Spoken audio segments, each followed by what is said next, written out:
We're so back. Welcome back once again to the guy. We are starting case 5, which I have under good authority as a doozy of a case. So buckle up.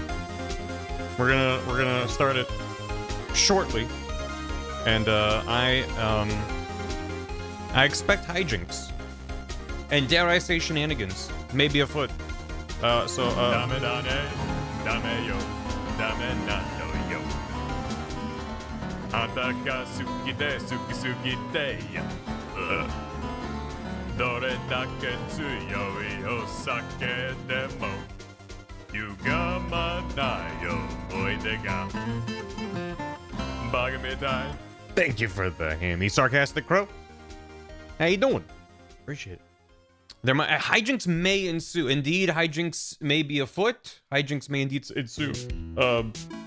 Yes, also what man said. Hope everyone in the Midwest and South stays safe this weekend.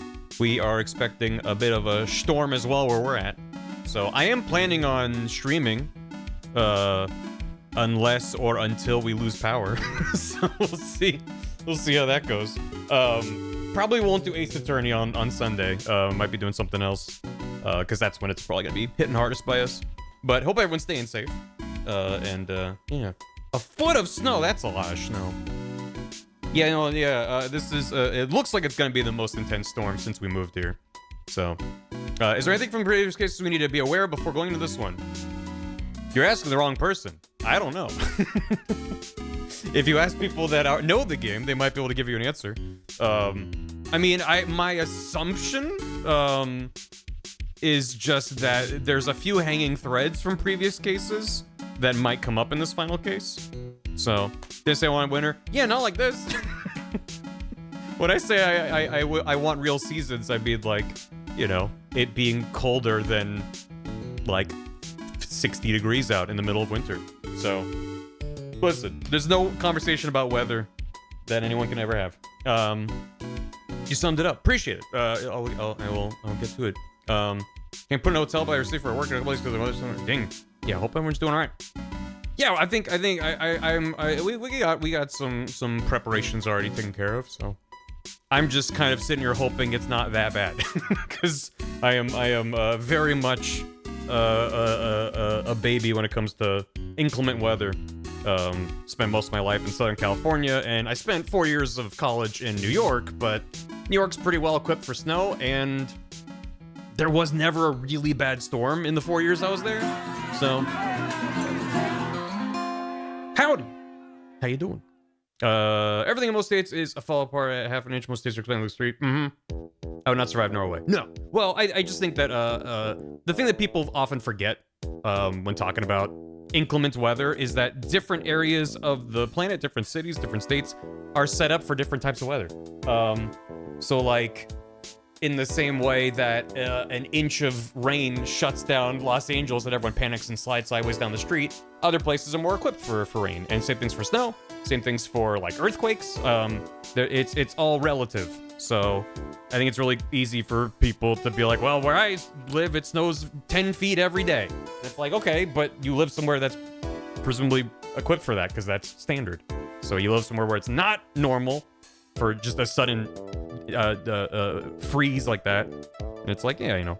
Anyway, point being, it should be fine, but if it's not, I probably won't stream. So assuming I have data, I will post any updates to the Discord probably, but I'm planning on streaming, just might lose power, and if we do, I can't stream. So I was like -10 or lower. No, I wouldn't. For me, around freezing temperatures, that's when it starts to hurt to breathe for me. So that's when I'm like, yeah, that's not as fun anymore. I like when, ooh, this is a good jam. Anyway, snow with big naturals. Are we still on about that? Yes, trigger warning for this case for mentions of suicide and on-screen threatening of suicide. It's meant to be dark humor, but dark humor it's not shy about it. Yeah, I as I understand it, there are some heavy, I mean, it's Ace Attorney, so like there often are heavy subject matters at play, but in this case specifically, you need to be aware if that's something you're sensitive about. I like it compared to their game so far. I mean, it's got its own vibe, but I like it. It's good. Last stage, this was great. I had a great time. I'm not going to talk about any specifics for anyone that's going to get caught up on Dan Jones and Dragons. It was a very fun session. Our last session was like November, and where we left was a very, very fun cliffhanger, I suppose, of like, we just entered a new area, and I knew shenanigans were afoot because I know Dan, and it was obvious. And I was very excited. I was really sleep deprived yesterday, and it was more of like a puzzle dungeon than a combat dungeon. There was some combat, but I just had to sit there and do math, and I'm like, just like so fucking tired. And I was like, yeah, D&D is a game I like to be fully present for, but I'm not gonna bail on D&D just because I'm eepy. But I was not expecting to be like told, okay, here's a grid of numbers and I have to balance them out. I was just like, oh my god, of all the fucking, like, I'm usually like you know, firing on all cylinders for D&D. But last night I was not, and of all of the sessions to be like kind of out of it, to be put on the spot to solve some puzzles was very fun. So yeah, check it out. It was a good time. It was a very fun session. Very excited to be back to Dan Jones and Dragons, and we'll be picking it back up. And also as a reminder, Dan has released a pay what you want module thingo of 100 rings that are part of the campaign of a vendor that sells them the Chameleonaire. So there's a link to that on his stuff and on his social medias and whatnot. So if there's anything, I'm glad. It was a lot of fun. Trilby's a character. Trilby's a way of life. I am still Trilby. Yes. He hasn't died yet, but like, again, not spoiling anything. I think I've had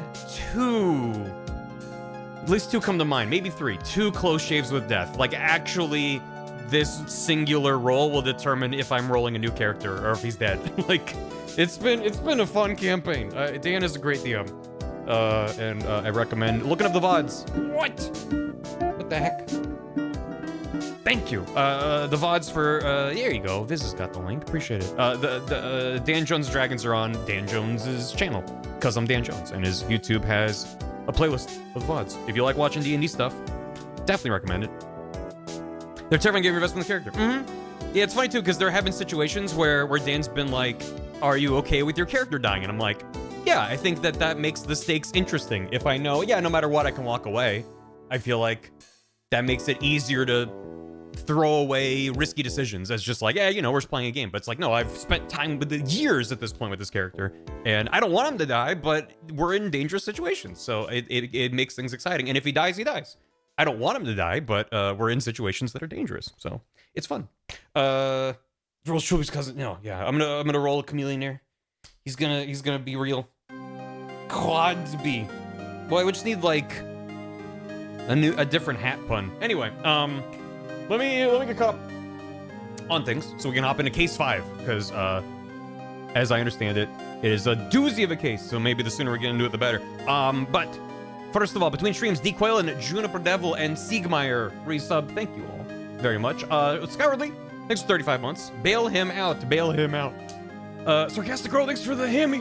In summation, we've had a swan kill a doctor, a cat caused a boyfriend to break his neck on a boat, a leprechaun got burned alive in a bus, and a damning indictment of the sleepy British police system, along with many counts of racism. That does about sum it up. I think at present, the biggest questions I have that will presumably come up in the case, and of course, if you know the game, don't just post diddles or HimSpin. In a stabbing, we did have a stabbing. Is who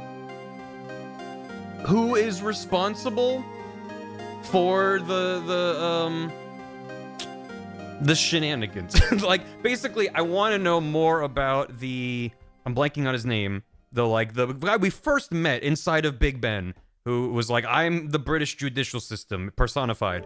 I want to know more about his deal because I feel like he's evil, and probably is part of the reason why a lot of these cases are very expedited, like, kind of male Strongheart. Yeah, I want to know more about his deal.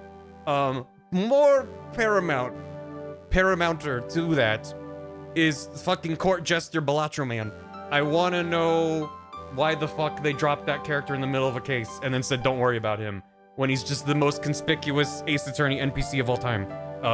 So I'm hoping he shows up again, and if not, what is this? Just the psychic damage that Shu Takumi is leveling against me through the past, through time and space? Don't worry about it. Yeah, I'm not gonna worry about it, but I am worried about it.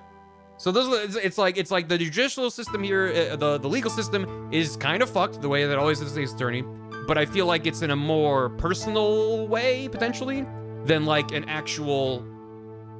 This doesn't feel like Dark Age of the Law stuff where it's like the actual system itself is flawed. It is because it's the state's attorney, but it's like someone is deliberately trying to get these cases set up the way they are and not really do anything about it. But also, yeah, I don't know. There's been people who made it up. Dark law, yeah. This is the Dark Age of the Law. Well, every age of law is the Dark Age of the Law, is what I've heard. They only just invented legal corruption. They're just getting good at it. They're just getting started. I have to go on Fireworks. Thanks for the raid. Hope you had a good stream. We are just getting started here, so good timing. Sholmes was taking thanks for 47 months. 47. Happy Subversary to me. Also, happy Case 5.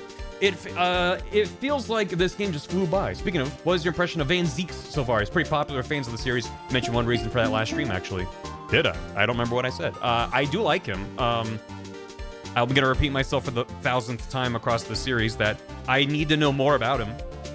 Certainly, as far as prosecutors go, his initial impression's very strong because of how extra he is. There's other characters that are just more immediately grating to me. And then, like, I feel like the Franziskas, the Nayutas, those are the ones that I'm like, this person's annoying to deal with in court. And then it's like later on, they sort of get softened, or at least more complex. You learn more about them, what drives them. So far, I haven't seen any of that. He just shows up and he's just ridiculous. But we've had moments with him in court where, like, the stuff with Willy Wonka was really interesting because there's moments throughout that trial where he's like, oh, like, you can see he actually does care about the truth and he's not super one-dimensional. Some of the optional dialogue choices you get as Ryunosuke reveal little insights into his character, which is really neat, where he's just like, yeah, okay, I agree that we should let this witness speak or whatever it is. Like, here's some Edgeworth moments. Yeah, it's like later Edgeworth. Like, he's gotten, like, that amount of progression in a shorter amount of time, because we haven't seen him for that long. But yeah, I mean, his mannerisms are very fun. The foot on the desk is good. The destroying bottles and goblets is very fun. Throwing the cape aside when he gets serious. But in terms of his character, I know almost nothing, so I really can't speak to him beyond that. The chalices, yeah. So... Well, it's entirely based off his appearance as opposed to anything else about him. So, trying to choose which Black Quill. Yeah, Black Quill's another one where I didn't find Black Quill as annoying early on, but he's very one note for a very long time, I feel like. And then they give you all of his exposition in like one case, at least as I remember it. So my preference is when you get that slow progression over time, as opposed to like they're obnoxious in their entire game, and then later they become more interesting. Or they're obnoxious their entire game, and then Case 5, you get all their stuff. So, yeah, so I enjoy him so far. Again, because he is there to be a roadblock, an impediment to you. He's pretty racist, as everyone is in the game. But, which is crazy to say but after that sentence. But, I think that you get the sense that, like, his reputation aside, he does care about the truth. So, yeah, I don't know. His plus counts in the hundreds. It is, for sure. Beauty Hermitage. Which song is this? It's fine. Anyway, Why's Love Katana? There's no rules. It's 1900. Rules haven't been invented yet. Frau Kefu. Thank you so much for 5 gifted subs. To Person 322, Bowser the Bun, Events Beyond Me. This is a powerful name. Spaghetti is in pain, and Nicole Goodnight. Holy heck. I've heard of her. I have heard that her streams are great. And wonderful. And that she's incredibly good at logic puzzles, as she presented last night in Dan Jones and Dragons. Thank you, Prof. Eku. Hope you enjoy the image. We do have a Naruho Don't and a Bail Him Out. Those are the 2 newest additions to the PNG and GIF collection you can have for a mere Prime Gaming a month. My Dice Roll Ones, thanks for 38 months. This is the dumb age of the law. Let's go. Just made for me. Appreciate it. Should drink the water.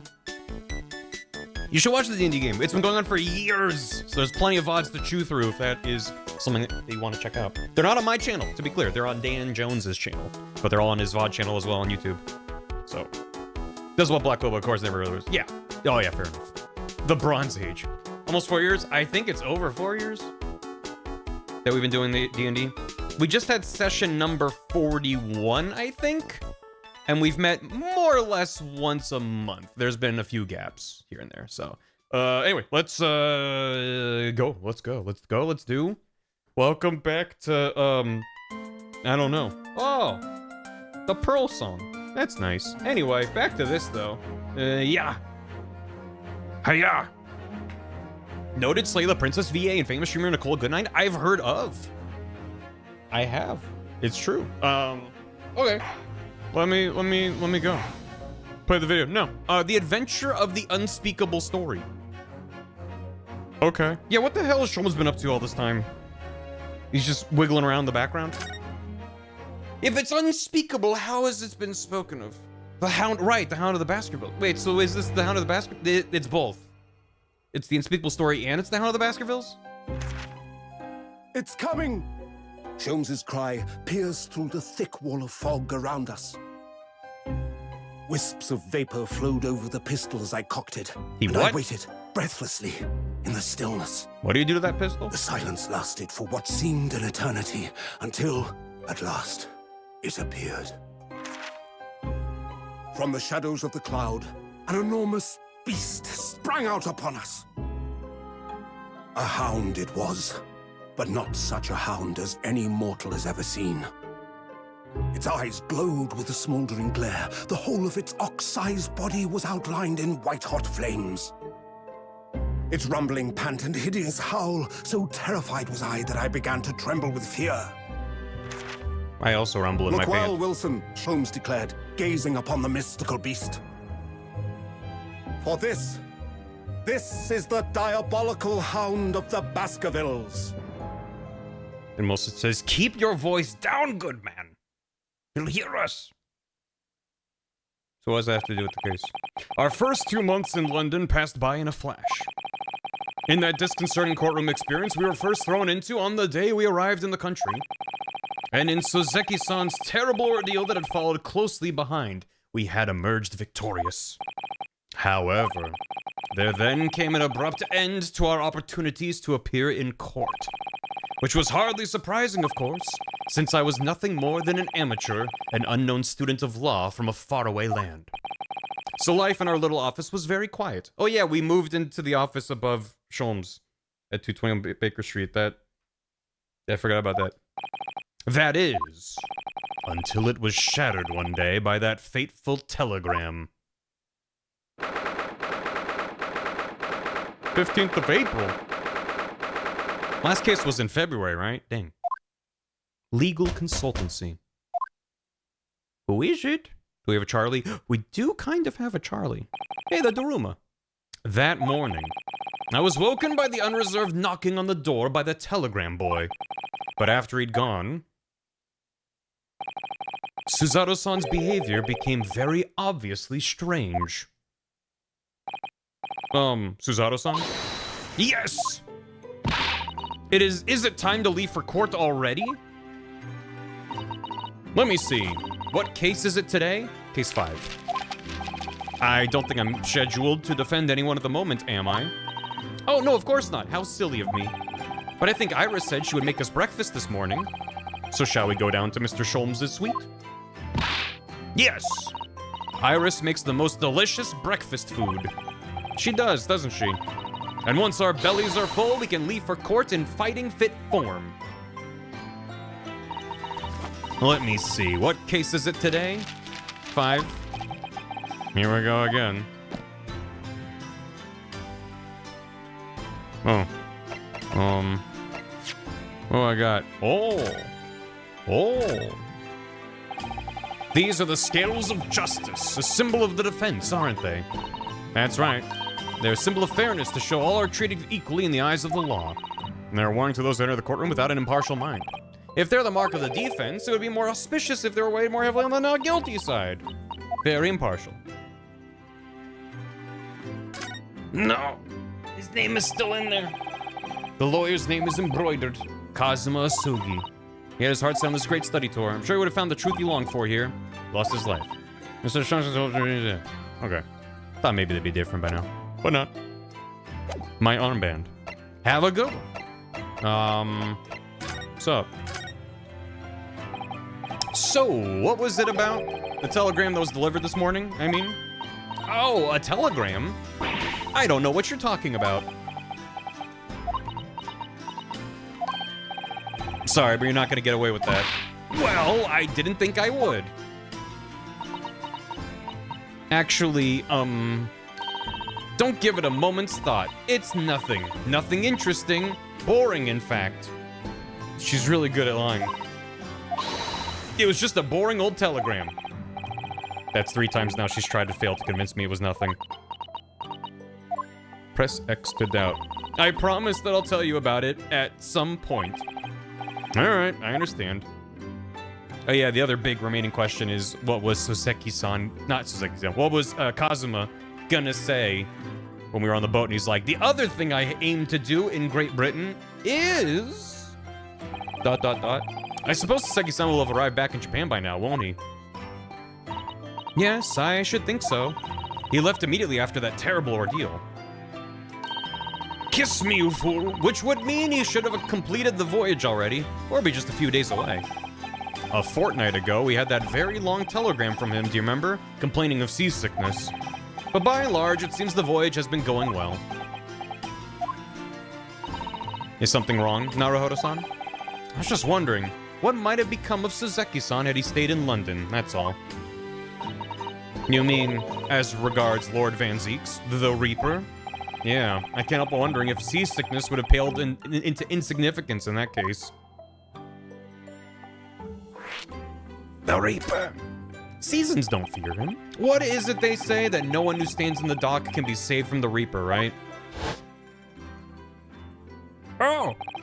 Like the way that nightmarish trial ended on the very day we arrived in London. Even 2 months on, the cause of that dreadful fire is still a mystery. At least Soseki-san is safely out of the country now. Presumably that means that the curse of the Reaper can only take effect within the confines of the city of London, perhaps? Even if that's the case, it's little comfort. I have a terrible sense of foreboding. If the legend of the Reaper is to be believed, it would mean he wields the sword of justice himself. Come to think of it, I wonder what he's been up to these past 2 months. Surely not wielding that sword against more acquitted defendants. No, I don't think so. Apparently, Lord Van Zeeks hasn't appeared in court once since our last encounter. Oh? Since Soseki-san's trial, he's withdrawn from judicial service again, it seems. Really? Just like before, when he wasn't seen in court at all for several years. Just been me who's had to face him in his recent spate of trials then? Ugh, just my luck. I wonder if luck doesn't come into it. Sorry, what was that? Oh, nothing. Never mind.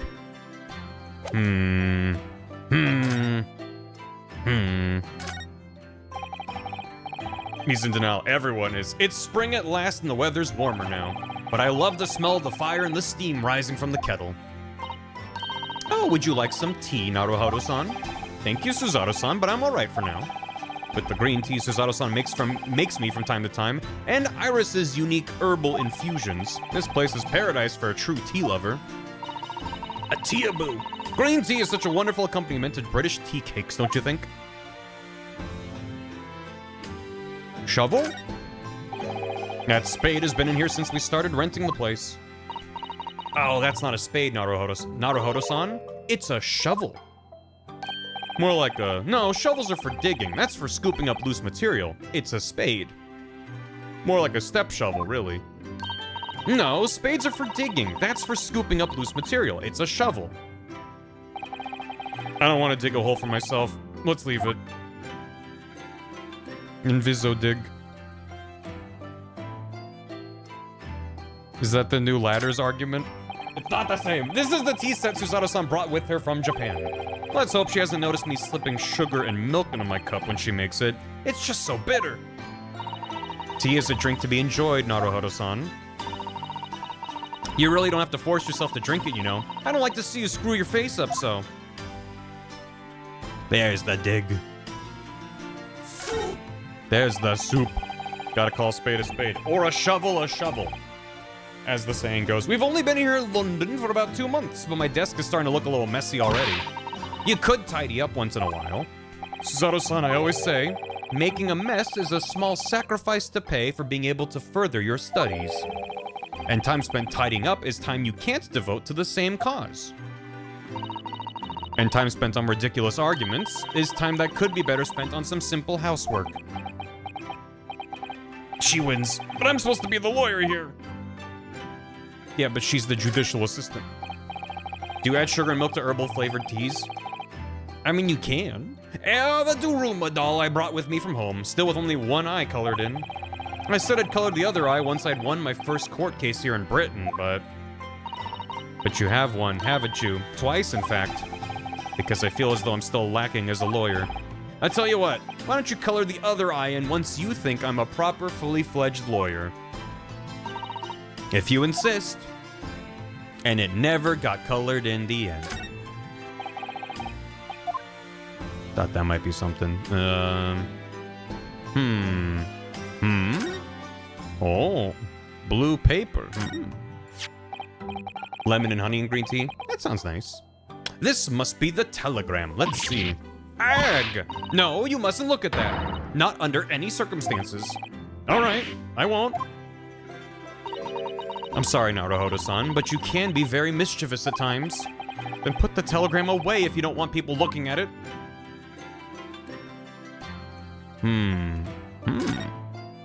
Blue. We were rather lucky to find that old aquarium left behind here. The prawns we put in there are doing rather well, and the anemones too. It's a wonderful invention, isn't it? The sea behind glass inside your room. Another example of Great Britain's greatness. Having to clean it out and change the water isn't so great though, is it? Do you know, I've never seen inside your room there, Susato-san. I've never even peeped inside. I should think so, too. A young maiden's private chamber is a place of bittersweet secrets, you know. Whatever you say, young maiden.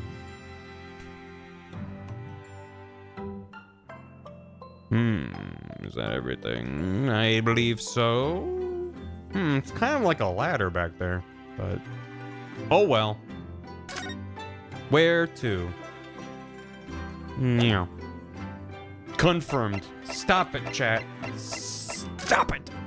Sholmes's for breakfast. John Water invented the sea before that fish flew. That's true. Morning, Runo. Morning, Susie.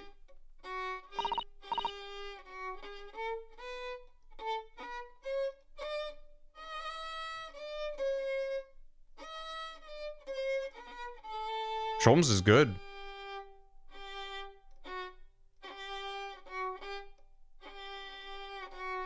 Good morning, Iris. Iris? What is it, Runo? What is that terrible noise? Sounds like a cat being strangled. Sholmes, have you considered the heroine? I wonder if they got someone good at violin to play poorly, or if they just got someone who was learning. You noticed that, did you? Oh. Hurley isn't in the best form this morning, it seems. I think he's not home and that's a statue and he's playing a recording. He got us with the old,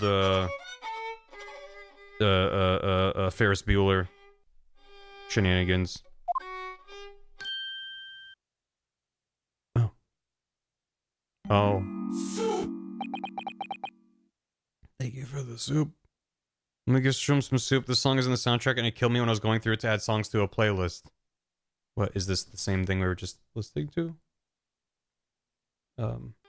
Yeah. Yeah, you're just listening to all these different jams and then one of them's just bad violin. Oh, he's so sad. Hello. Hello, Mr. Sholmes? What are the initials shot into the wall with bullet holes up there? It looks like VR. Good morning. Was that there before? Oh. A good morning to die, perhaps. He's invented VR. Oh, virtual Ryunosuke. Hey, welcome. Has something happened, Mr. Sholmes? You look miserable, and the way you were playing the violin before. My analytical mind is dead. Music is dead. The world is dead. Oh no. Damn this blanched existence. That's all it is, my dear fellow. Nothing of consequence. I'm afraid I don't understand. He's crashing out. Well, Iris, isn't it time we ate? Some dry toast and insipid coffee for me, if it's not too much trouble. Meow. Whoa, what? They put more effort into that animation than Sholmes playing the violin. Sholmes playing the violin, no animation, one pose. Cat enters the room. Get our best men on the job. Oh, look, it's Wagahai. Good morning, boy. Oh, what a polite gentleman. That must be some sort of tiny door for cats to use. How did it get there? That was Sholmes. This is a kitten. Well then, everyone, time for breakfast. Oh, wonderful. Let me help you, Iris. Oh, it would indeed be a fine day to die. Christ. I knew something looked different. Oh, something's missing from Sholmes' desk.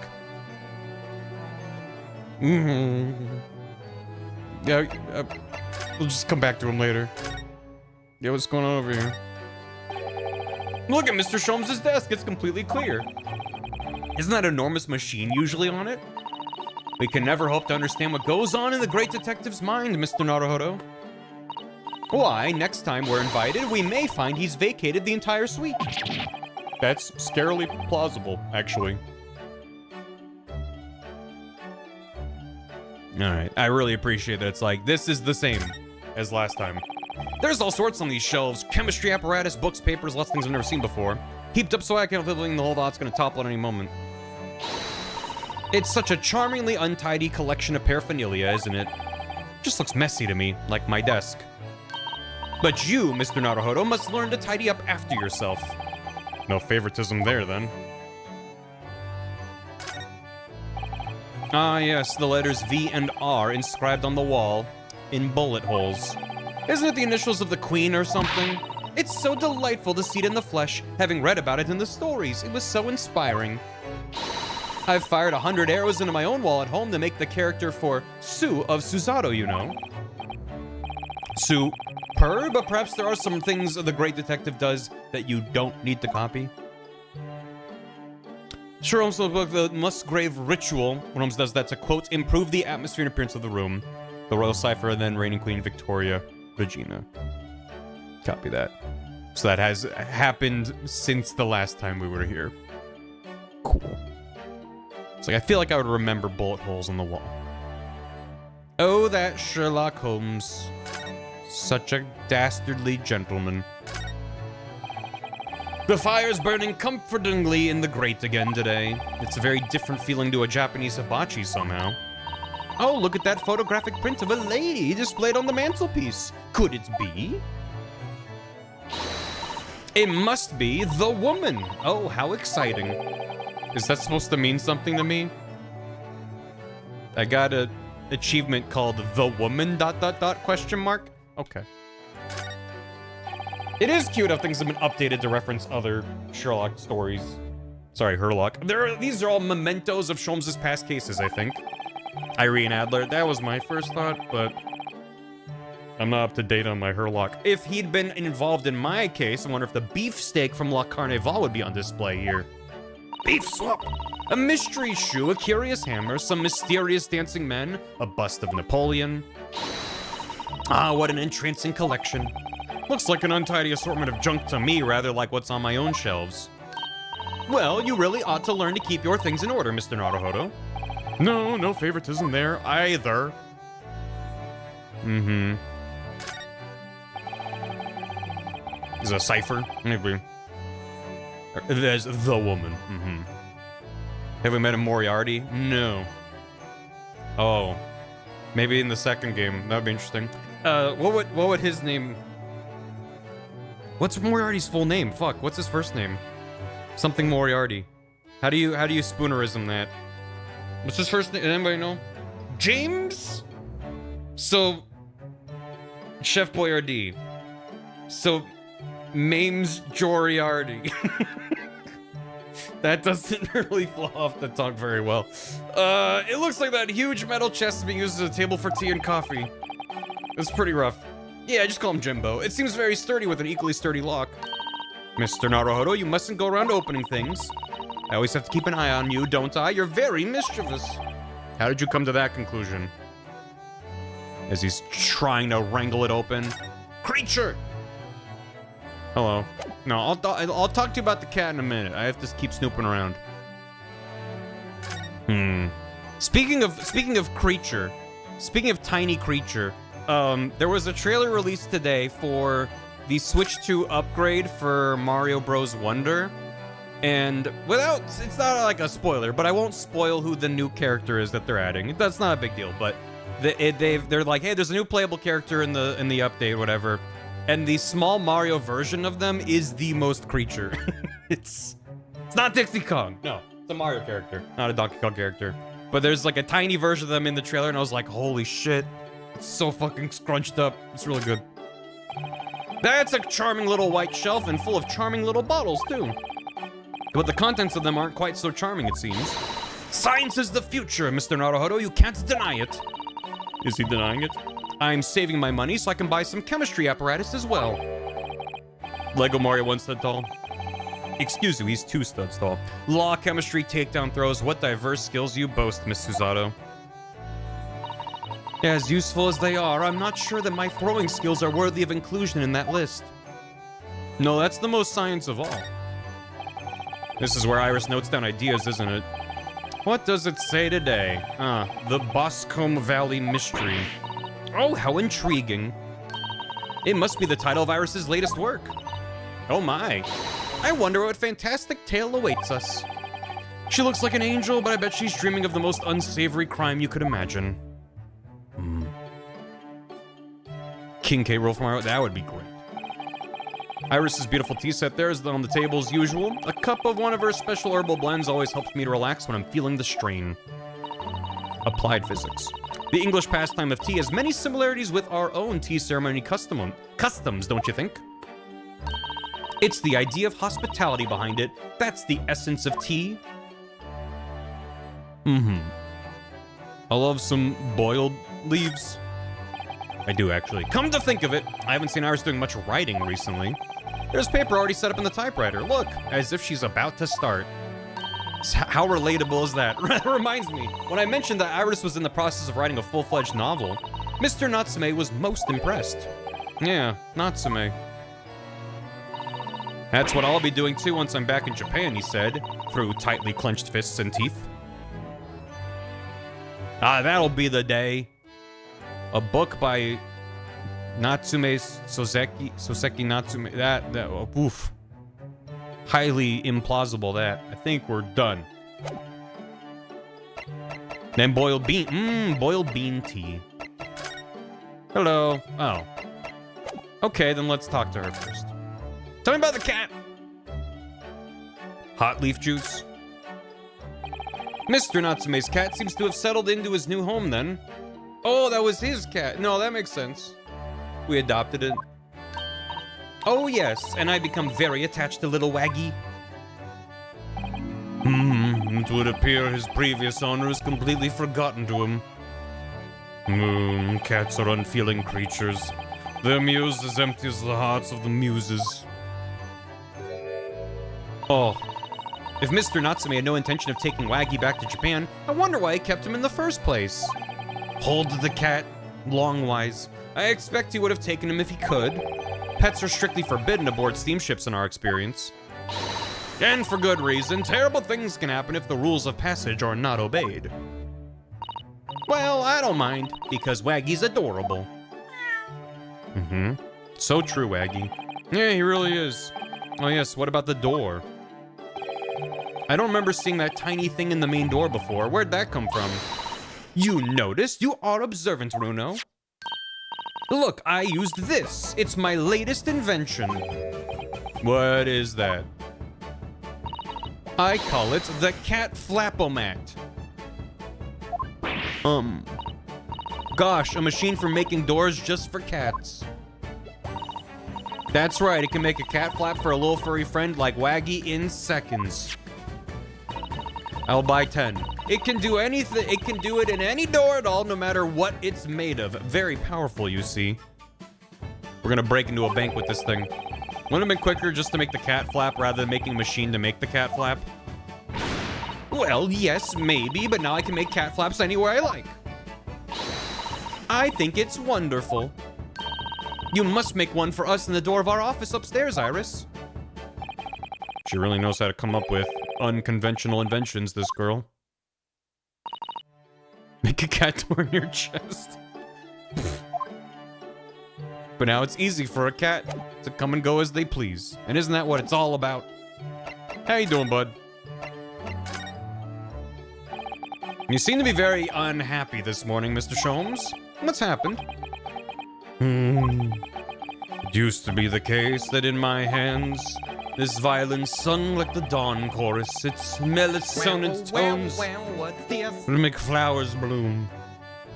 Wagahai the cat, lead designer, Kazuya Nuri, wasn't asked to design a cat. He happened to have sketched the calico at the heels of Suzeki and was delighted. Wagahai was picked up and used in the game. That's my favorite type of developer story. That reminds me of Mario Kart World's development, where one of the developers drew the cow driving a truck from inside of the truck, and they went, this is going in the game now. Fuck you. This is good. That's great. Thank you for that. It would? That person got chest bursted by a cat? Not an alien? But now the muses are unamused with me. The goddesses of music have thrown me over. Whatever do you mean, Mr. Sholmes? For hours I've bowed with the violin, for days even. Through the night I've endeavored to no avail. That sound, my tone, is lost. That brilliant, clear, unwavering tone, gone forever.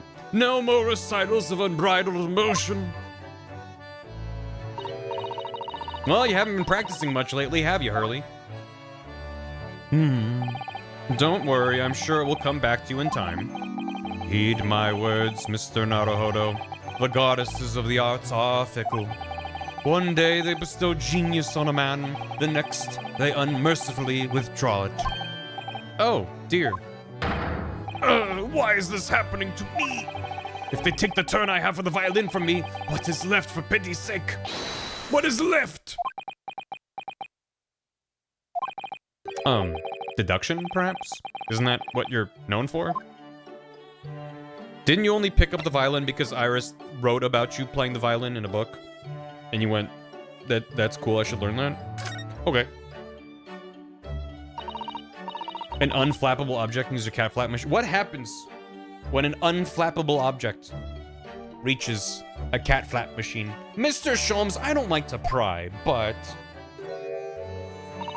your desk looks rather empty today. Ah, well done, Mr. Zato. Your observational skills do you credit. Oh no, Mr. Sholmes, they pale into insignificance when compared to yours. You'd struggle not to notice, wouldn't you? You mean Hurley's great analytoscope? That's at Windibank's now. Sorry? It's at a Windibank? No, Windibank's. The pawnbrokery. Pawn? What?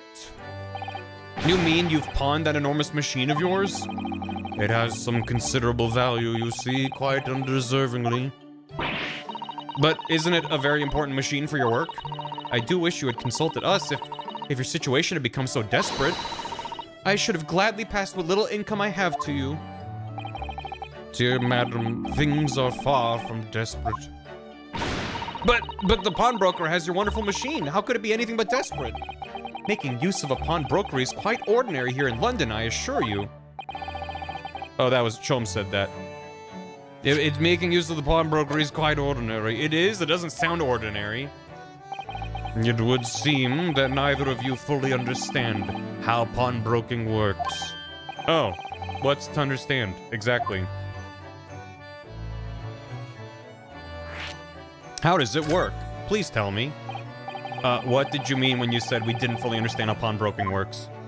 To the people of London, pawnbrokeries are akin to banks. Banks? On Mondays, merchants relinquish their finest jackets and trappings to their pawnbroker of choice. With the money they receive in return, they are able to trade happily through the week. And then on Saturdays, they go to recover their things using the money they've earned. I had no idea. This has been a fascinating lesson for us. Everyone does it, you see, especially people in inner London. And should they have money to spare, they would purchase another fine jacket. Not to wear, obviously, but to pawn, should the need arise. Oh, how ingenious. Am I gonna play both parts? I am gonna play Greatest Attorney 2, just not immediately after this. I like to take breaks between these games. So whenever we have something that's getting in the way, we leave it at Windibank, you see? A pawnbrokery can be thought of as an extremely secure vault. Unless you install a cat flap in the bottom of the vault. Who would have thought that even pawnbrokers are different here in Great Britain? Of course, you have to watch Hurley with it. Sometimes he pawns things he really shouldn't. Don't you, Hurley?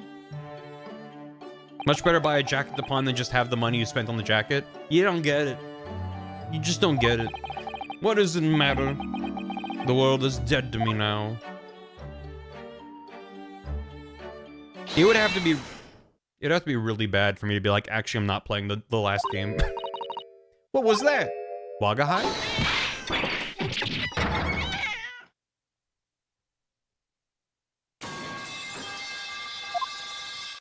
Cat, no! What was that? Oh no! Wagga High's tangled up in your violin! I think he thinks it's a toy. No! What's he doing to it? Oh dear, Mr. Sholmes' precious violin. Why should I care? What? I shouldn't be surprised. If the cat is a more accomplished musician than I now. I want to hear the cat playing the violin. Mr. Sholmes really is in poor spirits, isn't he? Well, anyway, I'll put it back where it lives, shall I, Hurley? Out of the cat's reach, if possible. Maybe we should assess the damage.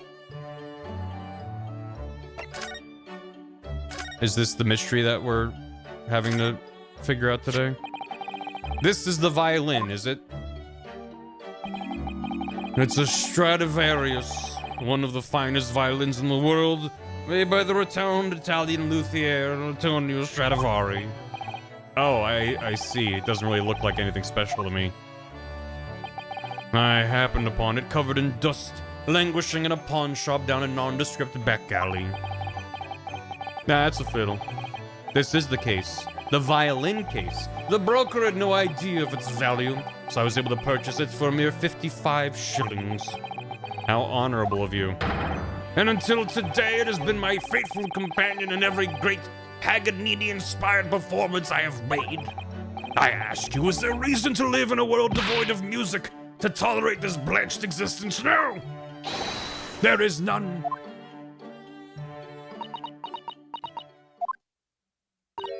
Mr. Sholmes? What, dear madam, what? My thoughts are preoccupied with fancies of release from this dull routine. Well, it's about the violin. It looks very different to normal, don't you think? What do you mean, Mrs. Otto? Oh, Susie's right. Yes. The tone of the wood is completely different. And that's not all. I'm sure there was no crack here before. Wait, it's not even the right size, is it? What's this? Did someone do a violin swap? And Sholmes didn't even notice? I'm terribly sorry to have to tell you this, Mr. Sholmes, but that instrument isn't a violin at all. Then what? I believe it's an entirely different instrument called a viola. Viola swap! What? And that's why he was bad at playing it? You're right! You are quite right! This isn't my faithful Stradivarius. So what? Pray, is this piece of stringed flotsam not your faithful performing partner, then? Did they censor the original text? Did they? What was the original text? Yeah, that's not a violin at all. I see what must have happened. As a bass player, his instruments constantly confers for a cello. Any violinists in chat? Violists? I feel your pain. Finally, the transgender. You do, Iris? This is just a simple mix-up. Sounds like Iris might be able to tell us exactly what's happened if we ask her.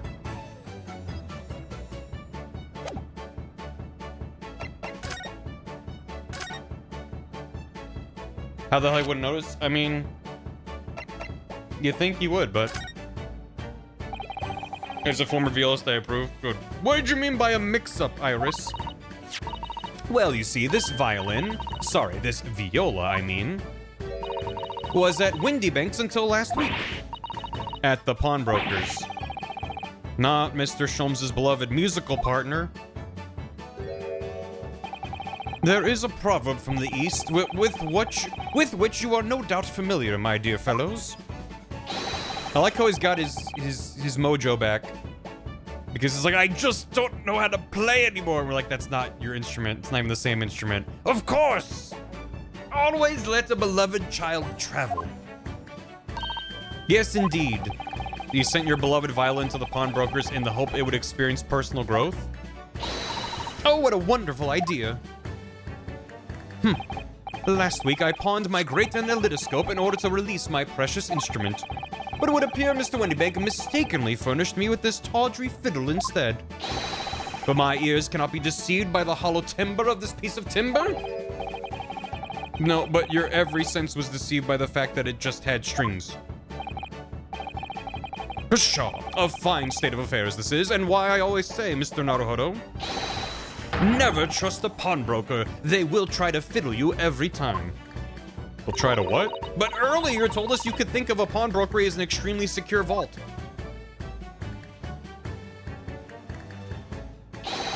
Come, Mr. Naruhodo, dilly-dallying will get you nowhere.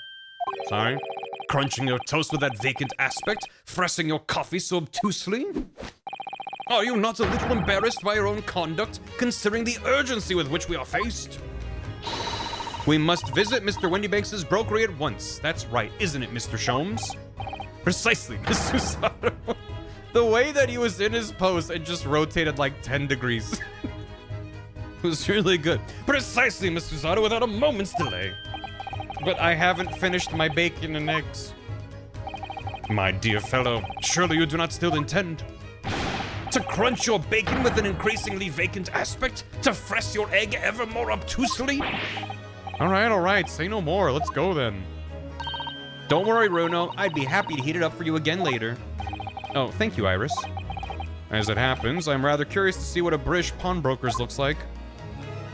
Okay. You can only do it 3 miles. Exactly. I don't even know if it was meant to be a joke. It's just really funny to me. Oh. We can go outside. Let's go outside. What a bustling place.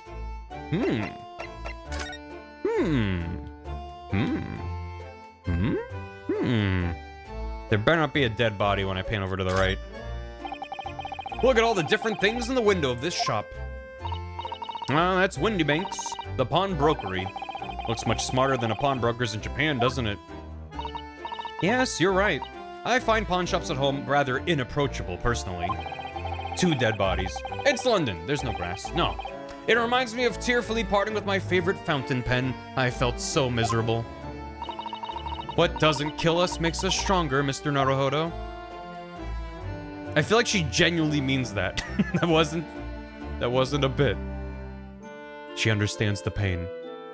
What's over here? Oh, Baker Street. It's already been 2 months since we started taking lodgings here above Mr. Sholmes' office. I still can't quite believe it. I never expected things would turn out like this. Oh, I know. To actually be sharing accommodation with the world's greatest detective. If I ever find myself before a court of law now, I will have not one regret. I don't know what you're talking about, but I'd be happy to defend you, of course. Just gotta take down the wrong person. Yeah. He doesn't have a Twitch as an app on it? No. Maybe you have a device with an HDMI out and plug it in.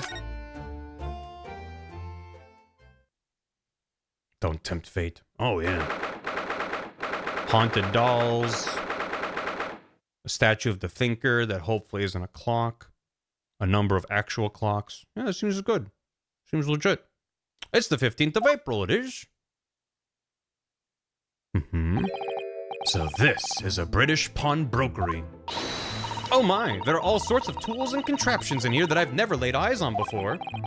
Suzato-san, and that spark of wonder in your eyes, you can't wait to scour the shelves, can you? I get the impression you enjoy places like this. Oh yes, I don't know why, but seeing such a lot of things I don't understand is a real thrill for me.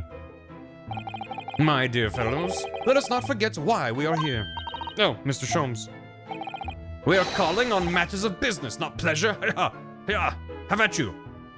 Yep, and wait for it. Pa! Dead.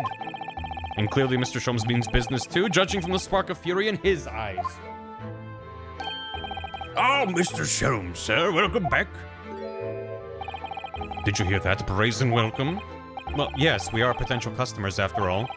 We are disgruntled customers, Mr. Naruhodo, and it's time to inform Mr. Windibank of our ire. Come!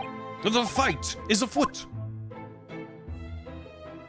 I'm ready to fight this man. I see that. Let me look around a bit first. A skull? What the? Hey, Jesse. Welcome. Howdy, howdy. Thanks for the raid. Hope you had a good stream, Jesse and friends. Welcome. We are playing The Great Ace Attorney with our good friend Herlock Sholmes here. We're currently in a pawnbrokery trying to get his violin back. Welcome. We just started case 5. This is the first time playthrough, so no spoilers. But if you're gonna raid and run, no worries. If you're gonna stick around.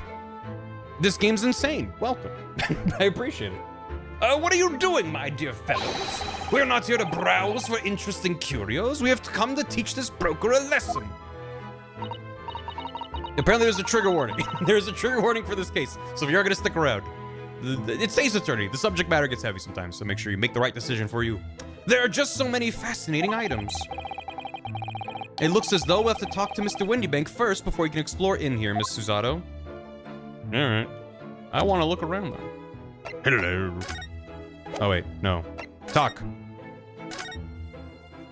You there!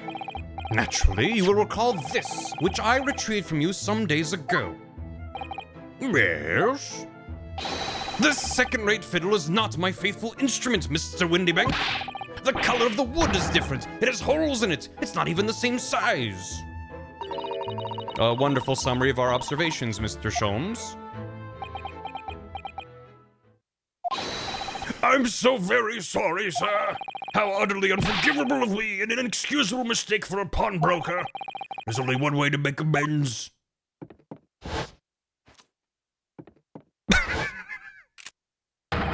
I shall have to take my own life.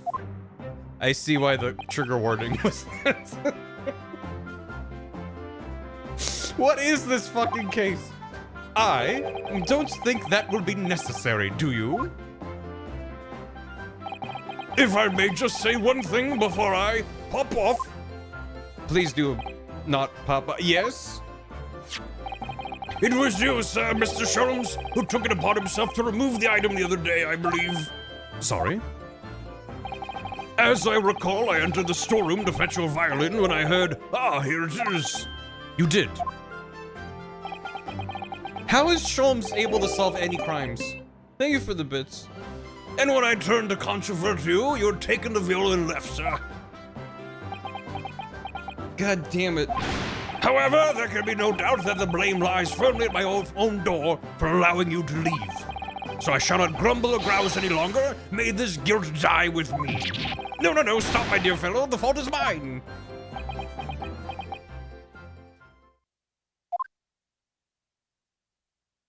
Okay, good. We're good. We're back. Phew. We're fine? It would appear the fight is over. I do humbly apologize, Mr. Windibank. Evidently, my questionable disposition precipitated this tragedy. Well, you wouldn't be Mr. Herlock Sholmes without that questionable disposition now, would you? I do believe you may be right, sir. Odd pair. I agree. There they go. This is bowtie enormous. I agree. Me too. Yeah, same. Yeah, this is... They're made for each other. It's either laugh or cry, I suppose. You are, it must be said, one of my more challenging customers. I needn't remind you of the peculiar collection of items you've brought through my door in the past.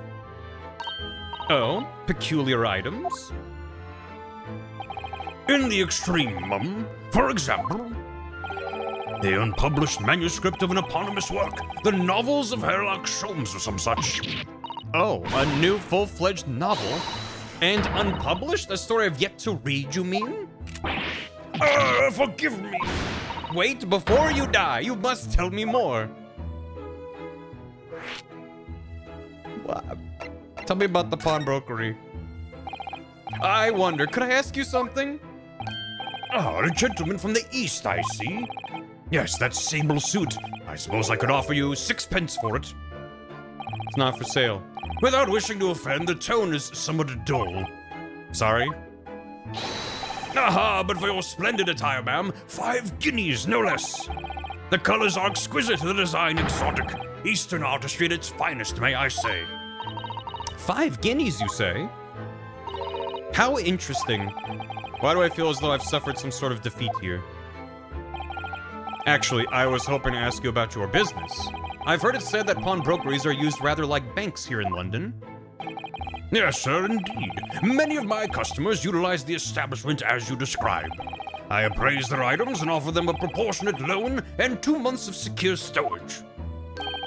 If, in that time, they repay the original sum to me, plus the agreed interest, their items are happily returned. But what happens if they don't pay you the money? And then the items are offered for sale in my shop, as you can see on the shelves behind me. So you never sell items before the 2 months has passed, then? That's right, ma'am, that's right. Which means some considerable responsibility rests on my shoulders. Should a customer's precious belongings be lost, the only recompense for me is to end it all.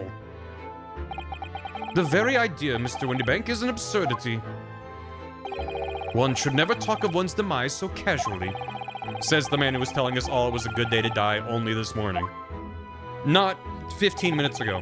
And let us not forget that I've already helped you take measures to ensure such a tragedy never occurs. What sort of measures? I engineered a simple device which Mr. Windibank has installed here in his shop.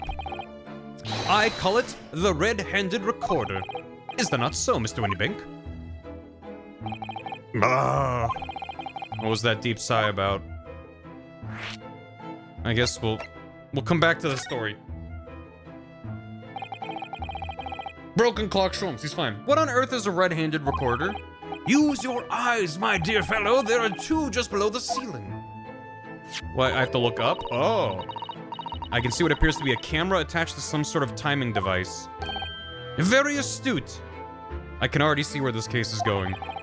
It is indeed a camera furnished with some 100 pieces of celluloid film. And every 30 minutes precisely, the camera automatically records the appearance of the shop. Here, I have an example I can show you. Okay. Oh, great. He invented the security camera. Haunted doll, cursed skull. Good golden retriever there. Framed photograph. A print from the camera set to record the activity at the shop counter.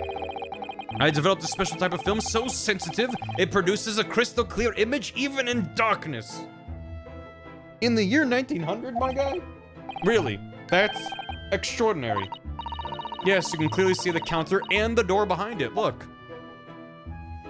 He's just that good.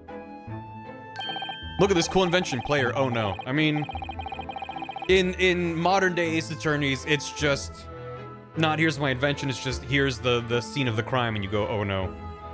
Oh, I see, there was a camera. Oh, the camera was out of order. Oh, something was covered up.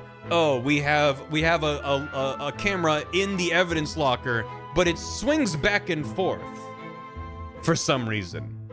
And also there's a blue badger in the foreground. You know, it's just always, there's gonna be some bullshit that I know is gonna be, it's not a nightmare for me yet, but it's gonna be a nightmare in like a couple hours. That's the fear.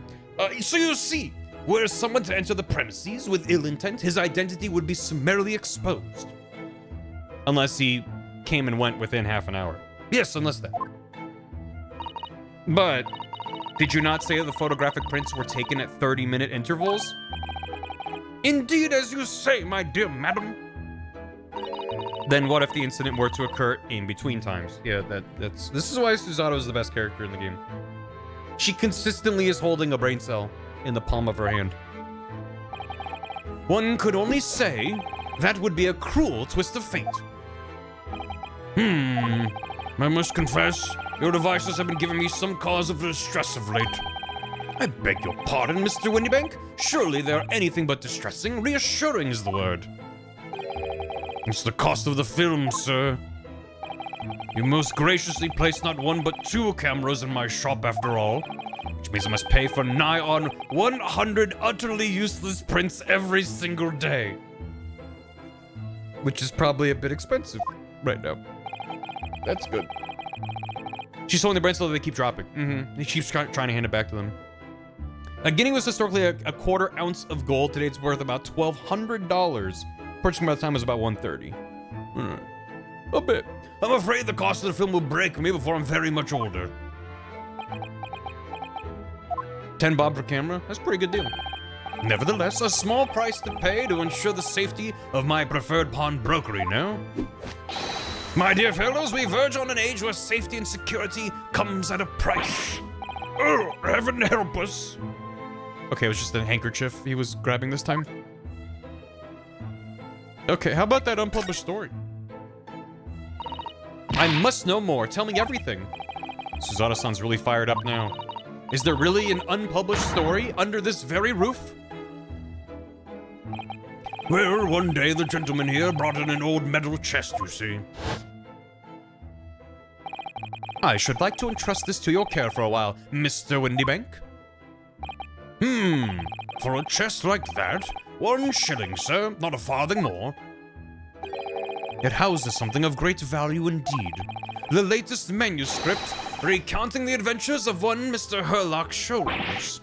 I beg your pardon, a manuscript? You wish to deposit a manuscript? Indeed I do, for I am confident it will be quite safe here. A manuscript? And a womanscript? And that was that. As such, Mr. Sholmes' latest tale of otherworldly mystery lies dormant in my storeroom. Mr. Sholmes, is that really true? Do I sense that someone doesn't want to talk about this? I continue to pay your fee, do I not? Then kindly continue to store my belongings securely. The manuscript? Of course, sir, of course. They're safe and sound with me, I assure you on my life. This is all very strange. Now then, Mr. Sholmes, allow me to return your precious violin. Okay. Problem solved, no mystery, the end. The very thing. Thank you, Mr. Windibank. Perhaps this might mark the end of the peculiar items you try to pop. Thanks, Nixatul. Not just the manuscript, but the woman's script and children's script, too. Oh, because if anything were to happen to one of them, this would be the only answer. I really think you ought to stop waving that gun around. Someone could get hurt. Fear not. Sorry? I've only loaded a single bullet, so no one but myself could possibly be harmed. That's not really what I meant. Good day to you, then, Mr. Windibank. It's been a pleasure as always, Mr. Sholmes. I'm sure that won't come up later. So, Mr. Naruhodo, now we can explore at last. Yeah. Oh, he's fine. He's fine. Oops. Oops. Oops. Now let me look at that cool skull. What do you mean? I guess I can't. It syncs oddly with diddles. All music syncs up with diddles. That's just the magic of Ned Flanders. There seems to be a little door hidden behind that curtain there. For a cat? That leads to the storage room where Mr. Windibank keeps articles that are currently in pawn. Ah, I see. There's nothing of particular interest inside. I certainly wouldn't recommend any larcenous activity. Recommend it or not, it's not something I tend to do. There is but one key, and Mr. Windibank keeps it in his pocket at all times. Before he sleeps, he places it into a small pot, which he slides under his pillow. How on earth do you know about that, Mr. Sholmes? I am a detective, sir. It is my business to know what others do not. And then tell people, at random, for no reason, I am frequently assailed by information that I neither care for nor wish to retain. Same. Mr. Sholmes, you are a wonder. And the prime suspect if this pawnbroker is ever burgled. A burglar? Look at that enormous ledger open on the counter there. Mr. Windibank is, if nothing else, very particular about recording the items he accepts. Living in 2026 be like, he'd have to be, otherwise he'd get himself in all sorts of trouble. He needs people to know he's smart, so that tracks, it does. Which might explain the thing that catches my eye far more than the ledger. This revolver here. Do not entertain even a single thought of pilfering an article herein, my dear fellow. I assure you, Mr. Windibank would not hesitate to draw that weapon with a speed belying his portly size. You don't mean he'd blow his brains out? Indeed, in recompense for his blunder. Oh. Oh my. But in any case, of course we would never do such a thing. How could you even suggest it? I don't like that there's a separate camera angle just to look on top of the desk there. That's, again, the more time that passes with nothing really bad happening, the more stressed I get about being here. Look at this. What could this lovely big shiny box be? That, my dear madam, is a music box. Surely you have things in your own country? Oh, yes, but I've never seen one so large before. Shall we listen a while? Yes, please. Oh.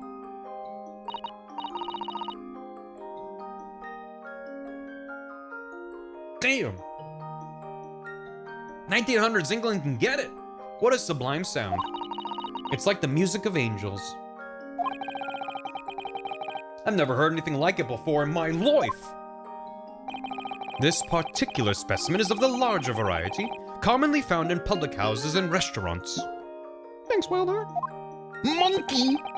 Thanks for 7 years. There is a metal disc inside on which the notes to be played are recorded. Simply by replacing the disc with another, any music you care to imagine can be played. My goodness, what a simply delightful machine. Indeed, though their popularity has waned recently with the development of the gramophone, of course. Science and technology advance at such an overwhelming pace. And now I'm like, how can that be implicated in a murder? Well, you see, they recorded the scene, the series of music chimes. What an assortment of things there are on the shelves here. Crockery, footwear, clocks, and watches. Almost anything you care to imagine. Those are forfeited items offered for sale by the pawnbroker. What does that really mean, though? When you pawn, or colloquially pop an item, the broker loans you money against its worth. He stores the item for an agreed period of time, after which the loan must be repaid. If not, he is free to display it in his shop for sale at a price of his choosing. Oh yes, now you've explained it. I'm noticing little price tags on everything. Of course, simply by paying the agreed interest on the loan, one can extend the period of safekeeping. So you may pawn that black garb of yours without fear, my dear fellow. My treasured university uniform, never.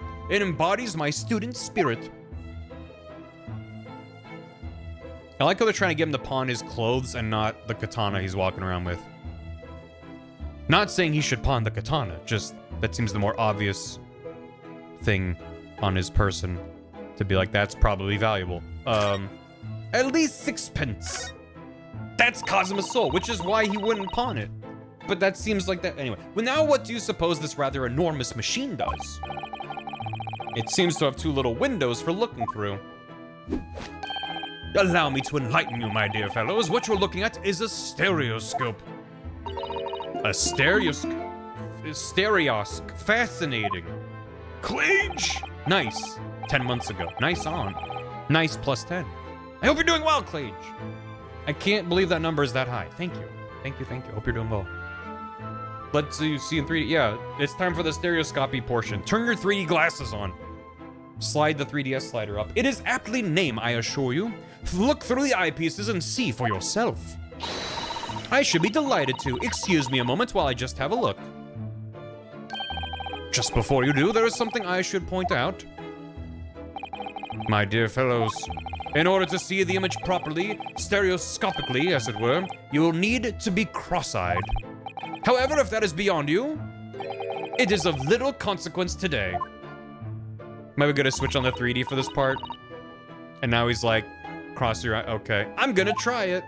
Is it a magic eye? Oh, there she goes. Ah! Mr. Naruhodo, you must see at once. Why the intense music? All right then. Who can actually cross-eyed for such images? I used to be able to see magic eye. We had a magic eye book when I was a kid.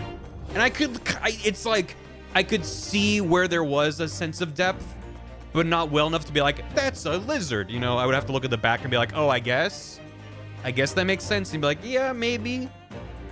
It's kind of tough, but I can see a little bit of it. I need to be cross-eyed. Looks like I'm gonna look like I'm trying to look at my own nose. Oh, it's like one of these. Okay. All right.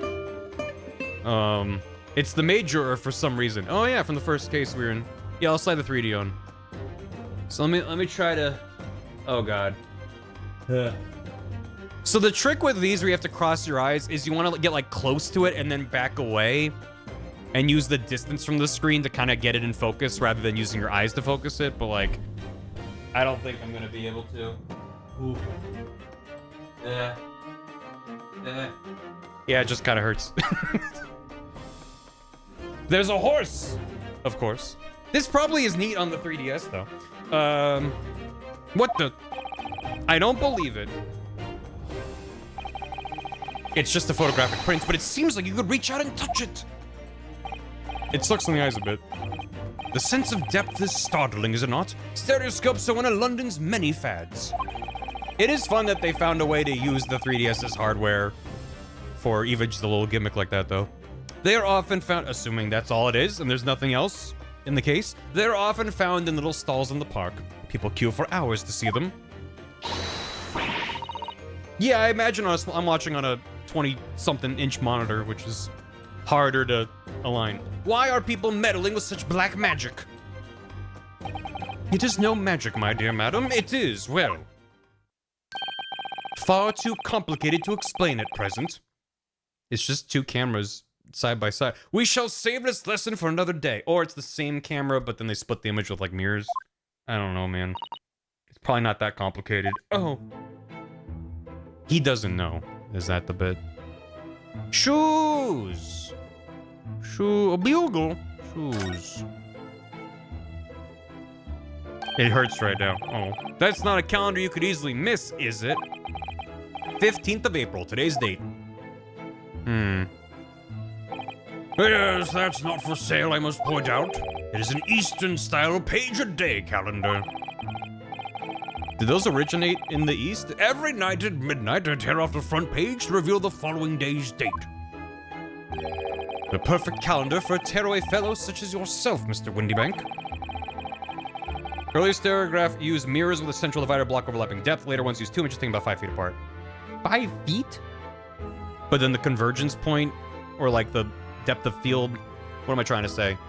5 feet apart, but then the way it's developed made it line up with average eye interpupillary distance, or whatever.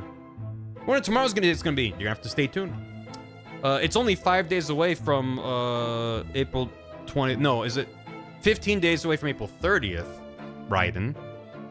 That's the important date. And who was it who walked out of here with the wrong violin before? Well, when the agreed storage period is passed without repayment, articles are forfeited, you say. so I have to keep a close eye on the date. Something of a pawnbroker's obsession, you might say. It's almost 4:20. Oh, yes, I can see you're very dedicated to your job. It is tax day. Oh. No. I was thinking of the MGS2 date, and I was like, wait, was it the 20th? No, I think it's the 30th. 3 globes of gold? Is that some sort of charm? Dear me, have you not seen that sign before? No, never. The 3 golden balls are, in Great Britain at least, the universal sign of a pawnbrokery. There are more than 700 such establishments in the capital, all showing the same sign. I see. Naruto don't. I had not imagined your ignorance was so profound. They've been living here for several months. They never thought to be like, what's with the balls? What's with the significance of the 3 golden balls then? Is there some special meaning? This reminds me of, my junior year of college, I studied abroad in China. And there was a character I kept seeing, a Chinese character I kept seeing in storefronts over and over and over again, and I jotted it down, and I got back to my dorm and like looked it up in one of my textbooks, and I found it. Or actually, rather, there were websites I had where I could like trace the character, and even if the stroke order was wrong, it would be like, this seems to match this character, and I'd use that a lot. It was the character for cigarettes. I saw it everywhere, and I was just like, what does this mean? It's everywhere. It's fucking, it was cigarettes. I was just like, that makes a lot of sense. That is entirely unimportant here, dear madam. Irrelevant, even. You mean you don't know? Alright. Anything else in here? Ooh. On the floor? Look at this. Whatever could this be used for? I have no idea. Ah. Enhance. There's a small catch just here. Look. We're going to open it, aren't we? Oh my, that's amazing. It has some sort of spring-loaded mechanism, which we'll never manage to put back to the way it was before. We're talking about Iris? Not that I recall. I thought I was thorough before I left. What are you two doing? What, us? Nothing? No, nothing at all. Whatever this device is, it seems to have a pair of little windows to look through. I feel as though I've seen something rather similar to this elsewhere.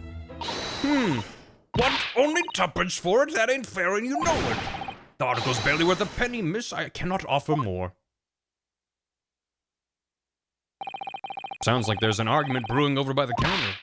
Come on, that can't be right. Have you even had a proper butcher's at it? Is it the fucking girl from the case with Willy Wonka? I've seen all I need to see, young girl. Yep. Yeah, of course it is. She said butchers, so that can only mean one character. Don't we? I'm sure I recognize her. Yes, it's the young lady from Mr. McGilded's trial 2 months ago. Her name is Gina Lestrade, my lord. She's a chancer, earns her crust among large crowds, relieving people of their purses. What's commonly called a pickpocket. Yeah, her. Yeah, her. Yeah, her.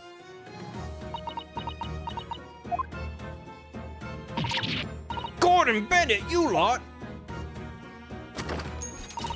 Hello, Miss Lestrade. I hope you've been well. What? You remember me then, do you? Well, I remember being completely surrounded by smoke, that's for sure. She still has the gun. Of course she... Wait, didn't Iris get it back from her? What are you doing in here? Down and out like the rest of us? Nothing to eat? Come to pop that black weasel... Sorry, coat, have you? What is it about this black uniform that makes everyone comment on it? Ah, good day, unless I'm much mistaken. You would be the young pickpocket who stole our experimental smoke grenade launcher. She said she could keep it, I think. I don't remember. Ah, Mr. Sholmes! So, you have something of value to pawn, do you? Allow me to see the article and I shall negotiate with Mr. Windibank on your behalf. Pull the other one. I don't need no help from some stuck-up D. Get out of my business. Go on or I'll make trouble for you. As you wish, Miss Lestrade. I will happily remove myself from your presence. He's really done it. He's gone. I'm sorry, but as I said, there really is no room for negotiation here. What's that thing he has in his hand? Some kind of metal disc?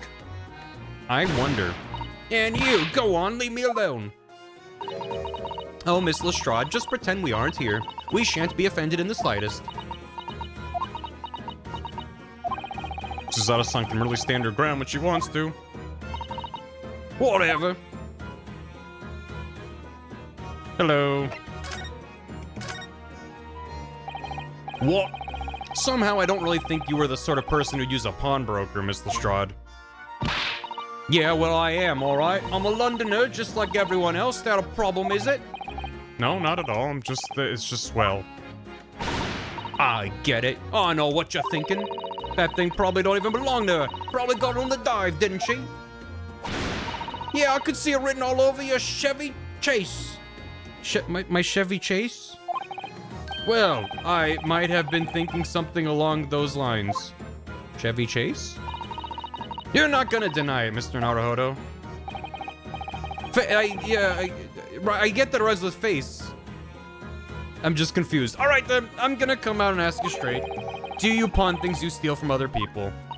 No, I know it's Cockney rhyming slang. I was just taken aback by the Chevy Chase of it all. I don't know how to best answer that, really. You could just say no.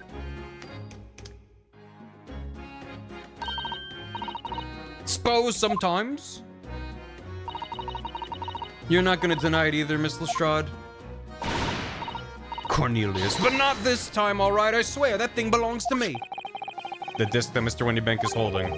Perhaps we should see what he has to say about all this. You there. My good man. She's got a Blu-ray disc from the future. Mr. Windibank, what exactly is this disc that Miss Lestrade has brought in? It seems to have hundreds of tiny little bumps on its surface. Oh, this is a music disc, you see, for use inside a music box. A CD-ROM. It contains Bill Nye Stop the Rock on it. In a music box? What? You don't even know what a music box is? You Eastern lot ain't too savvy, eh? I know what a music box is. I've just never seen one of these discs before. Yeah, I put the CD in your computer. There's small protrusions on the disc encode the tune to be played by the box. You simply insert the disc and set the machine going, and beautiful music plays. It's so incredible. Tell us, what tune is on this disc? Well, I'm afraid I couldn't tell you that. Victorian born. You see, it spins in this wheel and it generates an image of ankles. Don't tell anyone. There are so many different types of music box, you see. British made, German, Swiss. I have no way of knowing which particular machine this disc was made for. I see. And that's it in a nutshell. I wouldn't have any customers for an item like this, even if the young lady forfeited it. Really, I'm already offering more than I should at a penny.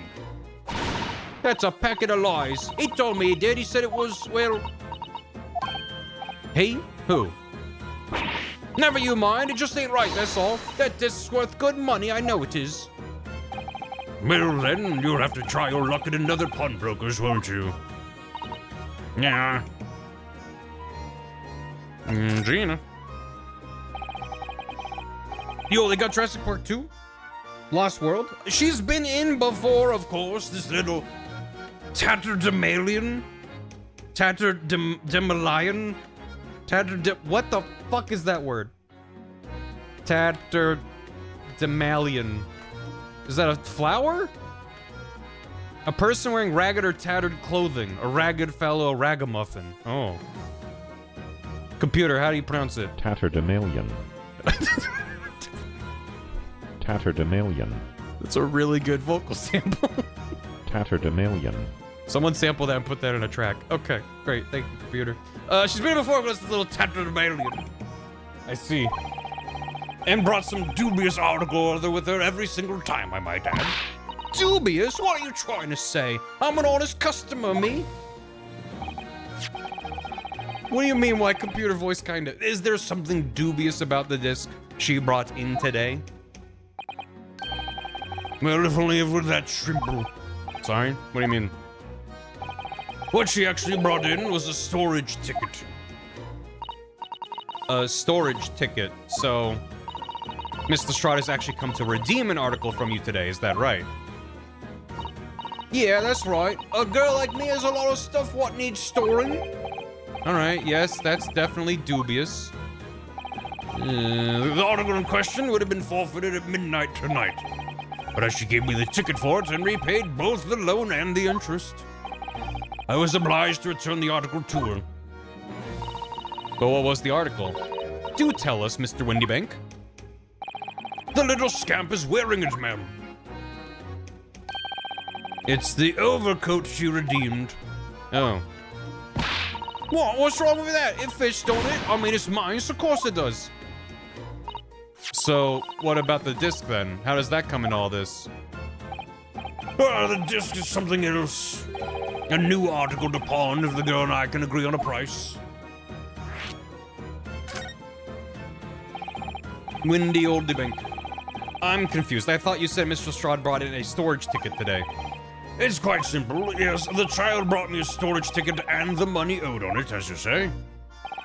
For this heavy black coat which you returned to her care, as I'd understood it. That's right, yes. And rather unsurprisingly, as soon as the little ragamuffin put the thing on, she went rifling through the pockets. Oh, you mean... What? Don't you know it's rude to stare at a lady? I see. It came from the pocket of the overcoat, did it? If you mean this disc, then yes, exactly, ma'am. And she immediately tried to pawn it. For quite a high price as well. This is all rather suspicious, I think. Give it up. I'm just trying to pawn something like anyone else would. Miss Lestrade, may I ask who deposited the overcoat here in the first place? Well, me. It doesn't really appear to be your size. Me old man. It's me old man's, ain't it? Is it Miss Lestrade? Yes, this is definitely all rather sus. At least no one's died yet. Out of my way, please. Who now? Oh my... Okay, this is a murderer. This is a murderer from JoJo's Bizarre Adventure who's shown up in my Ace Attorney video game, and he's gonna murder somebody under suspicious circumstances and get off scot-free. Who is this picture postcard English gentleman? Oh my god, oh my god, oh my god. Good day to you, ladies and gentlemen. What's your problem, eh? There is no problem as long as you remove yourself. I have a matter to discuss with the proprietor. I don't know who this is. I don't know why he is the way that he is. White in April? And if you intend to make a problem of it, I shall see you outside, little girl, for the hiding you deserve. Look, ain't it obvious? I ain't done talking with him yet. If you think you're such a jet, you should know how to wait in line. Deserve. I wish I could do a good Matt Barry impression and throw that on this gentleman. Well, you are an impudent little brat, aren't you?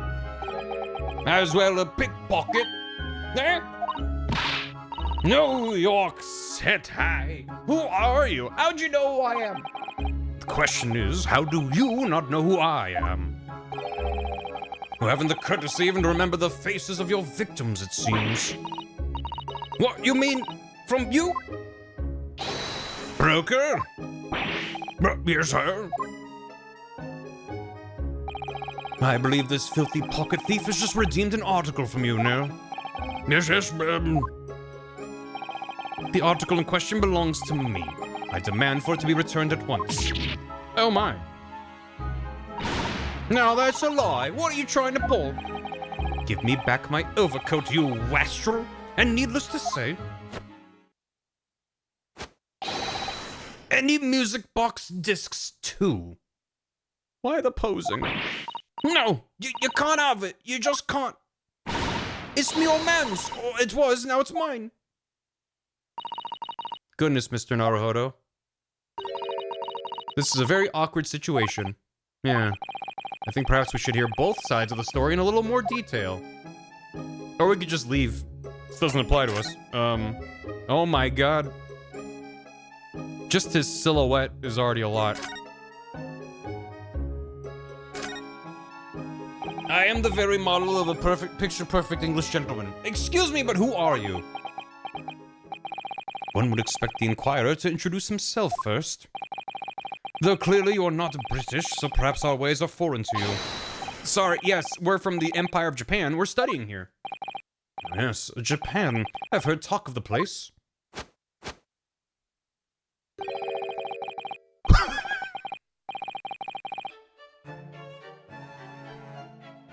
Well, its inhabitants live on some fiery brown-colored soup, dressed up with exotic spices.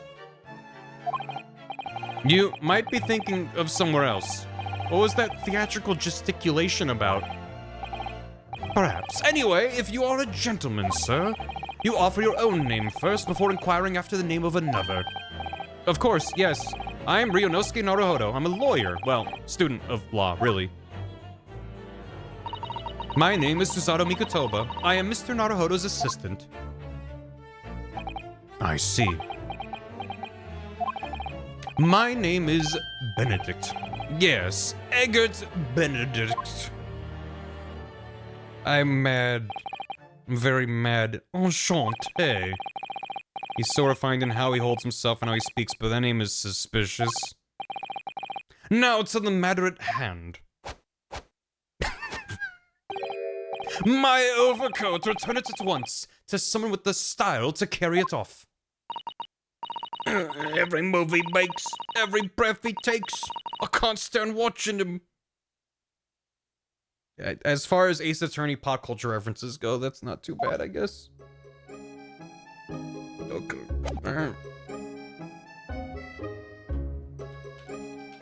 I knew the longer I stayed in this pawnbrokery, the more mad I would get, and it's just becoming true before my eyes, and I'm mad about that as well. Thank you, JC Prophet, and yes, thank you to Janet Shu and the rest of the localization team for giving me headaches and nightmares all these years later. Look at Mr. Windibank watching diligently over his shop. There's still so many things I'm curious about. Cook 'em on the sidewalk. I'll show you an eggs, Benedict. I don't believe this is time for browsing, Mr. Naruhodo. We should see whether the argument's been resolved yet, I suppose. I suppose. Hey. Something, something. I suppose. If I made an I suppose emote, I feel like during an Ace Attorney game it would get used every 5 seconds. Yeah. Hello. I suppose. Yeah, Miss Lestrade is what the gentleman is saying. What do you think? It's all lies, ain't it, obviously? I swear on my life, I ain't never laid eyes on that dandy before. Let's hear it now, you little ragamuffin. You stole it, didn't you? That ticket you brought in here just now? No, I swear it. I swear to God. This was barely an hour ago. I was walking along the street, minding my own business, when this little gutterling ran into me. I knew at once what had happened. I've been robbed yet again, I thought to myself. Those wretched pickpockets. Yet again. Oh yes, as you can see, I'm a man of impeccable style. This isn't the first time I've been targeted by these back-slum scoundrels. Now then, relinquish my overcoat. How you doing, English assassin? Oh dear, I've been robbed. He's the kind of man who falls on his bum and then a million coins spill out of him. This fucking guy. Come along now, Miss Lestrade. Give the good gentleman his coat back. If you're going to cause trouble, I shall have no choice but to call the police. I was thinking more River City Ransom than a Sonic, but yeah. Yeah, basically. Hold on, why does everyone think it's me?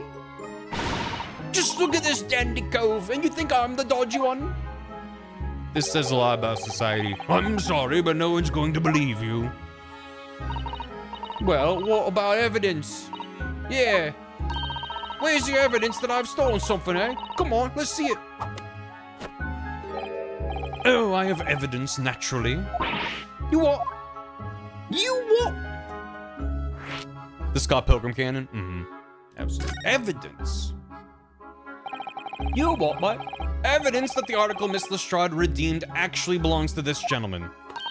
Of course, we need only consult with Mr. Windibank's ledger to know the truth. We'll be able to look up the name of the person who deposited the article in the first place. Brilliant. I was about to ask where's Sholmes, but he did fuck off, so I guess he's just standing outside looking at dirt. I'm very sorry. I'm afraid that won't be possible. I never ask customers' names. That's a strict policy of mine. But wouldn't it be really easy for this exact situation to happen? Anyone could steal a ticket and walk in and pay it off. I guess they have to pay it off so he doesn't care? Why not? Well, now, as you can imagine, some of my customers have circumstances to consider. A great many of them prefer to maintain their anonymity. I see. But then how can you know if an article belongs to the person asking to redeem it? Oh, it's quite simple. Like his little... like he's about to break in a song. Good sir, might I trouble you for the watchword associated with the article in question? Of course, it's... Professor. Professor? Yes, that's right. And all the evidence we need. But why didn't he ask Gina for the watchword? If he has the... This gentleman is the rightful owner of the article, without doubt. A watchword. Interesting.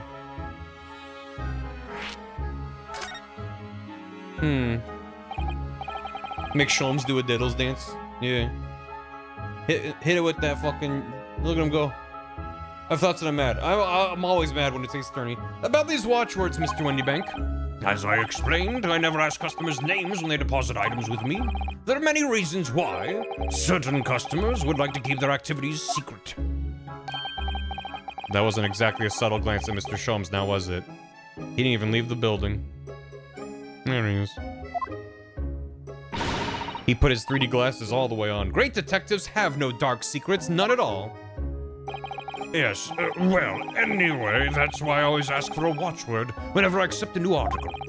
In many ways, it's like the secret combination of numbers used to unlock a vault. The date of deposit, a description, and a watchword uniquely identify each item. And of course, then I give the storage ticket to the customer.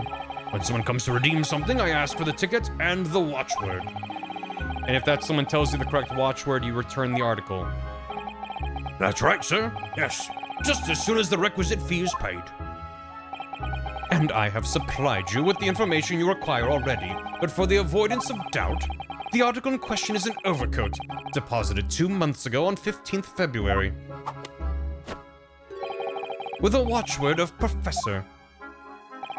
All perfectly correct information, sir.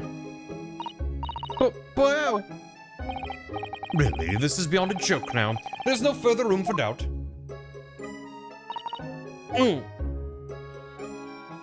Yeah, 2 months ago. Oh, well, it does seem to fit him. Even if it doesn't match his style.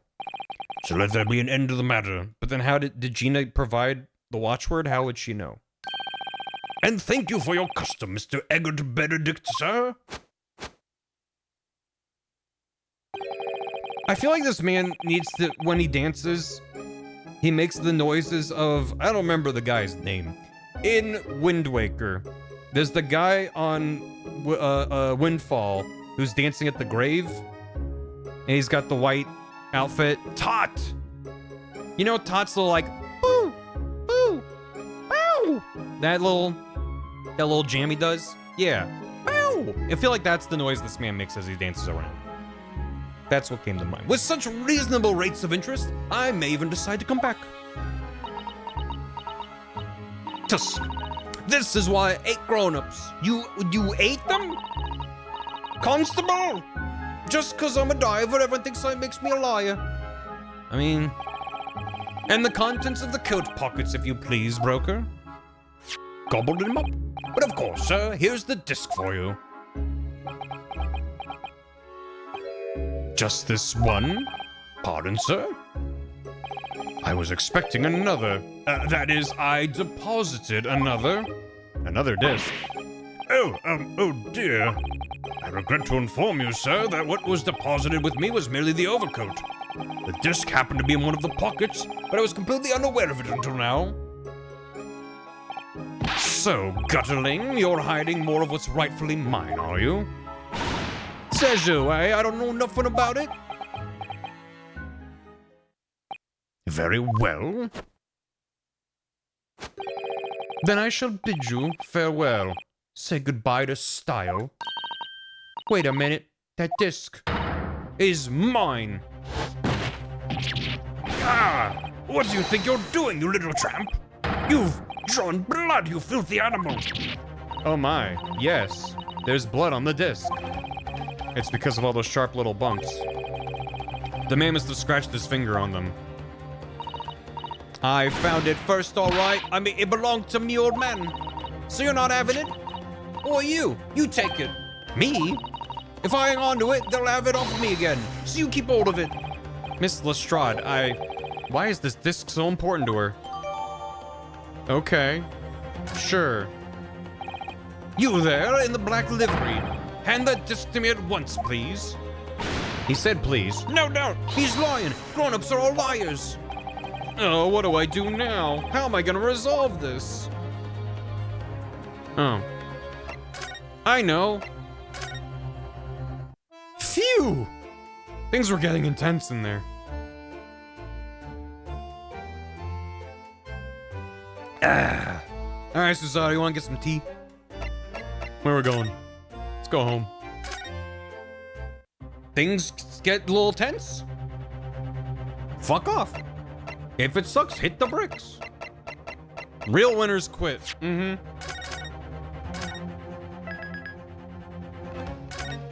Meanwhile, man, I don't know. What do you got in there? What's in that brain? All three are dead. Mr. Windibank is clearly at a loss here. We have to do something about this before he reaches for that revolver of his. I know it's morbid, but it's kind of a funny bit to me. We're just like, God, he's gonna grab his gun. But not to attack any of the assailants in the store. It's just like a stupid bit. Look at Mr. Windibank watching diligently over his shop. There's still so many things I'm curious about. But some I don't really feel like this is the time to be browsing. Calming this fraught situation must be our top priority. And I'm fairly certain we can just find just the great thing we need among the articles here in this shop. He would have so loved, and we would be so loved. Look at these piercing eyes. He's clearly in no mood to talk. We have to do something quickly before this mysterious gentleman leaves to fetch the police or something.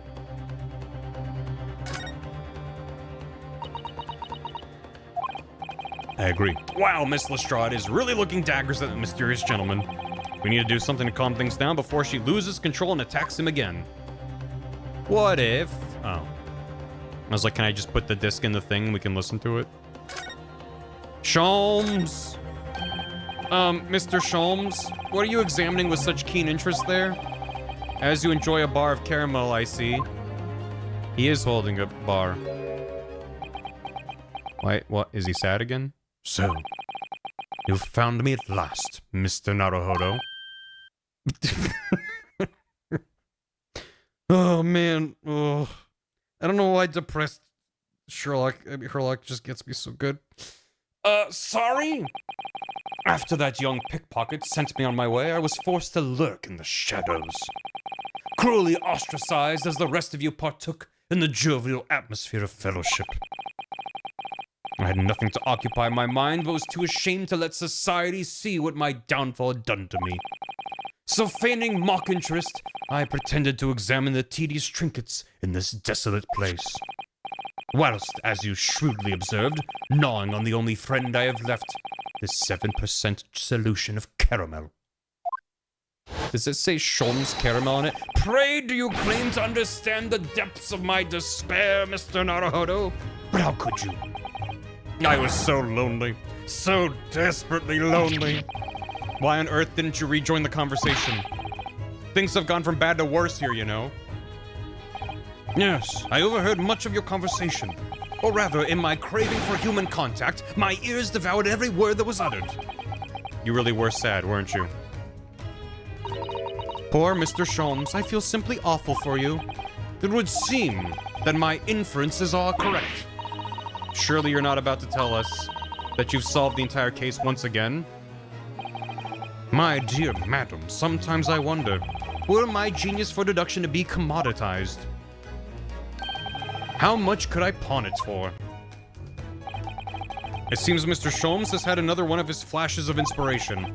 But who knows if it will help to resolve the situation between Lestrade and the mysterious gentleman. What's the right thing to do here?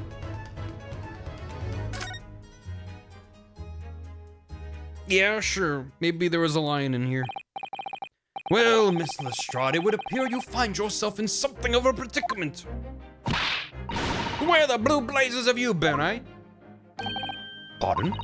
When a lady's in trouble, a true gent's supposed to be there to help. Straight away. Not an hour later. Harsh. And who, pray tell, are you? Mr. Eggert Benedict. You have, in my eyes, a veritably encyclopedic array of curiosities about your person.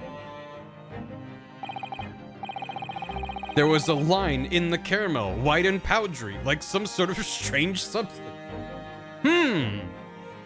He also had a little flask labeled opium that he kept opening for some reason. Nevertheless, there are two immovable conclusions I have drawn. I beg your pardon? The first is this.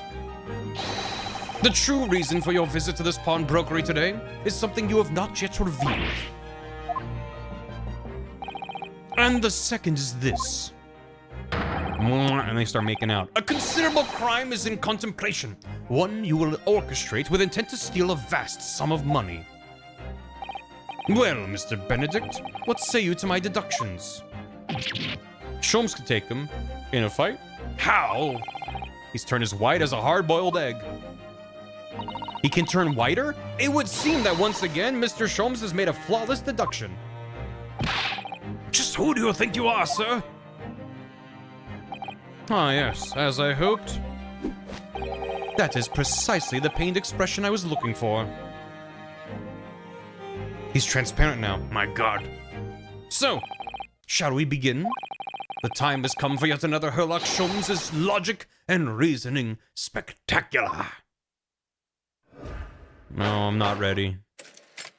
The game is afoot. Topic 1. Mystery Man's Aim.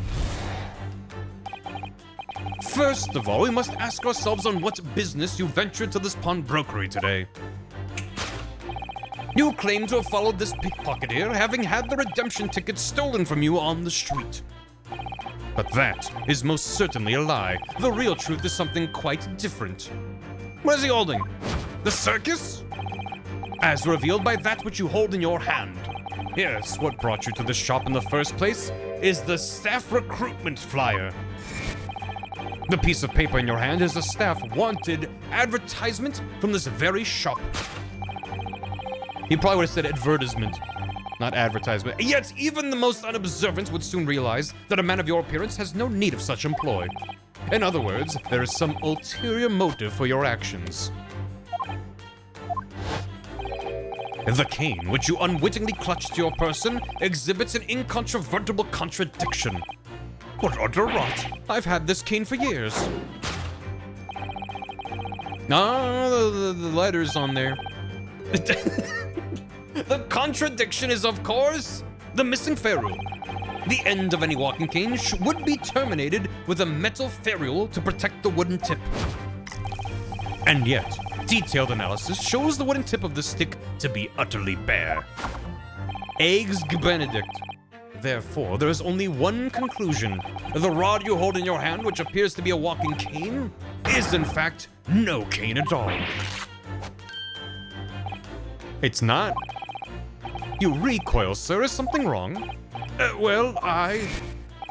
And in your recoiling, you inadvertently facilitate the answer of the next conundrum to present itself.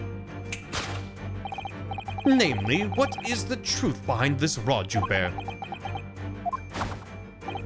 Yes, your reaction betrays the truth. The handle, which you evidently would like to conceal, is the key to understanding this riddle you see. From the moment I saw it, my suspicions were aroused. What walking cane demands such a stout handle? Mused I. But of course, as I said, this is no walking cane. No, that rod is the broken handle of a shovel. Are you insane? It's the hand of a spade, you fool. And now, having determined this undeniable truth, the conclusion's clear. Your true motive for coming here was to take employment at this establishment in order to excavate the ground beneath the premises. What a calculated crime you've conceived, sir. A wickedly calculated crime. To tunnel underneath the pawnbrokery. That's quite a crime. Topic 2, the great crime. Now, Mr. Benedict, let us continue. For we must expose the details of this elaborate crime you have in the planning. This is utterly absurd. You suggest that I, a gentleman, intend to excavate the ground beneath this pawnbrokery with a broken shovel? What on earth do you propose I could expect to find there? Some long-forgotten treasure, I suppose? Save for such a fanciful theory, what possible reason could I have to do as you say? No, but there is ample reason. As you are only too well aware, Mr. Benedict. Why did he react to that? And your furtive glance is more telling than I could have hoped. What? Let us consider what would motivate a man to infiltrate a shop such as this and covertly dig beneath its floor. The answer is revealed by the counsel note on the counter to which your eyes were inadvertently drawn. This letter gives notice of public works to be carried out in the local area. And according to the enclosed plan of the upcoming sewerage works, beneath the shop runs a sewer that adjoins another, one that runs under the bank on the opposite side of the road. This madness has entered the sewers now, has it? By excavating the ground beneath our feet, you would gain access to the waterway that flows in very close proximity to the great vault of the financial institution opposite. What are you? In summary, sir, you devised a master plan to pull off an elaborate bank robbery by dint of the underground tunnels. Master plan? He caught himself. Which brings us at last to the final chapter of this lurid scheme. With what plunder did the thief hope to make off from the underground vault of the bank? Are you quite serious? Having consulted with Scotland Yard some days ago, I happen to know the answer. But naturally, the answer is no secret to you, is it, Mr. Benedict? I have no idea what you're talking about. Allow me to present a rather interesting piece of evidence. You see, this picture postcard tells us all we need to know. A postcard of the Great Exhibition? I'm afraid you've quite lost me. Currently in the final stages of preparation, the Great Exhibition will soon be underway. And the government has provided extra funds to complete its centerpiece, the Crystal Tower. Funds that currently sit in the vault of the bank, on the other side of this road. Pardon? Yes, the considerable crime you have been contemplating is the theft of that which sits in the vault of that bank, the special reserve funds for the Great Exhibition. Of course, that is top secret police information, so keep it under your hat, please.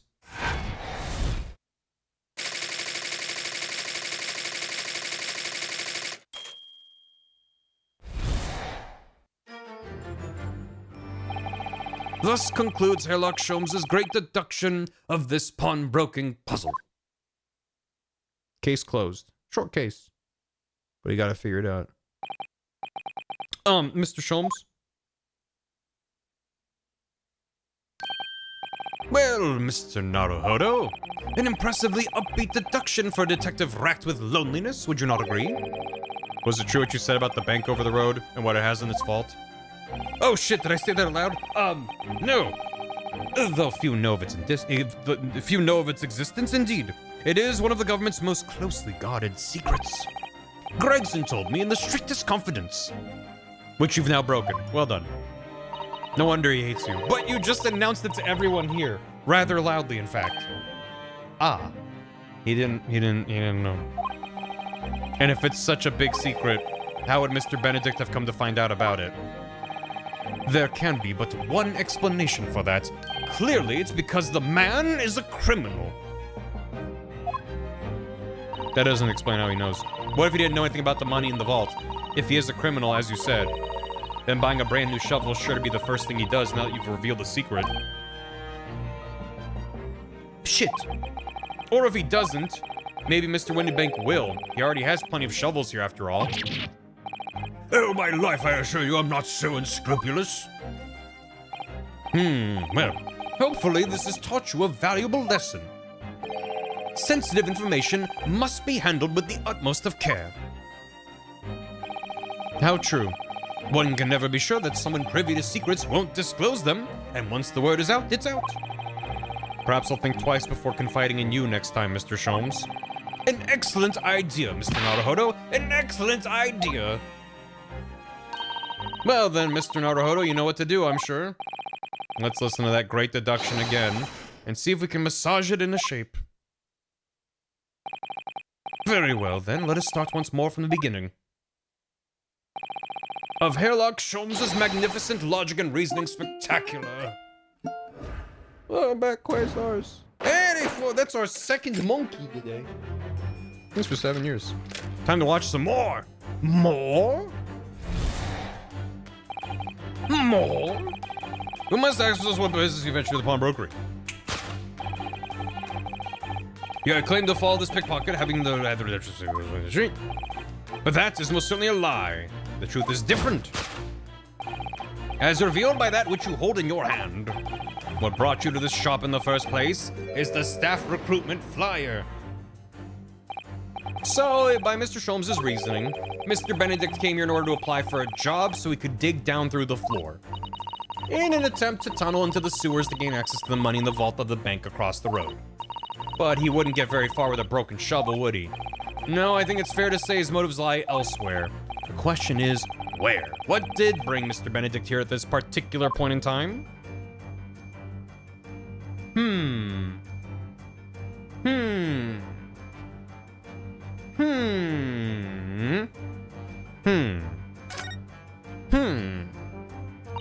His hat. It certainly is a flyer for Mr. Windibank's shop. Let's see. Windibank wants you. Pawnbroker's assistant required. It's an eye-catching advertisement, that's for sure. I've seen the same flyer appear inside the shop, I think. Perhaps Windibank is always in need of more staff. So Benedict came here to apply for a job? That's just too hard to believe. That's a proper English gentleman's cane, isn't it? Look at the beautiful polished brass on the handle. But Mr. Sholmes is right, it's not the sort of handle you usually see on a cane. Perhaps it's the latest London fashion. I mean, that's just guesswork, of course. Perhaps you could adopt a cane, Mr. Naruhodo. It might rather suit you. I have a feeling it might argue with the sword around my waist. His stylish hat. That silk top hat is whiter than white. Only an English gentleman could hope to carry off something so bright. It looks so incongruous with the black overcoat, don't you think? Perhaps it's the latest London fashion. I mean, that's just guesswork, of course. How about it, Mr. Naruhodo? I think you'd look very fetching in a white top hat. Well, you know, I think it might look rather incongruous with my black university uniform, so... I agree. What else does he have? Oh... Professor! This is me! I've come to write you this letter from the past! Oh. Look at all the scribbled notes on the back of the flyer here. I don't believe it! What is it? Listen to what it says. Name, Gina Lestrade, height 5'2". Green cap, scruffy waistcoat, grubby white shirt, blue satchel, ragged. It's a detailed description of Miss Lestrade. Goodness! There's even a sketch of her, hat and all. Although, if he showed it to her, she'd fire that smoke grenade launcher in his face for sure. And look, the details of the shop have been written down here too. Windibank's Pawnbrokery, Baker Street, redemption deadline 15th April. Which is today's date. Why would Mr. Benedict have all that information scrawled on the back of that piece of paper? Oh, don't believe it. It's probably coincidence. This is gonna be the same. That concept art. Blatant in the Eastern style. Very upsetting. Suspicious writing on the back of a suspicious flyer in the hands of a suspicious gentleman. I didn't think there was anything suspicious about the flyer, Mr. Naruhodo. But yes, Miss Lestrade's name and height and a description of the clothes she's wearing. Not to mention the sketch of her likeness, which I'm fairly sure she wouldn't take lightly. I think it's a rather dashing caricature. Go now. 97 months. That's so many. Thank you. Hope you're doing well. Today's date 2. We can't let this go, can we? It's far too sus. Take that!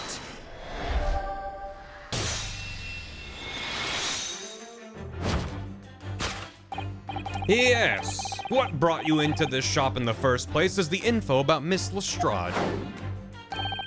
Quite so, my dear fellow. It would appear that the writing and sketch on the reverse of the flyer pertain to the pickpockets, Miss Lestrade, and to Mr. Windibank's pawnbrokery here. Bah. You originally told us that you had merely given chase after Miss Lestrade stole the redemption ticket from you. But that, sir, is a thinly veiled lie. It is the information on the back of the flyer that led you here today, by which I mean here to Windibank's pawnbrokery, and today, the redemption deadline of that overcoat. So, you waited outside for the young girl matching the description you have written down to arrive.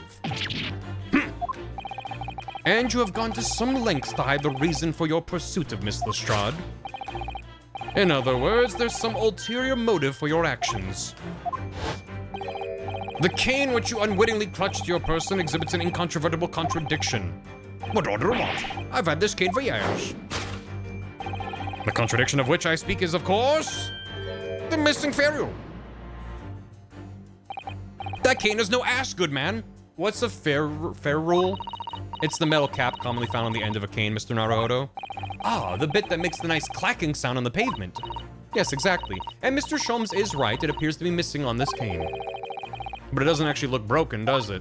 No, it doesn't, though the gentleman certainly did recoil when Sholmes identified the cane as sus. In other words, there's some secret about the cane that Mr. Benedict would rather we don't know. Let me put him in the microwave. His hat, of course. As stylish as it no doubt is, I don't think this white top hat suits the man, do you? Not at all. The more I look at it, the more something strikes me as suspicious about it. I think perhaps it's not so much that it strikes you as suspicious, but rather that the hat is just striking. I suppose you're probably right. Perhaps the hat isn't what we're looking for. I think it's probably the hat. The ferrule. He stole that from Speedwagon. The end of this cane is just bare wood. And according to Mr. Sholmes' deduction, this is where the shovel blade would have been attached. Couldn't it just be that the tip fell off? I'm sorry, Mr. Naruhodo, but I couldn't possibly speculate. The front fell off. You see, it's not supposed to do that, but it did. That's not it. It's probably not the initialing. Nah. Maybe it's the initialing. Yeah, I was also thinking sword cane, but how would that? Look here, Miss Susato. Like, what would that do for the current situation, other than make him more of a threat, I guess? There are some letters on the handle. Those must be the initials, I think. Must be initials. In the West, it's customary for people to engrave their belongings with first letters of their names. So Herlock Sholmes would be HS, you mean? That's right. And the initials on this cane, obviously... Oh. AG? Why does it feel as though that's not quite right? Is there anything else about him? Maybe back there? Ooh, a gun. Take that! You gotta write those letters in your... I don't put my initials on everything. Just my most prized possessions. As in most things I have. The contradiction of which I speak is the initialing. A most astute observation, wouldn't you say, Mr. Eggert Benedict? Try and think of another food pun that's AG. It's fine. We are led to believe, sir, that your initials are EB. Yet in the most possessive manner, you have in your grasp a cane bearing the initials AG. Arugula. Asparagus, grilled, avocado ghost. A guacamole. A grape. Apple grape. No, you're wrong. This cane isn't... Au gratin is a thing. You said before that you've had that cane for years. So don't try to tell us you just borrowed it from a friend or found it in the park. In short, though you hold yourself to be a gentleman, you have withheld your true name. Was that his underwear ripping? Angus Graham. Aubergine.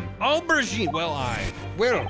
And in your recoiling, you inadvertently facilitate the answer of the next conundrum to present itself? Namely, what is the truth behind this rod you bear? Yes, your reaction betrays the truth. The handle, which you would like to conceal, is the key to understanding this riddle you see. Let's consider the bare bones of what's happened here. Miss Lestrade redeemed that fine-looking overcoat, and now a mysterious man has appeared, introducing himself with a fake name, and claiming that the overcoat belongs to him. We know he actually identified Miss Lestrade from a written description, which suggests that everything else he's told us is untrue. So what we need to do here is somehow prove the overcoat cannot possibly belong to him. Is there anything on the overcoat that... Oh. That's what that ripping sound is. Sure. I thought maybe his ass exploded out of his pants. The seam on the shoulder there is coming apart, look. So it is. Do you know, a moment ago when Mr. Benedict was surprised by something that was said, I thought I heard him make a rather strange noise. It sounded a bit like a tiny growl. Where's the kitten? But now I think it was probably the sound of this seam ripping open. Look at his hat again? I will. If you look closely, it does seem to be a very tight fit. The sleeves are stretched to bursting, and he wouldn't have a hope of fastening at the front. If he were to run around it, I'm sure the whole thing would fall apart. That I'd like to see. Sorry. So how can we make Mr. Benedict run around? She's really giving us some thought. And here I thought it actually fit him well. He has no hands to speak of, that's true. I've been looking closely at this hat for some time now, and it suddenly occurred to me, a bright white top hat like that might just be the hat for me. You like it, don't you? I think I do, don't I? In that case, you could see if there isn't something similar among Mr. Windibank's forfeited items. After we've concluded our investigation, we must focus on the task in hand at the moment. I think he'd look good with it. He should take it. He should. It is a rather strange handle for sure. Yeah, certainly unusual for a gentleman's cane. You expect to see such a cane being twirled charmingly by its owner as he skips merrily down the street. You do? Something has just occurred to me. We have a shovel back in our office, don't we? You're right, and its handle's exactly the same shape as this cane's. Here we go. Now I'm starting to wonder if it's not actually a cane at all, but a spade. Mr. Sholmes' deductions are curiously compelling, aren't they? It's a spade, not a shovel. Yeah, I think that's everything. Yeah. Take that!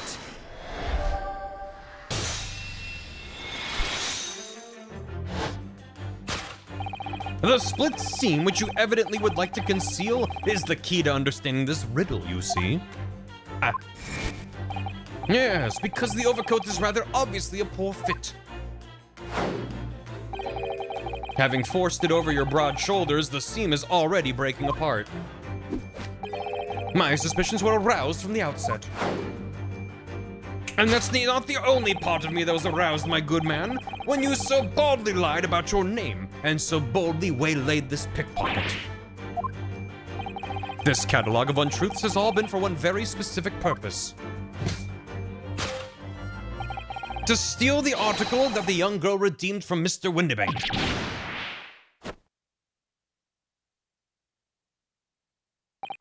But what really irks me is this.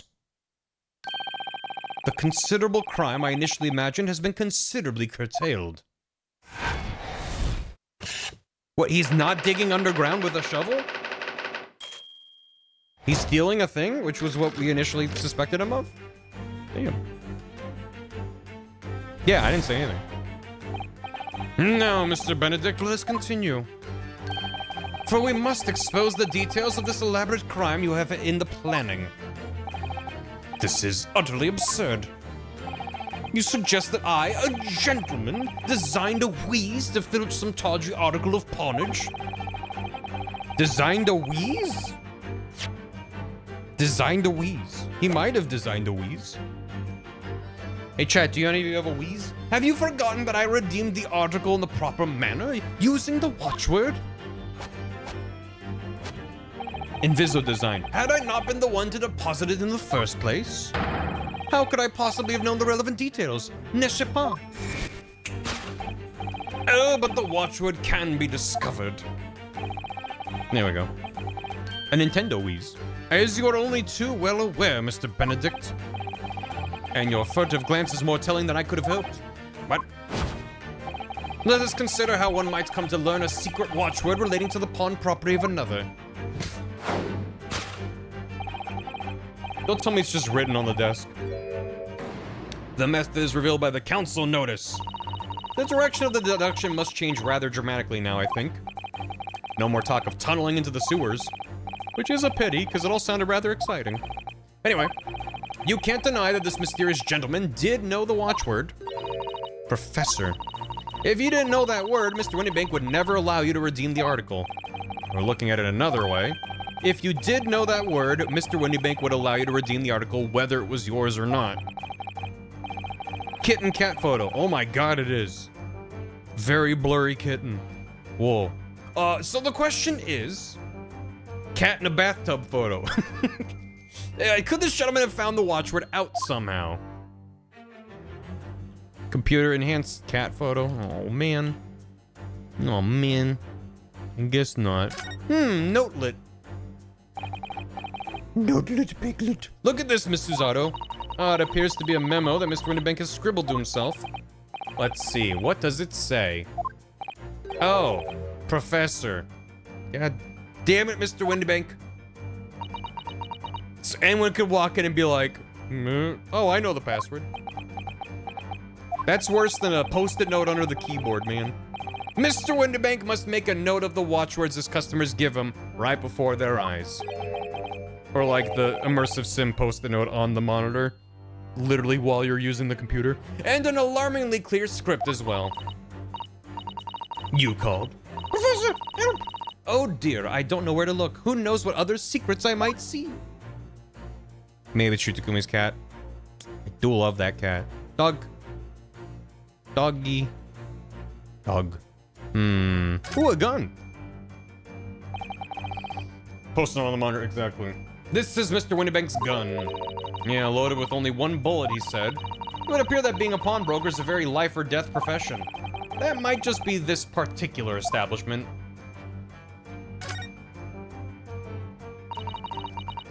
Doug. Baker Street Works is the title. Don't say it, don't say it, don't say it, don't say it. No one in chat, I'm not saying it, no one's saying it. Fuck! Mods? Ban them from space. And it does mention sewerage works, as Mr. Sholmes said. Oh. And specifically mentions that tonight's sale at the confectionery shop in the corner won't be affected. Case solving first, confectionery later, Mr. Naruhodo. Curse my overly expressive face. I hardly know. Unhiggs your boson? My boson! Yeah, I don't think there's anything else. Hiya! Take that! You can't be in space. You can be nowhere. Nowhere at all. The method is revealed by the notelet on the counter to which your eyes were inadvertently drawn. Yes, the broker here follows the same procedure whenever a customer comes to redeem an article. He asks the customer for the watchword and notes down the response uttered on a notelet he has to hand. Then he consults his ledger and confirms whether or not the watchword matches that of the article in question. I would expect nothing less of a diligent pawnbroker. But his diligence clearly has its disadvantages. What are you talking about? It is increasingly apparent that you were present in the shop before your accusation against Miss Lestrade. In all likelihood, you followed her inside and then observed her talking to Mr. Windibank. When the diligent broker made a note of the watchword, as is his common practice, you observed him writing the word professor on the notelet beside the ledger. It's not a very good system. And that, sir, was the master plan you devised to steal the pawned article from the young Miss Lestrade. Master plan? Which brings us at last to the final chapter of this lurid scheme. Why would you go to such lengths to redeem that particular article from this pawnbroker? Are you quite serious? For an ill-fitting overcoat hardly seems to justify the effort, much less a worthless music box disc. But naturally, you had a very good reason to make them yours, didn't you, Mr. Benedict? I have no idea what you're talking about. Allow me to present a rather interesting piece of evidence. You see, this picture postcard tells us all we need to know. The articles we're talking about are the overcoat and the music box disc that was in one of the pockets. Which, according to the Mr. Windibank, isn't even worth a penny. Yeah. And yet this man went to such lengths to steal them. Why? I wonder if perhaps we already have the evidence we need to explain it, Mr. Naruhodo. Could we? Really? I better have a thorough look through all the evidence we've collected so far. A happening?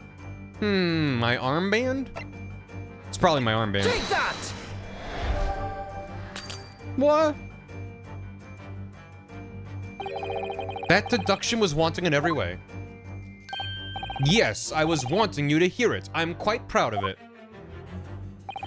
I find myself wanting never to have heard it. I'm quite pained by it, in fact. Oh, sorry. I'll try again. No! I didn't know I was gonna take damage. I thought it'd be funny. Okay. What? Smash using very high-handed measures to get his hands on this overcoat on the disc. He wants it. The last piece of the puzzle. There's just no way to know. Chad, I need a hint. Take that!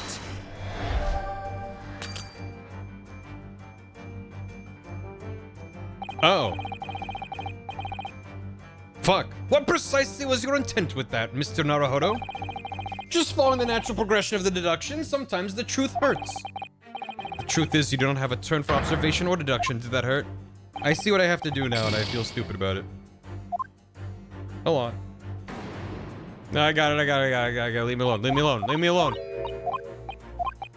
I have to investigate my evidence. There we go.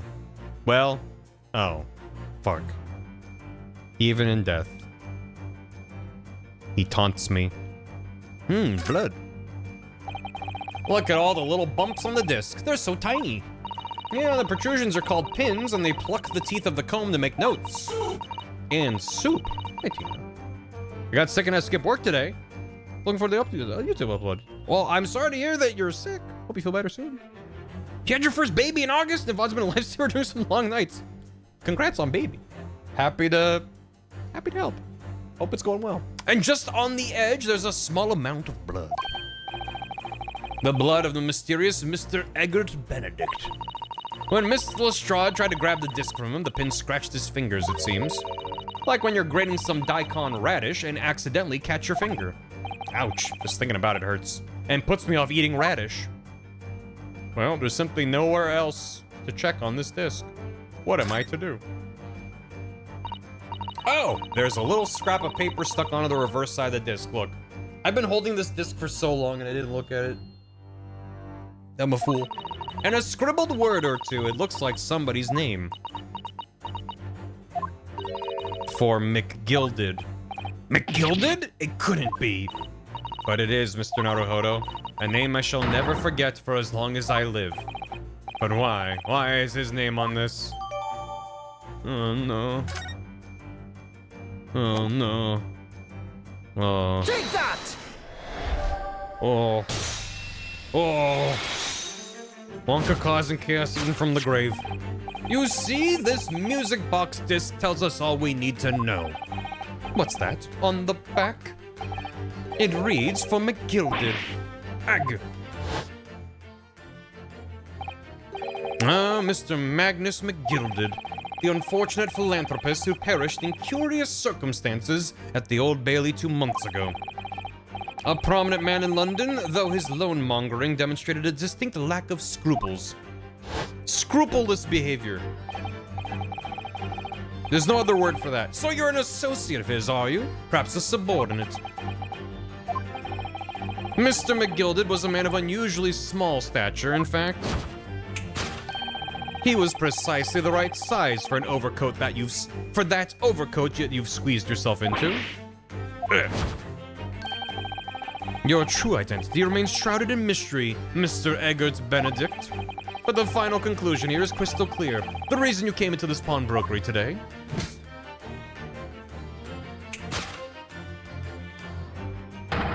was to retrieve an article left behind by the late Magnus McGilded.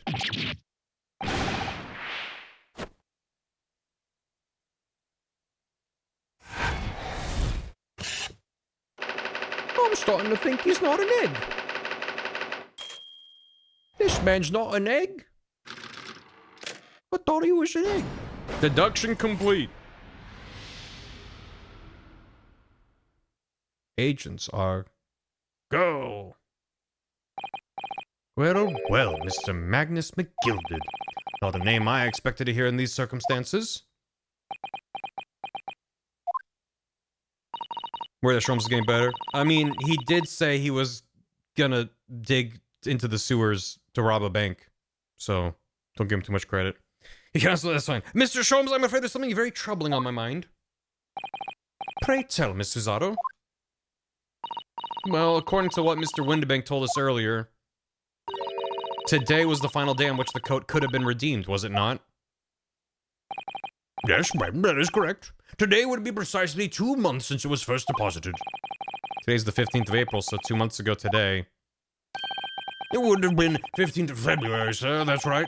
It's all carefully recorded in my ledger. Deposited at 10:30 p.m., I see. But that suggests 15th February is the day on which the omnibus murder took place. And 10:30 in the evening is precisely the time at which the terrible events were unfolding. Oh no. Suggestive is not the word. It would seem the matter is entirely beyond coincidence.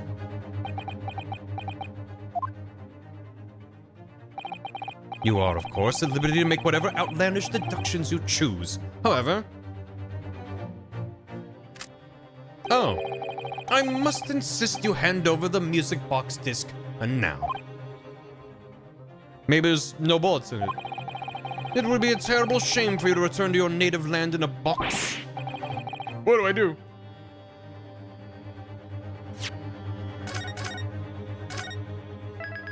Just gotta save the game real quick. No. I'm not gonna. There are some things a man must protect at all costs. This may well be one of those things. Then again, it may not. Hold it! Mr. Windibank! This is my shop. I can't allow any harm to come to my customers. If that were to happen, I should have to take my own life. Mr. Windibank, no! Alright, that's enough. Oh. Inspector Gregson? Where's this Chippy? Inspector? That's right, sunshine. The alarm was raised on one of our dedicated emergency lines. So we got here as fast as we could. Now, what's all this about, eh? What's all this, Ed? Praise be, you're here at last. I was moments away from forfeiting my own life in my very own establishment. He's not gonna be like, oh! What a... goodbye! Okay. It would seem you have the upper hand. I guess. Alright, you lot have some splaining to do. I don't appreciate being bothered with some petty argy-bargy. Petty? Argy-bargy? Mr. Windibank very nearly met with his end. By his own gun, as far as I could tell. Oh dear. And the whole of Britain could meet with its end if I don't get to the bottom of the case I'm supposed to be working on. Well, what on earth is the case, Inspector? Argle-bargle. Spare no detail, Gregson. I might have said a little too much. No matter. It's nothing to do with you lot. Anyway, sir, you're gonna have to come with me down to the station. But of course, Inspector. Ah! He's getting away! He's spinning away. Get after him, lads. Whistle the beat officer, too. Sir. There he goes. He's Wonder Womaning away. There's been a spate of thefts at pawn shops around here recently, so we fitted emergency buttons underneath the counters for brokers to let us know when there's trouble. Oh, Inspector, I was very worried there for a while. Very worried indeed. Now then, Mr. Permanently in Mourning. Oh, yes? I'll be taking that whatever it is of Mr. McGilded's down into the yard. Thank you very much. So hand it over. Oh, yes, of course. No, don't give it to him. It's mine, that is. Mine. I'm sorry, miss, but anything belonging to McGilded has to be taken in as evidence now. As evidence? If the police demand something as evidence, my dear fellow, we have no choice but to capitulate. It's all yours, Inspector. But what's in the letter? He's spinning too fast, sir. I didn't realize the Maya spin was foreshadowing when I started stream with it. And so we handed Mr. McGilded's disc to Gregson, and were summarily turfed out of the shop and onto the street. Capitulate is a good word. Oh. The end. A you ate? I barely even know her. Did Gilded die? Oh, yeah, he's super dead. Yeah, we got him an innocent verdict. And then he was like, all right, I gotta go back into the omnibus to check it out. And it burst into flames and he died. So, shenanigans was afoot in that instance. 15th of April. I mean, I didn't see no body, but I trust the game saying like, yeah, a ton of police were there and he was dead. That's why I ate grown-ups. Don't eat them! All I do is feed you a pack of lies and take stuff away from you. Oh, really, Miss Lestrade? Tell me, is that overcoat keeping you warm? What? Oh my, surely you were given that. Yeah, the dean let me keep it after I looked daggers at him for long enough. He was trying to get out. He was. He went through the pockets and then said, go on then, have it, before telling me to scarp it.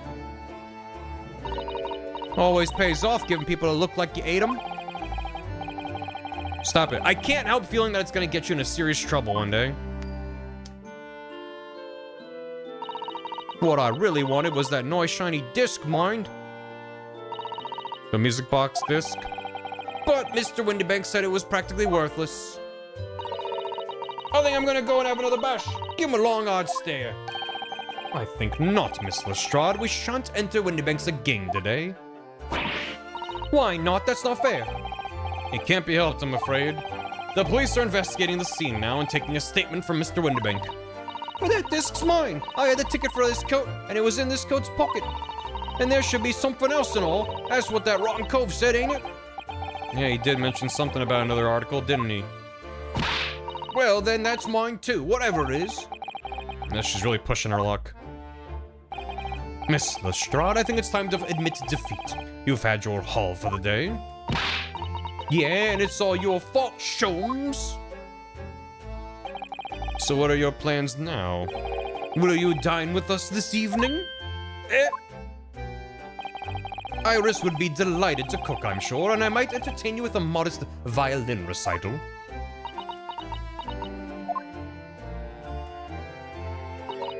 Nota. Oh.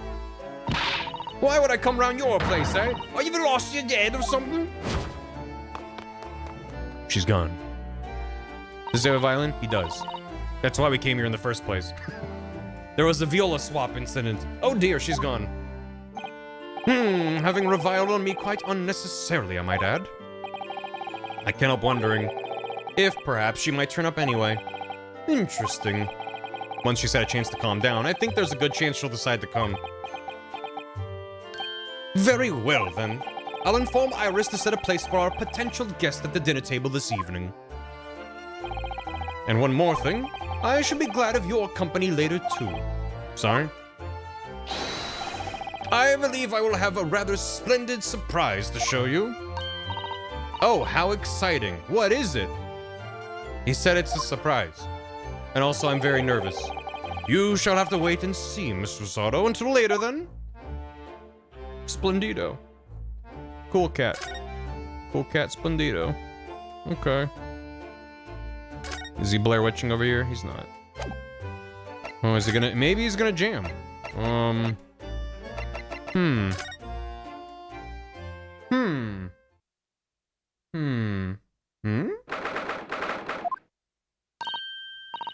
Susie and Runo, come in, come in.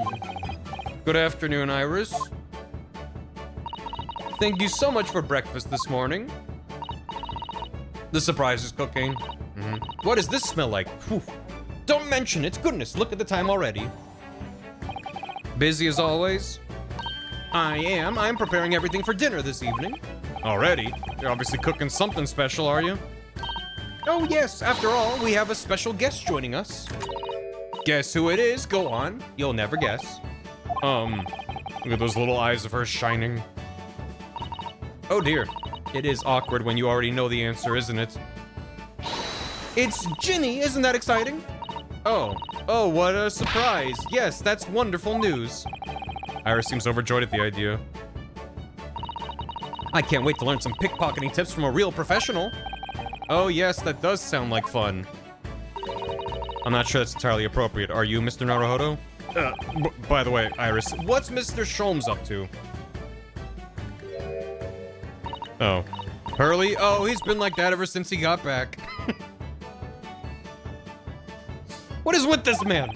Hello, Mr. Sholmes? I beg that you won't speak to me. Sorry? I don't know who you are, but kindly take your leave. As you can see, I'm not here. Look at Iris's bag when you get a chance. There's a cute detail. I don't know how to respond to that. I do apologize. When he gets like this, he's completely oblivious to everything. I see. Really, he behaves just like a child sometimes, Hurley does. Mr. Sholmes and Iris have something of a parent and child relationship, don't they? Except that Iris is clearly the parent here. His brooding corner. Come to think of it, I wonder where her real parents are. What's the matter, Runo? You have ever such a funny look on your face. Oh, no, it's nothing. I know what it is. Why does this girl live here with Mr. Sholmes, you're wondering? Am I right? We've been here for 2 months. How did you? Oh, Runo, I can read you like a book. This girl is dangerous. Don't worry, you can ask me anything. I won't mind. Okay. Where are your parents? So by Ginny, you mean Miss Lestrade, the young woman from the McGilded case 2 months ago, right? Yes, who also stole my experimental smoke grenade launcher. Rocket launcher. Although after that trial, I invited her back here, and we had dinner together. And now we're the best of friends. We know where her dad is. Do we? Oh, what a lovely tale. Now, if I bump into her on the street, she runs away as fast as she can. Oh. And I chase after her down the back alleys. An interesting idea of friendship. And then I let her have the latest color of smoke grenade I've developed. Oh. There are so many beautiful colors in the world. Ginny wants me to make a whole rainbow. I suppose this means you've let Miss Lestrade keep the smoke grenade launcher, have you? Yes, that's right. I got bored of it anyway. Hurley always reacts the same way when I shoot him with it now. Poor Hurley. Oh, I can't wait for Ginny to arrive. It's been too long since she last came over. I'm so excited.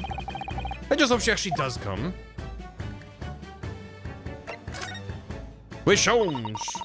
I'm sure you've been wondering why it is that I live here with Hurley, haven't you? Well, it has crossed my mind. That and where are your real parents?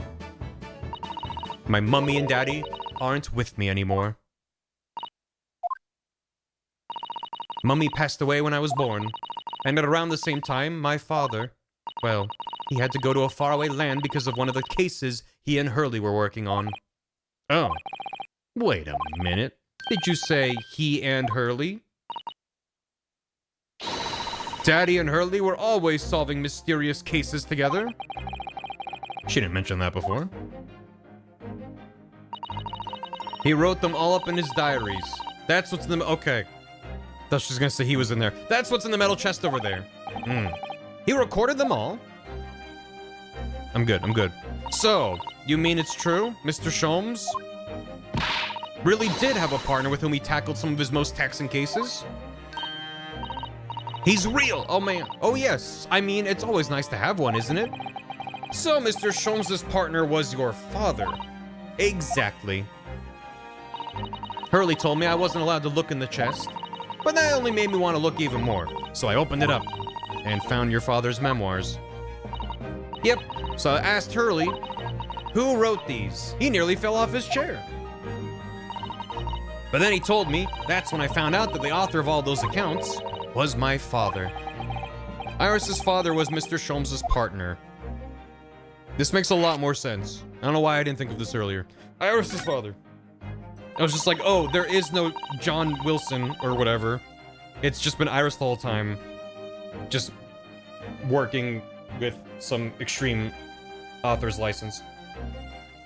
I've practically lived with Hurley all my life. I was tiny when he took me in. And you're still tiny, so it came as quite a shock when Hurley told me he wasn't really my daddy, I mean. It must have done. Should we not make Watson a little VTuber girl hate shoes die? I 100% thought he did. I 100% thought he took the idea of Watson and just made it a 10-year-old anime girl. You want to look at case one? The is that? Could that be? She's the writer, right? Functionally did. Well, because in the Sherlock Holmes stories, Watson goes on the misadventures with Sherlock and then writes it up from his perspective. So that's why. I wonder why Mr. Sholmes chose to tell you at such a young age. Bad chatter. It's fine. I would have figured it out eventually, probably, maybe. It's not really a spoiler, it's just kind of connecting dots. Hurley said it's because he wouldn't have been able to hide it from me. Oh. Well, having lived with Hurley all these years, you might say that his ways have rubbed off on me.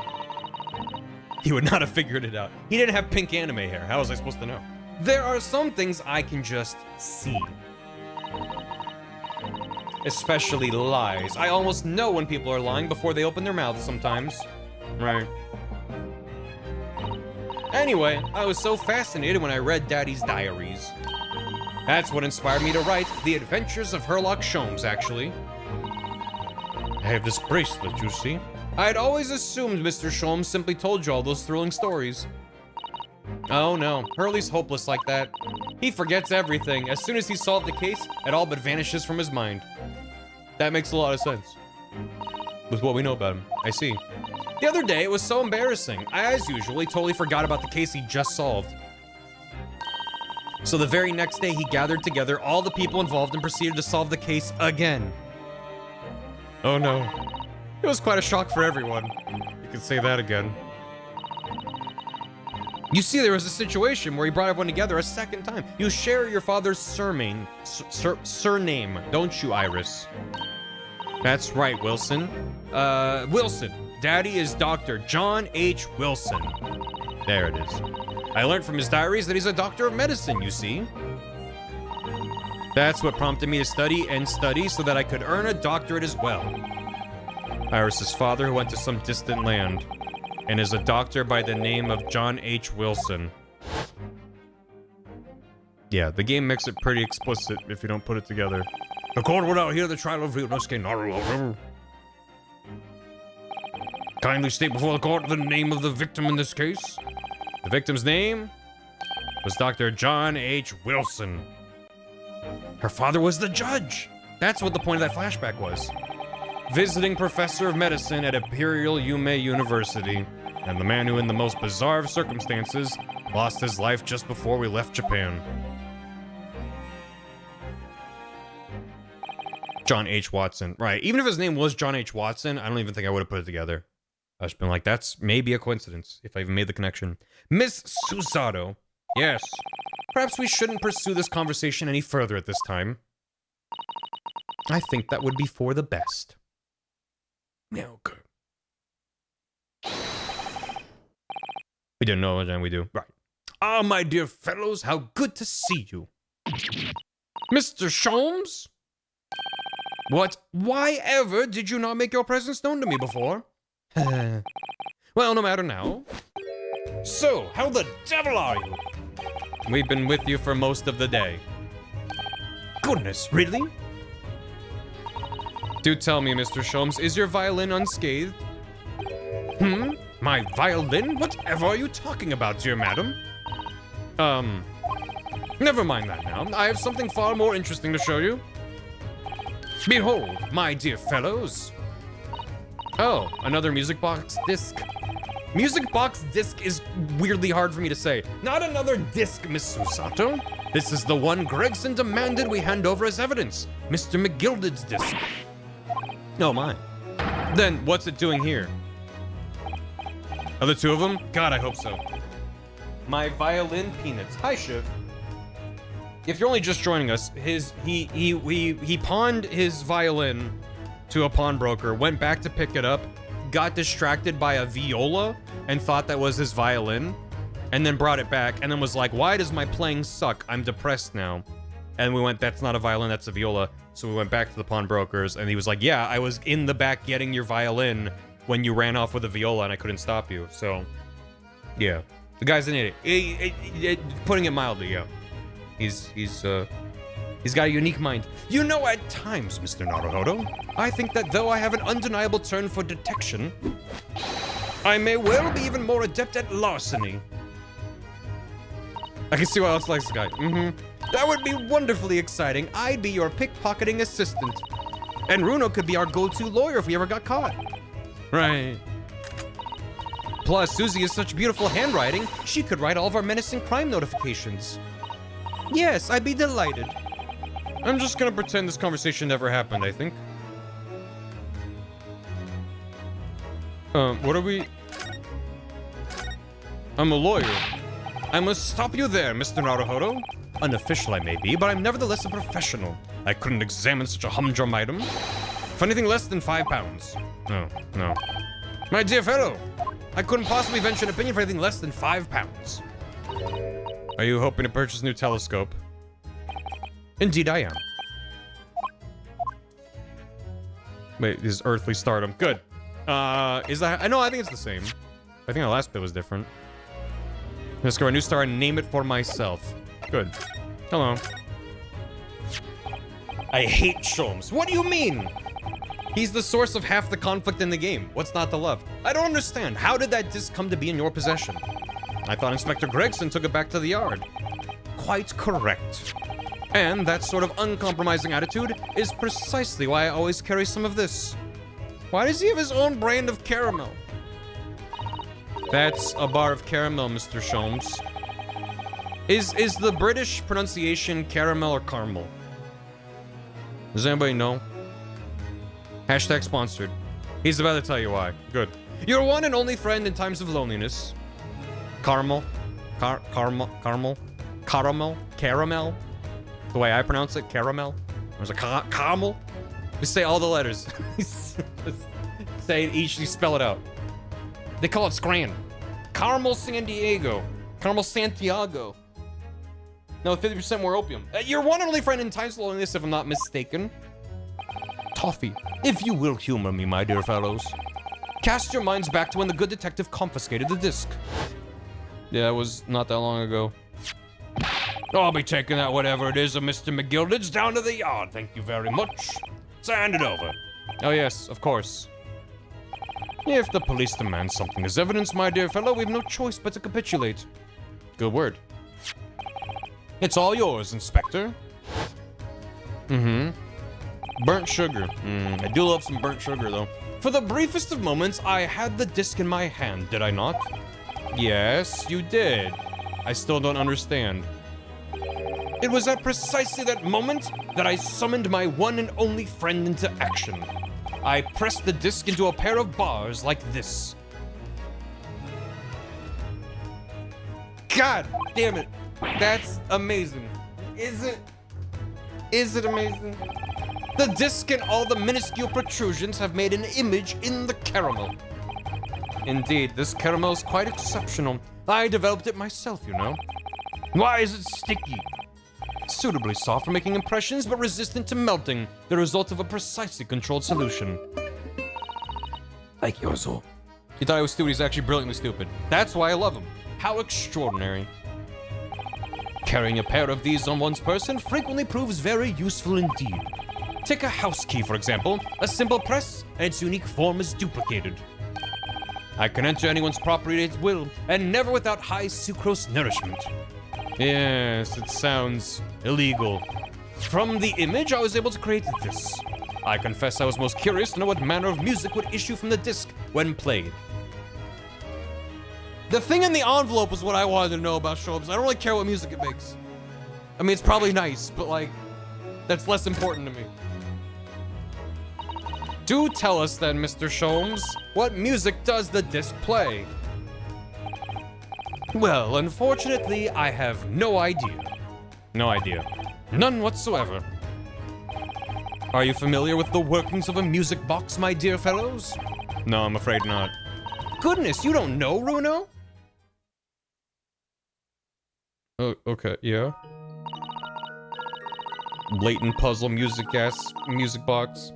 Inside a music box, there's a special metal piece called a comb. That's what produces the sound. Small protuberances pluck the different teeth of the comb as they rotate past it, making the different notes. This is like the 4th time they've explained how a music box works, and this time they have visuals, and I'm just getting more and more concerned about it. That somehow this is important to the case, that I don't know what it is. It rotates past making the different notes. Yep. The first music box, there's never anything that's interesting for the sake of being interesting in Ace Attorney. It's always for an end. And I don't know why it's gonna be important, but it's gonna be. The first music box is to be invented using a rotating cylinder with protuberances on it. I know about music boxes. I get how they work. It's simple. But over time, a new type of player was produced, which uses discs such as these. With that development, the popularity of music boxes spread far and wide, all around the globe. Why exactly? Because the discs are easy to produce and can be interchanged to facilitate the playing of different tunes. There are a great many firms in Europe now manufacturing music boxes as a result.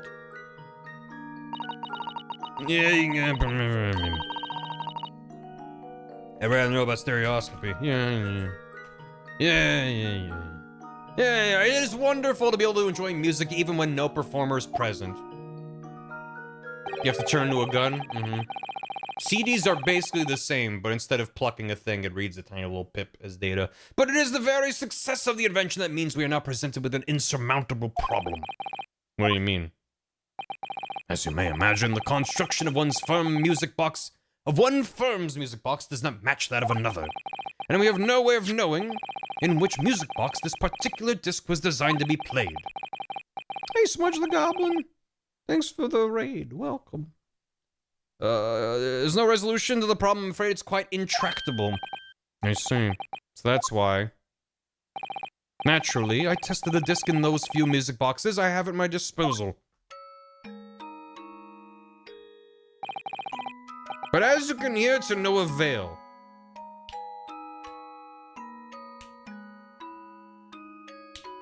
Yeah. Well, meanwhile, I am chaotic and cause conflict in the story. Aw, you're sweet. I'm chaotic and cause conflict in the story. Hello, human resources. Real. I could get into why I agree with this meme, but it's not worth it. But it is true. Don't you dare compare Sholmes to... Don't you dare. Get his name out of your mouth. Larry Butts is better than Laurie Stoneham? How dare you? I actually think I prefer Laurie's as a character. Or as when he shows up. As you can hear to know, I don't know, this sounds good. This is the music that plays when you're on the same puzzle in Layton for 30 hours.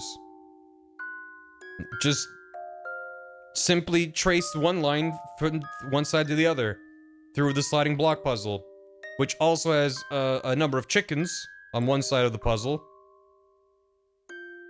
And also, you used 3 hint coins, and they all just said, "Have you tried looking at the puzzle?" And you're like, "Yeah, I'm looking at it right now." Look closer at it. Yeah, I know. There's like a ball in the middle, and I gotta move it over, but I can only use like 3 moves before the cannon explodes, which pisses off the elephant in the cage.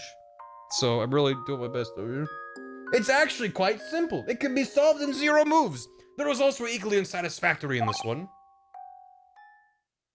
So, I am presently engaged in acquiring an example of all the music boxes ever made in Europe. Thanks, Alice. Thanks for the Prime. Did you know with Prime? You did. This puzzle reminds me of a rapidly declining mental state, also known as every puzzle. Every single one? That's Hurley for you. Always taking things too far. Starting to miss Flora. Who? My dear girl, an unsolved riddle is quite repugnant to my constitution. Surely all the different types in Europe will amount to a huge volume of music boxes, won't it? Yes, that is certainly true. In the worst case, I shall just have to ask you to vacate the attic room. What? Oh, that's the end of that conversation. Meanwhile, Magnus McGilded, not a name I expected to hear again so soon. Yes, it's only been 2 months since that grisly case.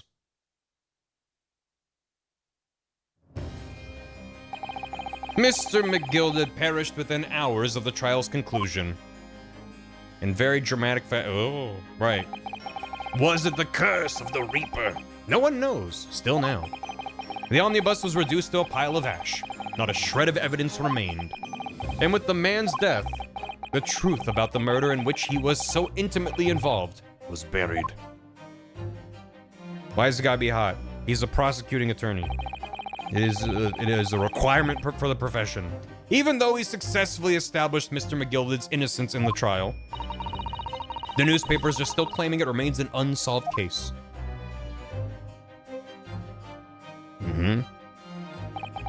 The murder of the brickmaker, Mr. Thrice-Fired Mason. That implies to find Winston Payne hot. Is that a hot take? I should think so. Yeah, I was very upset that this case was unresolved, so... In a way, I'm relieved that Case 5's coming back to this, but I'm also panicking, because I don't remember every detail about Case 3. In the end, the truth of the matter remains a mystery. Still have no idea what really happened that night. It is simple, we murder you anyway. Yeah. And although Mr. McGilded was found not guilty through my defense, I still don't know if that was the right judgment or not. Case 3 Part 2. Case 3, am I right? It would appear the case is not yet closed. This case is a feat! Well, it's time I started getting things ready for dinner, I think. Jenny will be here before long. Thank you, Iris. Oh, well, you must let me help you then. Of course, Susie. There's plenty to do. I think I shall investigate the condition of my faithful performing partner. Now then, where did I leave it? Let this be a lesson to you, Mr. Sholmes. Never leave anything too precious with the pawnbroker. Yes, you may be right. Oh, that reminds me of something Mr. Windibank said before. He said that he had a manuscript of Iris's in pawn, didn't he? Did he? Yes, he definitely mentioned it. Mr. Sholmes' latest tale of otherworldly mystery lies dormant in my storeroom, were his words. What meat will be important? We already had a viola swap. Do we need to have a meat swap as well? What is Case 5 but a third Case 3? True. You heard about that, did you? I expect you were as incensed as I was. Oh yes, the idea of such a wonderful story languishing in Mr. Windibank's storeroom, gathering dust. My dear madam, I'm quite sure I told you already. The pawnbroker's storeroom is the safest place for it. More secure than a bank's vault. And what about your Stradivarius, Hurley? Was that safe and secure? Well, there may be the occasional mix-up, caused by a certain impetuous someone not too far from me now. Do you have any idea how long it took me to write that Baskerville story, Hurley? Oh, it sounds so exciting. The Hound of the Baskervilles. I should love to read it.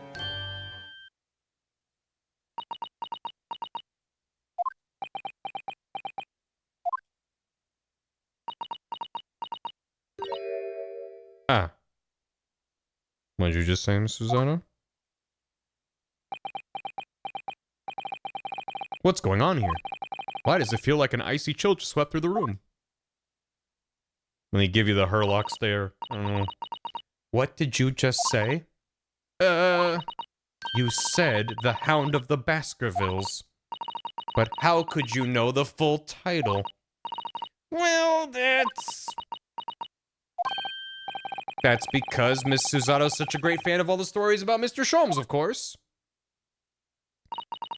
But Runo, the Hound of the Baskervilles, has never been published. What? When I showed Hurley the manuscript, he told me that I wasn't allowed to publish it yet. I don't understand. That's why he said that he'd keep it safe. Until it was the right time for the story to be made public, you see. That's why the manuscript is at Windibank's. And yet, how could Susie here know its title? Well, Hurley, what's going on?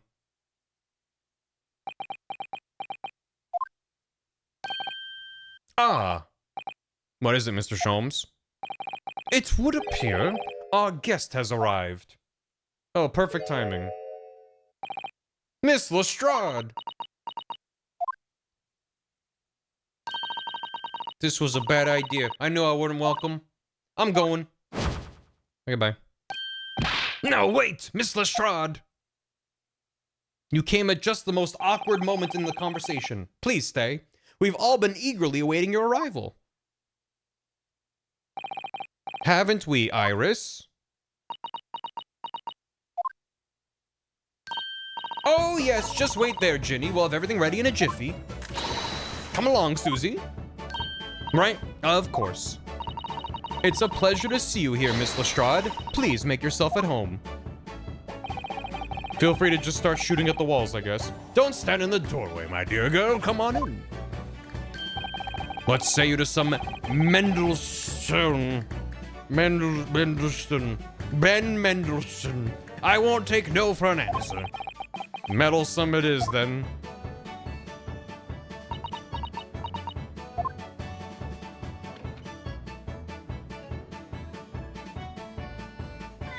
Yeah!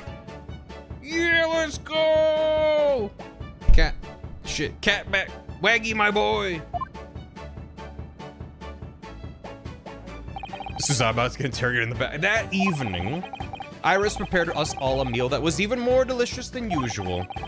Mr. Sholmes' violin performance was in no way meddlesome, and Gina, as we came to call her, taught us all how to steal things from another without being noticed.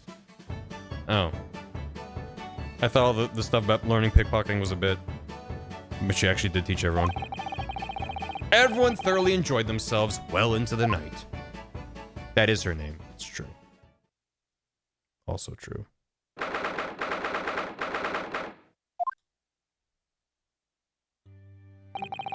That was a very enjoyable evening, wasn't it? Oh yes, Iris's cooking was truly divine. And I feel as though I can still hear the enchanting strains of Mr. Sholmes' violin even now. Best of all, I bet I could steal the glasses from his lordship's face next time we're in court. Best of all. I agree. Naruhodo-san, could I consult with you about something, I wonder? What's the matter, Susato-san? It's about the telegram I received. Oh, yeah! Ah, the one that arrived first thing this morning, I suppose. I've been summoned. What? Summoned? What do you mean? The telegram was from the Lord Chief Justice's office. Lord Strongheart has asked to see me. Lord Chief Justice? When? Tomorrow morning. What? Then we have to start preparing at once. Oh, no, that won't be necessary, Naruhodo-san. I've been summoned alone. Alone? What on earth for? I have no idea. I suppose I shall find out tomorrow. What's all this about?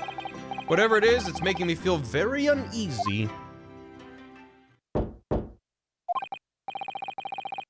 Oh, who could that be, I wonder? Good evening, friends. Iris, hello again.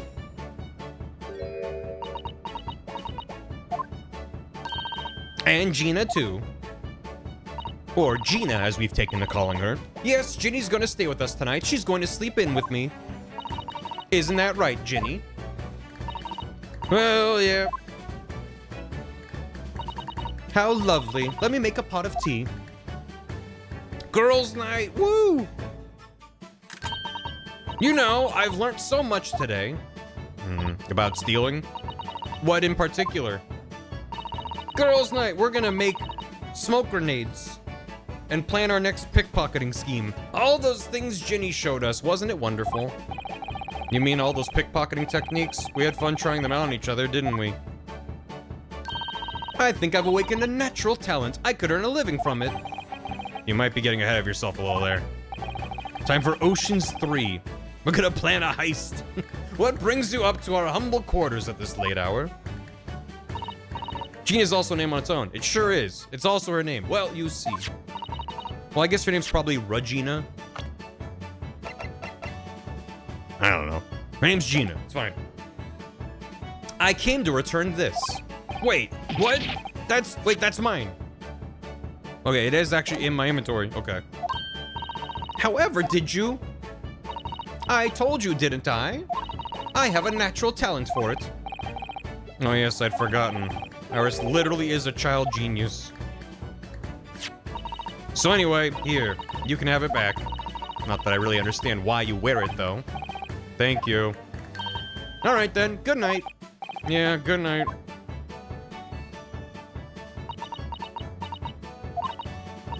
So, this is your office, is it? What? We just said good night, didn't we? What do you think, Ginny? I think I wouldn't fancy any chances with a lawyer what lives in a place like this. Yeah, me too. Ha ha ha ha. It seems as though Iris here still has something she'd like to talk about.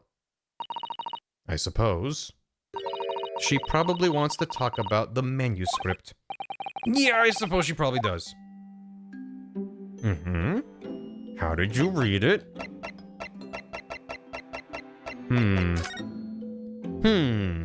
But first of all... Bruno, what are you doing? Look, I'm not gonna steal nothing, alright? It's all junk anyway. Charming. I suppose I should engage our guests in conversation, really. Yeah. She's there. Gina looks very pensive over there. Are you alright, Gina? Yeah? I was just thinking, that's all. How I wouldn't fancy me chances with a lawyer what lives in a place like this. Yes, you did mention that already. Get off, did I? Well, nothing else really springs to mind, that's why. What's wrong with this room exactly? I like it. How's our pet turtle doing that I'm assuming lives in the aquarium? Really good. Eh.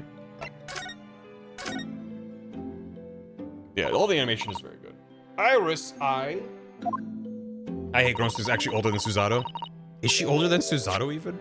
I didn't put that together. Susato is 16 and she is 7. Yeah. That's fun. I suppose you're hoping to talk about the manuscript, aren't you? Aren't you going to tell me? I'm so sorry. I need a little more time, please. Alright, I understand. I hope I haven't made you feel awkward. Death stare, death stare, death stare. Not at all, Iris, not at all. I don't know what all this is about really, but... It's a story you made up, is it, Iris? This mantle script or whatever you call it? It's not exactly a story that I made up. It's something I read in Daddy's diaries. Daddy's? That's right. I don't suppose I've mentioned it to you before, Ginny, but my daddy was Hurley's assistant once, his partner. What? They solved all sorts of strange and mysterious cases together. Is that right, mister? Apparently so. I was as surprised as you are, though. And Daddy wrote all the details of every single case down, you see, in his diaries. His Ibu? What? What? Huh? Did that? What? So actually then, I study them and write my stories based on what actually happened. So where's your old man now, then? Aibo or partner? Oh. Oh, Aibo's Japanese partner. Okay, I was like... Something's happening that I don't understand. He had to go away on urgent business to a faraway land, and he'll be gone for a very long time. So I've never really met him. Oh, right. Come to think of it. I don't know anything about Gina's parents either. Why? Wait. Does Ryunosuke have nothing he wants to say to Iris? I don't know. Perhaps we should ask her. The Hound of the Baskervilles. Iris, this Hound of the Baskervilles story. I take it it's another tale inspired by your father's accounts? That's right. I thought it was fascinating. But it's different somehow. From the other cases, I mean. Oh, how? I don't really know, but it must be special in some way. Because after I'd written it and showed the manuscript to Hurley, he turned as white as a sheet. It was the first time I've ever seen him like that. It pains me to have to say this after you've toiled over it for so long, Iris. But this story must not be published at this time, under any circumstances. Well, why not? It's one of my best works. I'm not at liberty to say. Not now. So please do not ask me. Your father is a clock. Well then, I won't. They have to sit down and tell them they don't know how to start avoiding it. But you could have some internal monologue to be like, I'll talk to her about that later. But I do solemnly swear that I will explain everything one day, Iris, when the time is right. And that's how the manuscript came to be with Mr. Windibank, isn't it? Yes. Hurley said it had to be somewhere very safe. That really gets my goat, that does. He's treating you like a child. I mean, she's like 10. I mean, it's what it is, keeping secrets like that. I'm sure Mr. Sholmes isn't trying to be mean. Eh? If he said he wasn't at liberty to talk about it, I'm sure there must have been a very good reason. I think so, too. Kids are smarter than people give credit for. Absolutely. But certain things need to be handled delicately. Also, absolutely. You lot are too trusting for your own good. But he can't pull the wool over my eyes. Sholmes is lying, Iris. I'll bet my life on it. What? Hurley's lying to me? Well, great. Now everyone's happy. She hates all grown-ups. I've realized I don't know anything about your parents, Gina. I ain't got any, have I? Never did have? Oh. Look, the East End's full of orphans like me. No one wants nothing to do with us from the minute we're born, not even our mums. But we all stick together. The older ones look after the little ones and make sure they get by. So that's why you're a pickpocket. Nah, diving's my life. I love it. I get a kick out of it every time I lift some pompous idiot's purse. And that's how we all afford to eat. I'm like Robin Hood, ain't I? That's how I see it. Oh, Gina. I do think about it sometimes. What it'd be like to have parents, I mean. I always thought it'd make everything right. But having listened to what Iris just said, it sounds like having parents ain't always easy either. Oh. I mean, if you know you never had them, you don't feel like you're always wanting to meet them. It's true. I do want to see Daddy so much. Oh, Iris.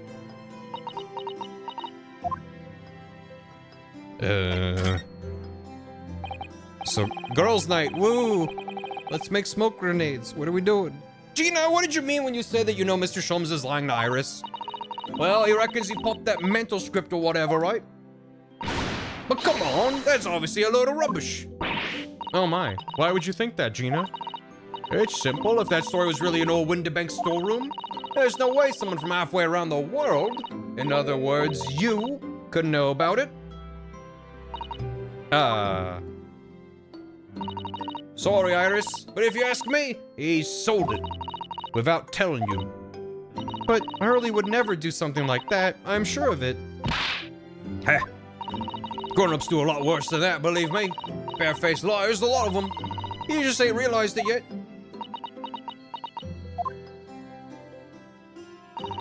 I'm telling you, that mental script ain't at Windibank's. You'd soon see it if you had a look.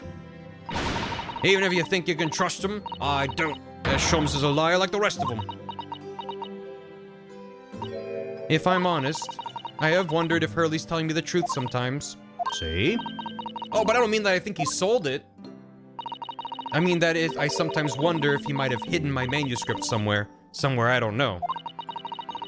Like, on any shelf. Even though it's wrong of me to doubt him. Don't be too hard on yourself, Iris. She's just very small, you see. Oh my goodness, look at the time. Is there a clock in here? Come along, Ginny, we should go back downstairs. Yeah, alright. Hit it on top of the fridge. Please don't mention any of this to Hurley, will you? No, of course not. Good night then, Iris. Good night, Gina. What do kids do on sleepovers before home movies? Just sit there and talk about commerce. You must let me make breakfast for you tomorrow morning. I insist. Yes, please. I can't wait, Susie.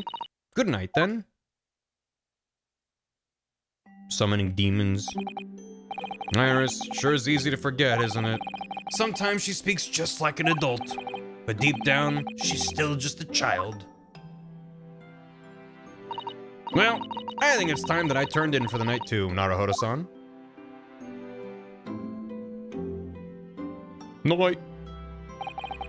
Dr. John H. Wilson, Iris's father, but also the name of the murdered visiting professor at Yume University. It can't be a mere coincidence. There's something deeper going on.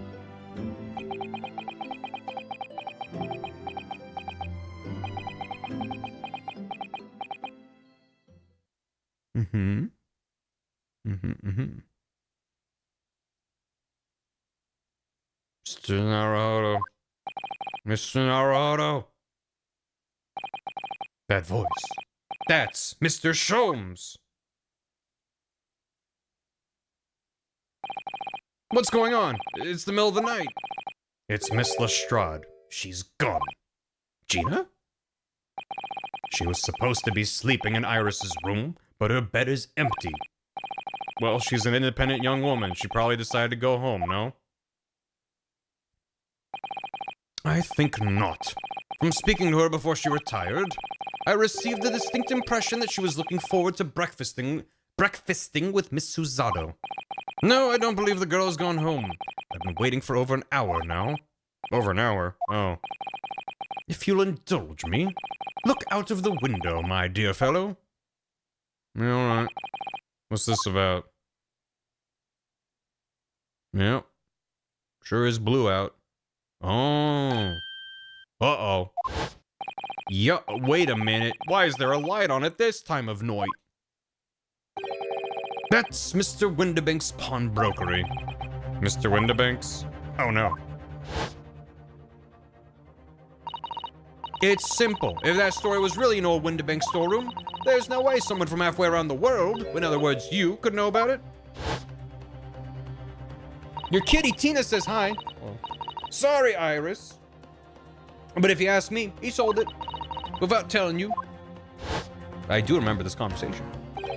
Could Gina have gone? It seems you have some knowledge of the situation, Mr. Naruhodo. Oh no. No, not really. Well, anyway, we must investigate. At once. Miss Susato.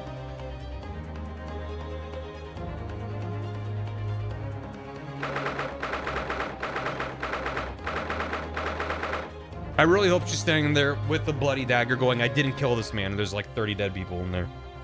It looks like me playing Hitman in there. The door to Windibank's. It's open.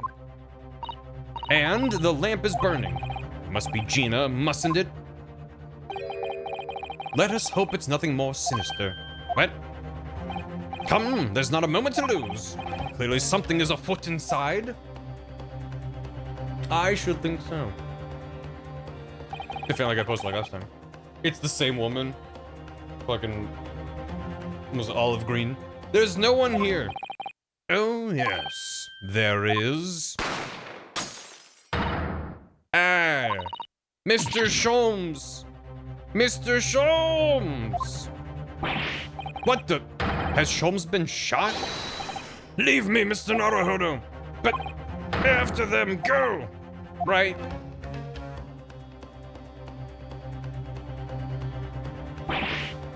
Luckily, he did install a night vision camera, so there will be photos of the scene. Blast! I've lost them. Hello, hello, what have we here? The alarm was just raised from this pawnbroker, sir. Would you know something about that? Officer, come with me. It's my friend, Mr. Sholmes. He's been shot. Shot? There was only one bullet. With the policeman close behind me, I ran back to Windibank's. His name is Bobby. They're all named Bobby. Oh. Oh. Oh.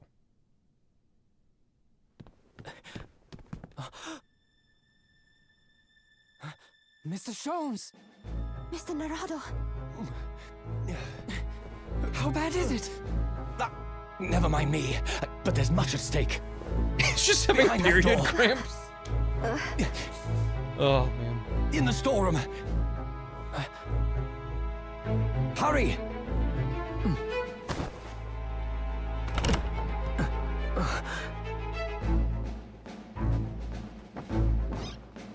The cat door. Send the cat in.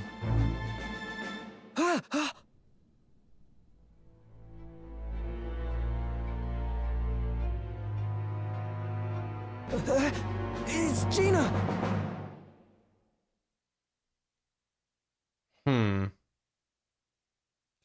What the fuck? Okay.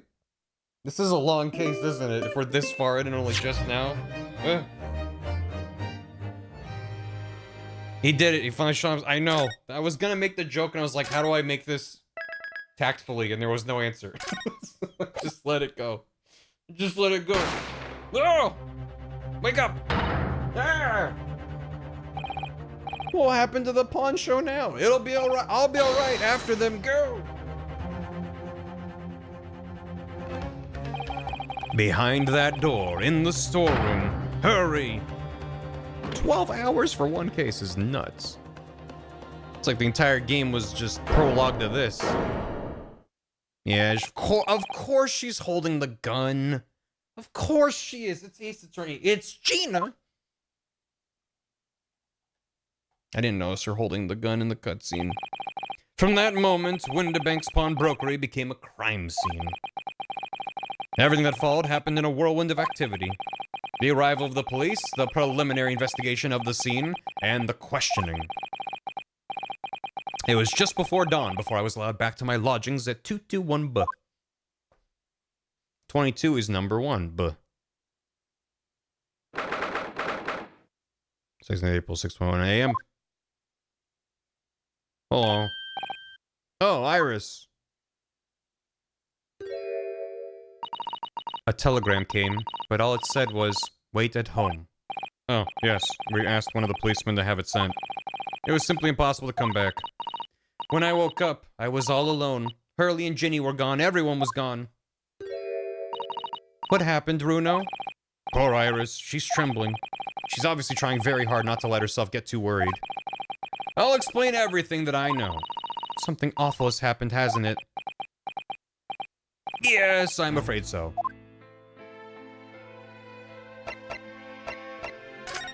Did you know I'm a lawyer? Would you mind if I showed you this, Iris? It's just a boring old thing, really, but... Oh, I don't really like boring things. Ah. Looks like Japanese modesty is easily misinterpreted by young Western children. I mean, who does like boring things? No one wants to be shown something boring. Come to think of it, you're always introducing things with, this is boring, but it's a bad habit. You should stop it. I'll be sure to let the entire population of the Empire of Japan know on my return. That's a good bit. Huh? How's my Daruma doing? The Daruma doll I brought with me from home. Still the one I colored in. I colored in, but... That's cruel, only letting it have one eye? Yes, but it's because I don't consider myself a good enough lawyer yet, you see. Once I become a fully fledged lawyer, Miss Suzato will color in the other eye for me. Well, in that case, why not color in the other eye now? And then every time you win a new case, give it an extra eye. You can never have too many eyes, you know. She's got a point. Call me crazy, but I never considered that. The many-eyed Daruma. That spade has been in here since we started renting the place. Runo, that's not a spade, it's a shovel. Ah, you're a shoveler, are you? I had a feeling you'd pick me up on that. Oh no. A pick is something else entirely. Now I've dug myself into an even deeper hole.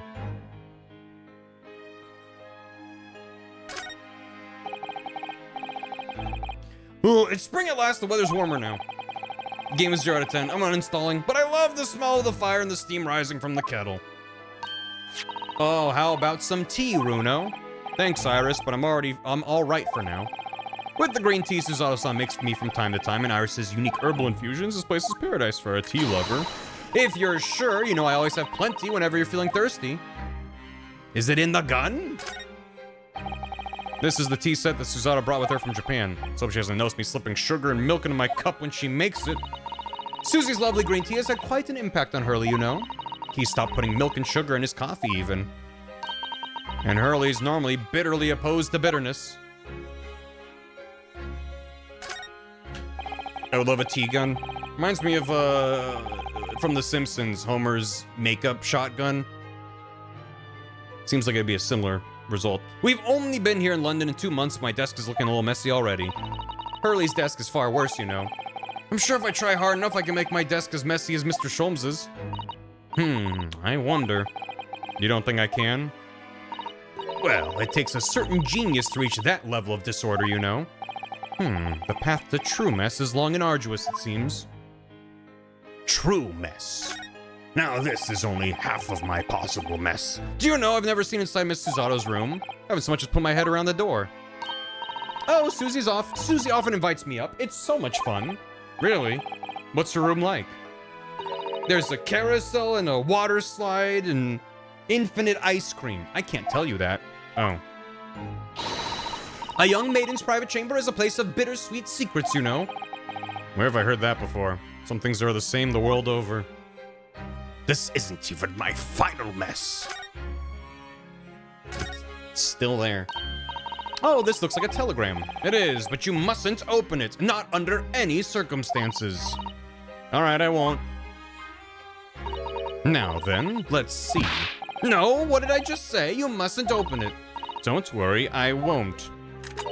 With this special concoction I've developed, I'll be able to see through the envelope without having to open it. No, that's not allowed either. Oh, but I'm sure it's something important. Little geniuses sure can be mischievous. She's using her goggles. I will be defenestrated at once. We were rather lucky to find that old aquarium left behind here. The prawns are doing rather well, and the anemones. Tanks like those were very popular in London before I was born. You mean they're not anymore? I think people discovered it was too much effort to clean them out and change the water all the time. I can believe that. Prawns and anemones are fun for a while. How many times can I say anemones without messing it up? The answer is surprising even to me. Alright, let's talk. My anemone named Charlie! I'm sorry to have to tell you this. Maybe it's Charles. Amen. Perhaps 3. I'm sorry to have to tell you this, Iris, but Mr. Windibank is dead.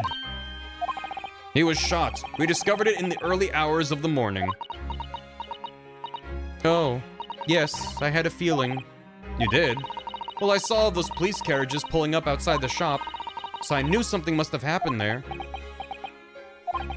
When we entered Windibank's in the small hours, we discovered a gang of 2 thugs, who I think I might already know who they are. They ran out into the streets, and I chased after them, but they got away.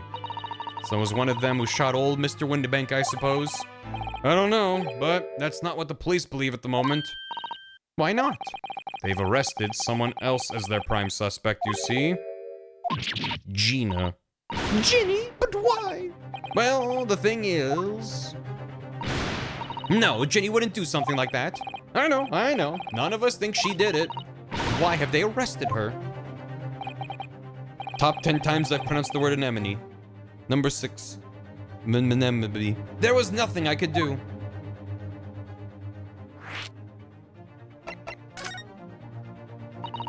So where's Hurley then? Is he still there investigating the scene? He really ought to have some breakfast. It's not good for him to miss meals. He's all right? He's late for breakfast. I don't want to worry you, Iris, but I have some news about Mr. Sholmes. He was taken to hospital this morning. What? Well, when we entered Windibank, a gun was fired and he took a bullet. Hurley was shot? No. It's all right. His life isn't in danger. Really? Are you sure? Where is he? Which hospital? He's at St. Sinner's. Ominous. They're tending to him there. I must see him at once. I'm sorry, Iris, but you can't. Why not? That's not fair. I'm a family member. I should be allowed. No, I mean, nobody can see him at the moment. He's not here. He's a ghost. He's not allowed any visitors. They're preparing to operate, you see. To operate? Oh, poor Hurley. It's okay. They gave him like a big stick to chew on. He'll be fine. Saint being a sinner? Oh, there you go. Punished Sholmes. It was the two thugs who were in Mr. Windibank's shop. They shot Mr. Sholmes when we disturbed them, you see. A bullet pierced his hat? That's where his brains are sometimes. It was pitch black inside the shop at the time. My mind went blank, I'm afraid. I just froze. We have modern medicine. It is the year 1900 or so. After them, we need to amputate the head. After that, I ran out into the streets, but, well, they were long gone. I shouldn't have hesitated. I'm so sorry, it's my fault. I let them get away. We have sort of modern medicine, yeah. His brain cell was nowhere near where it shot. He's fine. Fortunately, he was not holding the brain cell at the time, so he will survive. That's a very good thing. Sorry. Well, if you'd seen which way they went and chased after them, you might have been shot as well, Runo. Oh. On top of everything else, I couldn't bear that. Oh, Iris. Nah. Just gotta drill a hole and let out the demons and it'll be right as rain. Where's Susie, Runo? She's still at the police station. Oh, why? I expect she's still being questioned. The police said they wouldn't be finished for a while. Why aren't you there then? Well, I didn't get a good look at the criminals anyway, so they weren't questioning me for long. And Miss Susato stayed behind at the scene to tend to Mr. Sholmes, so they didn't get started until later. I see. Besides, one of us had to come back to be with Iris. Glad Inspector Gregson agreed to me leaving early. You should have let me know and I would have come to the station. Give him a lobotomy. I don't understand why they arrested Jenny. It's not fair. What about the two thugs that were at the scene? Why aren't they the prime suspects? After all, they shot Hurley dead, didn't they? No, I mean, Mr. Sholmes isn't dead, Iris. You know, this is all so horrible. The thing is, Mr. Windibank was found on the floor in the storeroom where he keeps all the deposited articles. And the storeroom door was locked from the inside. I see. But he wasn't alone in there. Gina was found next to him on the floor as well. Oh no. And according to the detectives who investigated afterwards... Don't tell me. There was no one else in the room? Yeah, exactly. How did you know? I think the cat did it. There's a cat door at eye level height. Cats can jump real high. And then the cat hopped in, shot him, and then hopped back out. It's the only explanation. Yes, the only explanation indeed. Agreed. What do you mean by that, Runo? Well, tripped over a kitten. And the kitten was holding a gun. What can I say? I'm damned if I agree, damned if I don't. Give him and then me. He's not a cat, he's an ocelot. I'm afraid I'll need to go out again now, Iris. There's not much I can do at the moment, but I can at least try to find out how Mr. Sholmes and Gina are getting on. I want to go too. Take me with you, Runo. I can't stand just sitting around here waiting. I'm not sure how I feel about taking a 10-year-old child to the scene of a murder. But I don't want to leave her all alone here either. All right then, Iris. Perhaps you can help me. Oh yes, I'd love to. Gina's at the prison. Mr. Sholmes is probably in his hospital bed. And don't forget, we have to visit the crime scene. We need to conduct a thorough investigation. Want to see a dead body? I can see you're ready for action. I was gonna say, this is like Pearl's tooth. I imagine Iris would appreciate going to the hospital sooner rather than later. Well, alright then. New location's been added. I love attic rooms, don't you? They're so exciting. Always be quiet when Hurley's not around. You haven't been to this place yet. Don't forget to take me with you when you go. This place feels different to normal today for some reason. You know, I think a visit this would be a good idea. Uh-huh. Take me with you? Okay, well. You can look around downstairs? Sure. Where's Susato? She's still at the police station being interviewed. Nah. It's an unusual way to make use of a huge metal chest as a table for tea and coffee. But it's a very sturdy box. I've noticed that's always locked. Ah, well, that's because that box contains some of my most important things, which you have no intention of telling me more about, judging from that guarded smile. Wagahai strikes again. Susato's dead. Another cat. The fire's burning comfortingly in the grate again today. It's a very different feeling to a Japanese hibachi.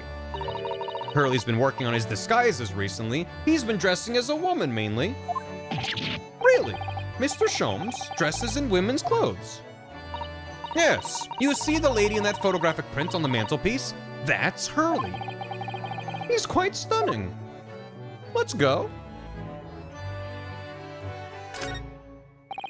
There's all sorts on these shelves. Chemistry apparatus, books, papers, and lots of things I've never seen before. Good for her. Trans icon Herlock Sholmes. It's all heaped up so I can't have a feeling the whole lot's gonna topple at any moment. Yes, Hurley does tend to overload the shelves. That's one way of putting it. He wanted to look something up in one of those books the other day, you know. But it was so tightly crammed in, he gave up and went out to buy a brand new copy instead. That tracks.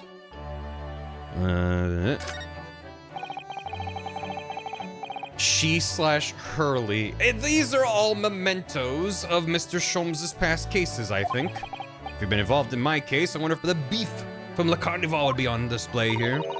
Hurley says that Waggy's a memento too. What? How? He tried really hard to get the little fellow to stay on those shelves at first.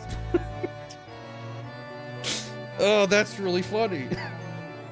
He had Soseki's cat left behind and was just like, put the cat on the shelf, cat jumps off. No, you go on the mementos shelf. Cat jumps off again. That's really good. But he had to give up in the end. Waggy just wouldn't keep still. Yes, funny that. This guy stinks. He's great.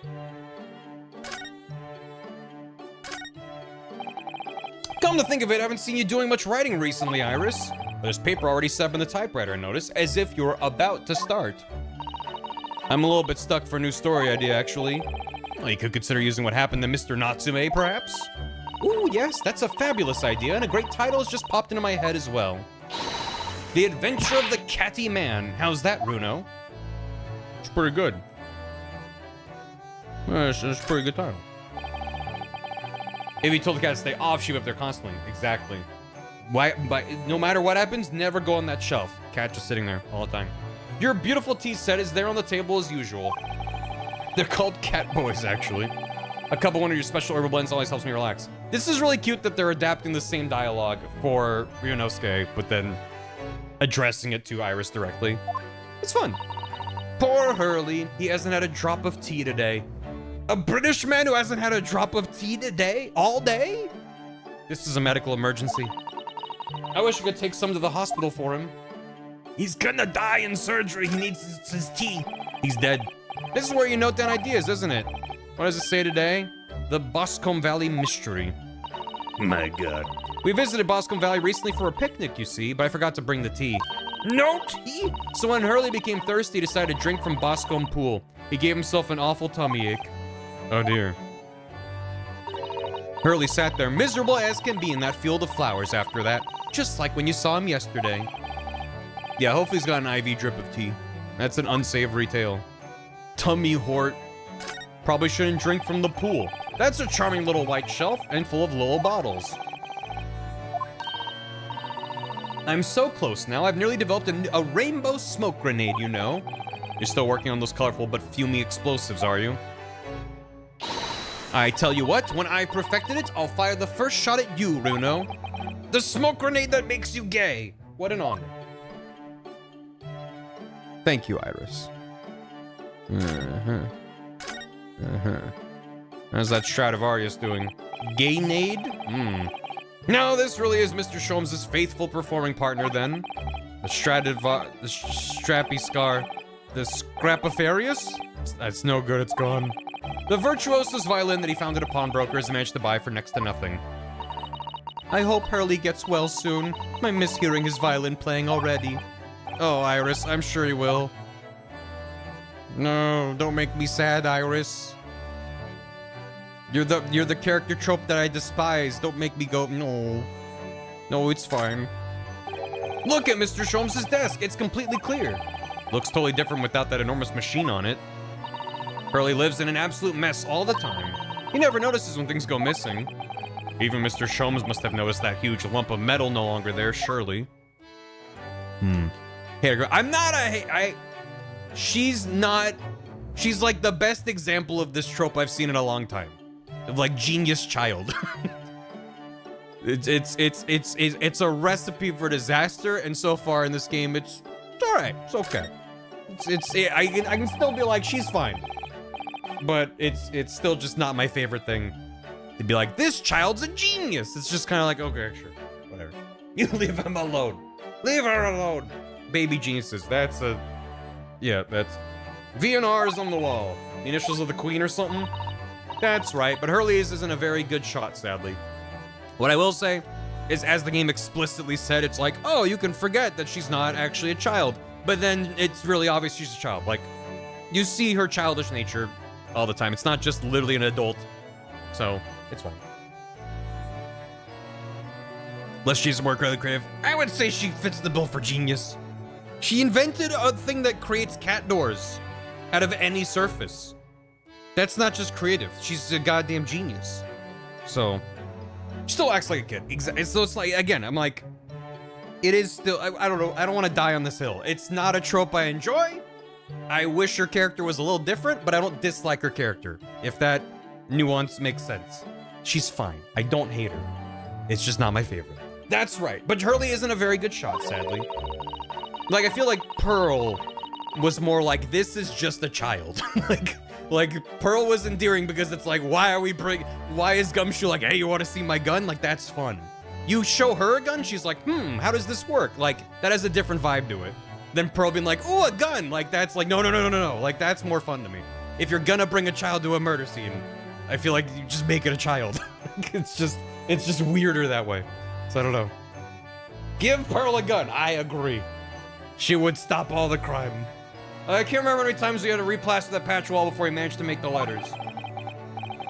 Is he a patriot or a plasterer? Wait, he had to do it over and over? That's really funny. Make a better one.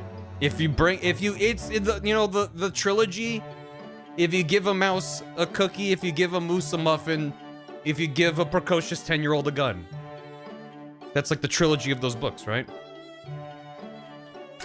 I remember those. Anyway, let's go. She's one way little child. Yeah, she's fine. Baker Street. Bolts fall off. Whoa, a horse! Look at that 3DS horse. The merchants from RE4. I've lost the thread. There's still a Scotland Yard carriage outside Windibanks. I never imagined we'd be investigating a case so close to home. Poor Iris, she's very upset by all this. Manic pixie dream detective. I'm sorry I was there, I should have done more. None of this is your fault, Runo. Please don't apologize. But it's the criminals who are to blame for all this. Let's investigate and work out how to catch them. You're right. Put on your horse glasses now. Prepare for horse in 3, 2. Horse. Hey, that's where we live. It's already been 2 months since we started taking lodgings here above Sholmes' office. I still can't quite believe it. When Hurley comes back home, let's have a big party. That's a great idea. I'm sure it won't be long. Mr. Sholmes is very tough. Yes. He seems like the kind of guy who has walking plot armor. Or just like coincidence armor. Hey, there's gotta be a phrase for that I'm forgetting. Okay. We're living on Baker Street. We sure are. What's going on here?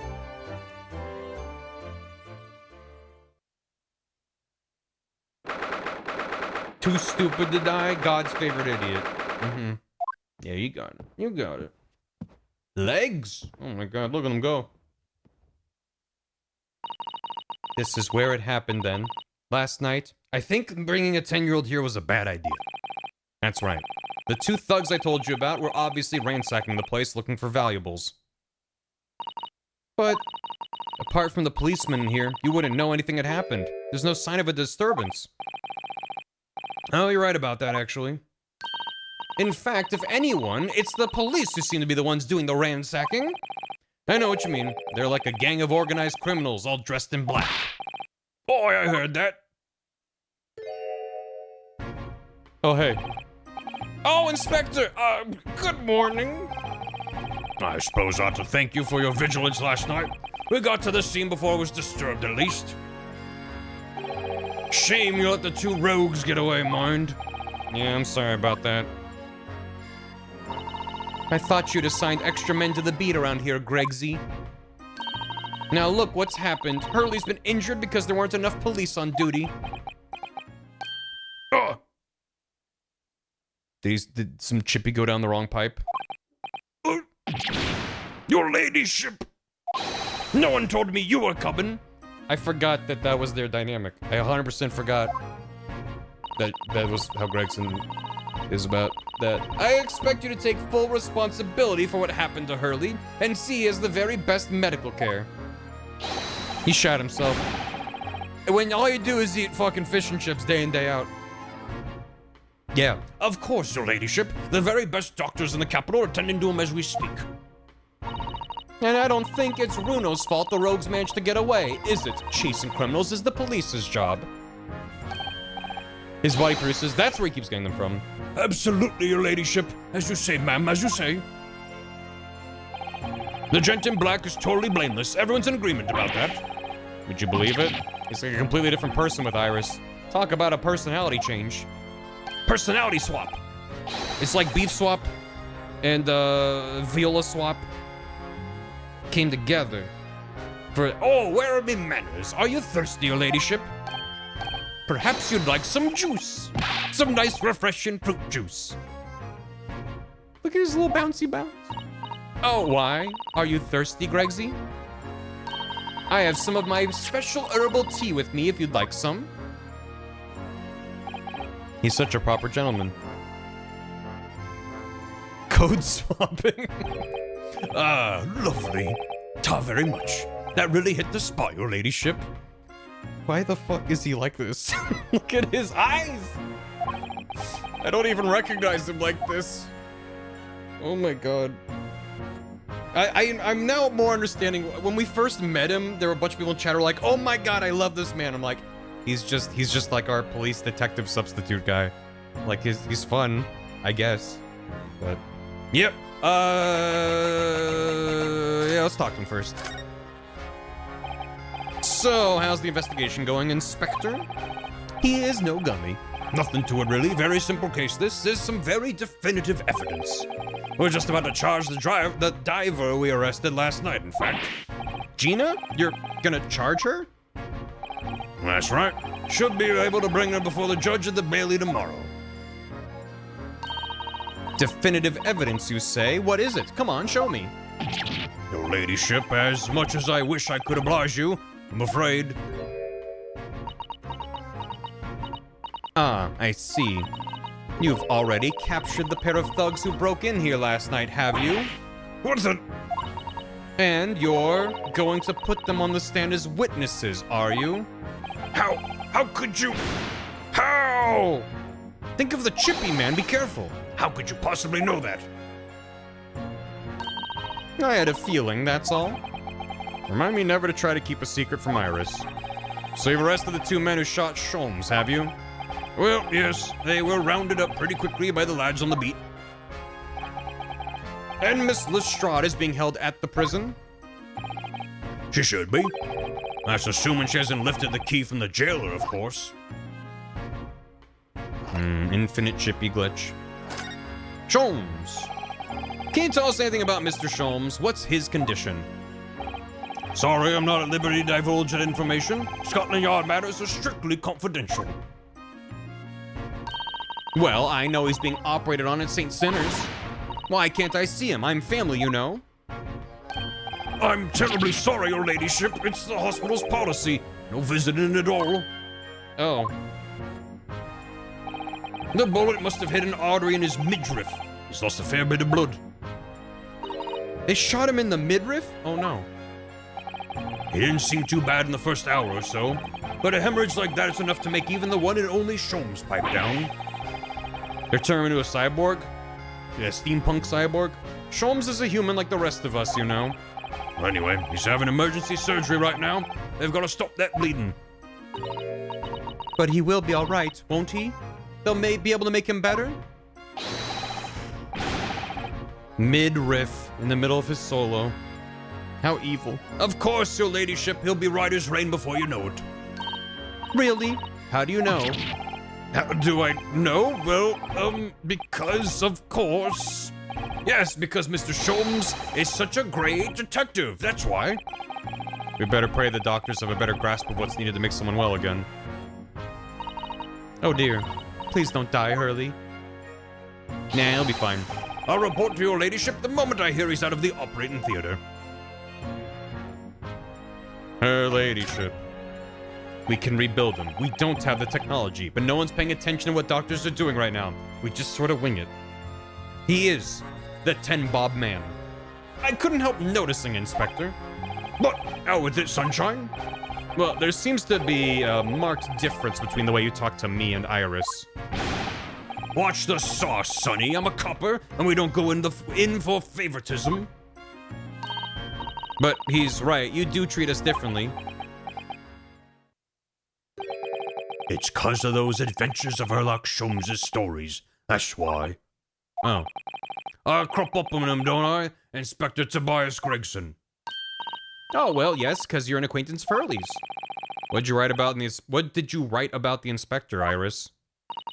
I don't remember, really. It was one of Sholmes' lines. Gregson's the smartest of the Scotland Yarders, is how he put it. Oh, did I write that? And you know what that one line did for me, eh? The very next month, my pay doubled. Doubled, I tell you.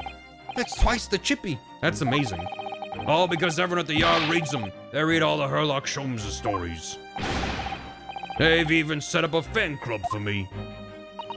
Of course, that explains everything. It was around that time he became such a toady to me. Can you blame me? All it takes is one bad word from you and Sholmes would change his tune about me. Gregson? No, the great detective will say. He's getting quite overrated these days. Think what would happen to my salary if that came out in print, eh? Chippy cutting noises. The whole thing gives me the willies. I can't tell you how many nights of sleep I've lost to worrying about it. 11 bob? Is such a thing possible? That would never happen, Gregsy. Every month when the new Rants magazine comes out, my hands are trembling as I turn the pages. Oh, how awful for you. Here, have some of my tea to settle your nerves. Glug, glug, glug, glug. Ah, lovely. Thank you very much. I really hit the spot. Your ladyship. Teetotal. Oh, I get it. Oh, yeah. There's something I was supposed to talk to you about, actually, Mr. Naruhodo. Yeah, what is it? Well, I've got an important message for you. I clean forgot about it till now. An important message? I wonder what it could be. An important message. Are you gonna tell me what this important message is then, Inspector? Yeah, it's about that young lady who's normally by your side, or assistant. Dear Susie, is she alright? She's at the station, Isn't she? Being questioned, I believe. Nope, not anymore. She had to head off. Head off? Where? To Lord Strongheart's office, of course. He summoned her. Ah, yes, of course. I'd forgotten about that. One of the whipstocks took her there in a yard carriage after we finished questioning her. But she asked us to tell you she didn't have the fare for the return journey and to go and meet her there. She's got a nerve using Scotland Yard as a bloomin' messaging service. I see. Well, thank you for passing that on, Inspector. Why did Susie have to go to see the Lord Chief Justice? She didn't tell me. But I better head over to the Lord Chief Justice's office to fetch her straight away. We'll get there eventually. Important message, my chips are cold. No! What can I do? There's nothing can be done. Hope you know Malgo. Let's see what we can uncover. Oi, what do you think you're doing, sunshine? You can't touch anything in here. Oh, but we were hoping to investigate. This is a crime scene, for Pete's sake. No touching. What's the problem, Greg Z? Runo's a lawyer, you know that. Oh, I'm ever so sorry, your ladyship, ever so sorry. The rules and regulations are a thorn in my side. Of course, if Mr. Naruhodo was to have been properly appointed by the accused, that'd be another matter. The accused? If you could show me some representation papers, I'd be only too happy to let you nose around. Did you hear that, Runo? You need Ginny to sign some representation papers. Looks like presenting the detective here with the correct paperwork's the only way.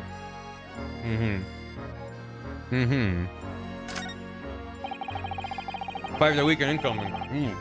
The police are scouring every inch of this place by the look of it. Instructions from the yard to examine every article in the shop and every ledger and book of accounts. Every article? Well, that's a ridiculous amount of work, surely. We've been hard at it ever since the shop was declared a crime scene in the early hours. We're sifting through through it all in shifts at least. But still, we'll be working through the night, that's for sure. And even then, we'll barely have scratched the surface. Crime in a pawnbroker's must be every policeman's worst nightmare. It's every copper's worst nightmare, you know, a crime in a pawnbroker's. A fire at a sea parks. But did they use the shovels to dig into the sewer, I wonder? Must you have a crime scene tampering license? He's been staring intently at the wall since before we came in here. Shh, keep it down. Oh, sorry. There's a major crew just here. Really? We must tell Gregsy at once. But as soon as I report it, that'll be it. I'll be stuck here even longer. Stuck here? What do you mean? I haven't been home in 2 days already. I need another constable to relieve me and take over my shift. They really have a tough time, the British police. That doesn't stop us investigating, though, does it? No, I suppose not. I'm fairly sure it was the calendar he was peering at. Oh, yeah, that is possibly a clue there. Or it's nothing. Where did this jam get here? We'll be back once we've got the proper papers. A new location. Chief Justice. We'll get there. Let's go to Hospital. You missed Egbert Benedict. You did indeed miss our good friend Egbert. We had a terrible time. Ward number 3. Let's go. Hurley. Oh. He's not here. No, that's strange. Nurse definitely said he was in the bed by the window, didn't she? I know what's probably happened. Hurley was being a big baby and the bullet wound wasn't that bad, so he's all been set. So, after all, he's been sent home. I'm not so sure about that. Baby or not. There's no question that it was a fairly serious injury that Mr. Sholmes suffered. He escaped. The Hurley has a skirly. Oh! Hello, hello, what have we here? This ward's off limits. No visiting. So what are you doing in here, eh? Well, I'll have you know, we're Hurley's next of kin. Well, begging your pardon then, ma'am. Sir?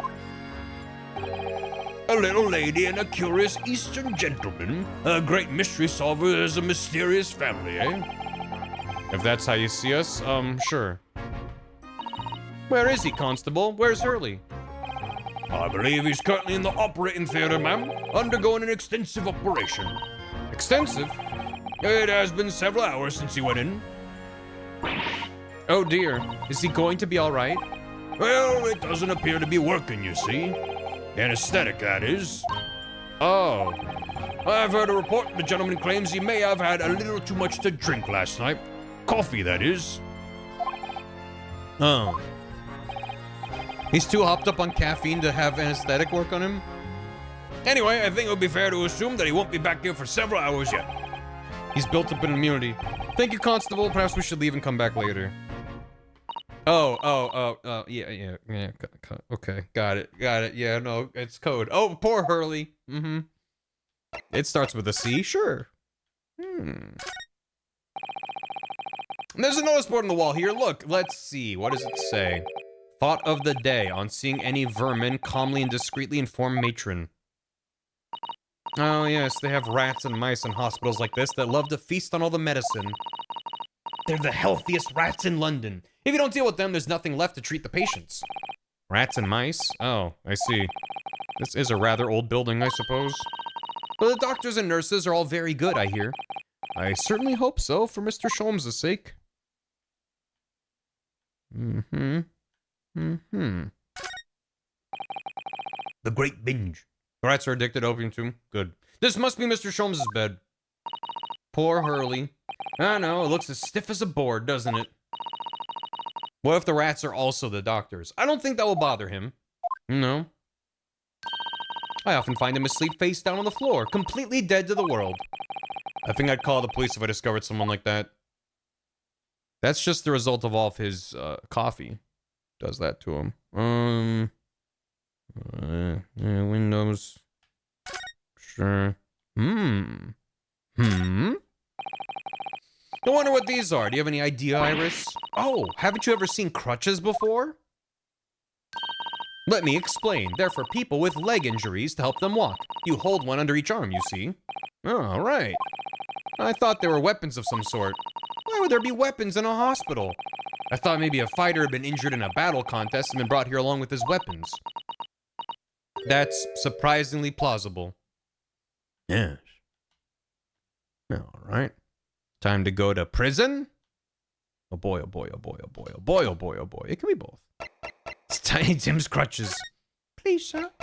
It's almost Christmas. Which means it isn't Christmas. Be gone with you. No.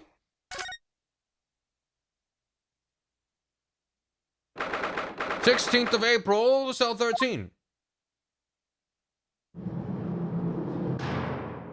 Crutches is a big tonfa. Hello, Gina.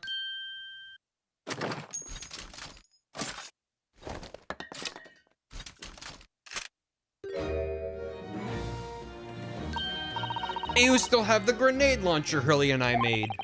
I wish you wouldn't point it at me all the time, though. What are you here for? Ginny, I have a feeling it's because of us that you've ended up in trouble. So we were thinking we might be able to help you. Well, you can't. Sorry. You heard? Get lost. Don't be like that, Ginny. I know you didn't do it. It's fine to keep. It fires grenades. You never shoot someone. Smoke grenades can still do damage. I just know you wouldn't. You think you know me? Pull the other one. Oh. You ain't got the first idea about the likes of me. I'm a thief. I pinch people's purses when they're walking down the street. That's how I get by. And if I saw me chance, I'd sneak into a pawn shop any day of the week. Just to see what I could lay me hands on. Get it? That's the kind of person I am. But, Ginny, I'll be in court tomorrow, they said. Some cove came by before and said he'd be a lawyer for me or the like. Said it was my right or something. But I told him to get stuffed. I don't need no lawyer. I don't need no one. She couldn't be staring at me anymore, obviously, if she tried. Why are you being like this, Ginny?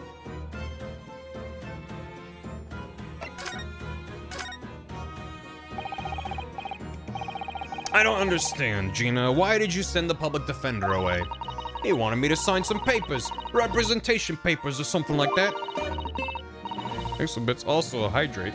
It's all gonna be rigged anyway, the whole trial.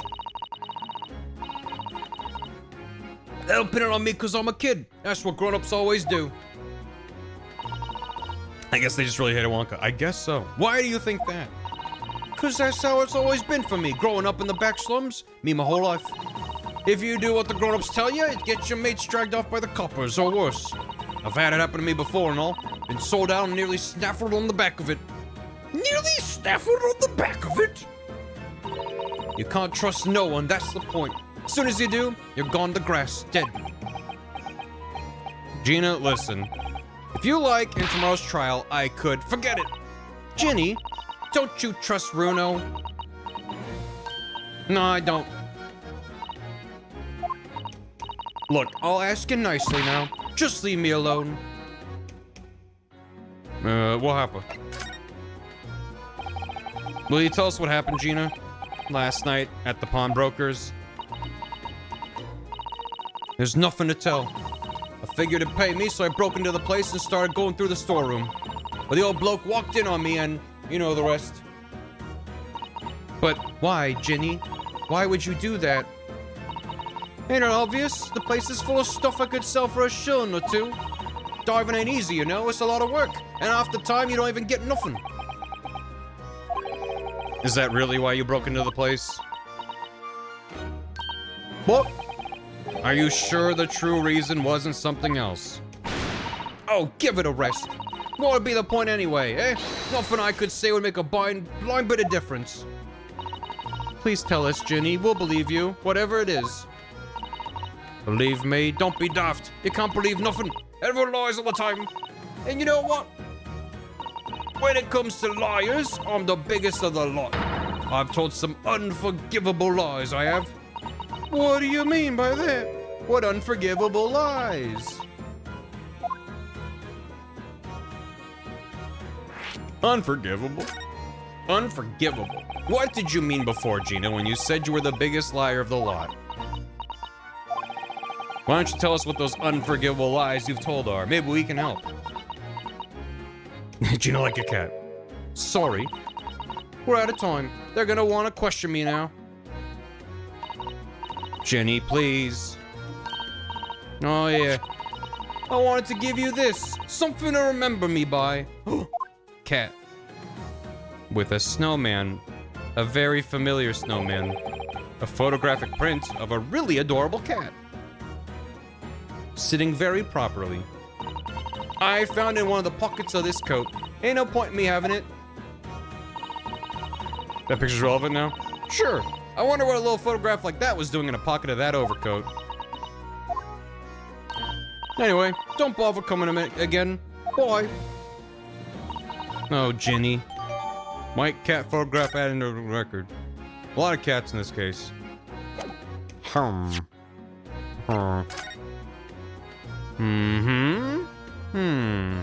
Date deposit, article deposit, loan amount paid. 10 shillings? Look on the back of this print here. There's something written on it. 13th February, 9 p.m. Article deposited, 1 small box. Loan amount paid, 10 shillings. Redemption deadline, 13th April, 9 p.m. So this photographic print is a redemption ticket. 13th February, that could be significant. It was just 2 days before the murder on the omnibus, wasn't it? A small box. Doesn't tell us much about it, does it? Bruno, if Mr. McGilded still had the ticket, then presumably he never redeemed the article. So do you think the box might still be present somewhere in the shop? Yes. If it's something McGilded deposited, we need to investigate. Cat swap? Maybe a cat swap? This is an adorable little cat. I think it looks a little like Wagahai. I always thought that cats like to curl up inside under the heated kotatsu blanket when it snowed. Maybe British cats are different. Built different. That's not a cat, that's a snowman, Naruhodo.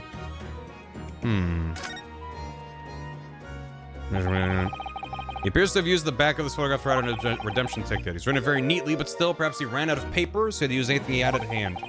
Hard to know what the front and what the reverse side now. The traditional American kotatsu? Well, he was comparing Japan to England. Okay. But did you know that this was a thing? Here, Gina, look at this. No. Wasn't saying you could have it, weren't you? Well, when someone says I can't have stuff, it makes me want it, see? So you better hand it over now. I'm not giving it to you. Well, fine. What if we go to here?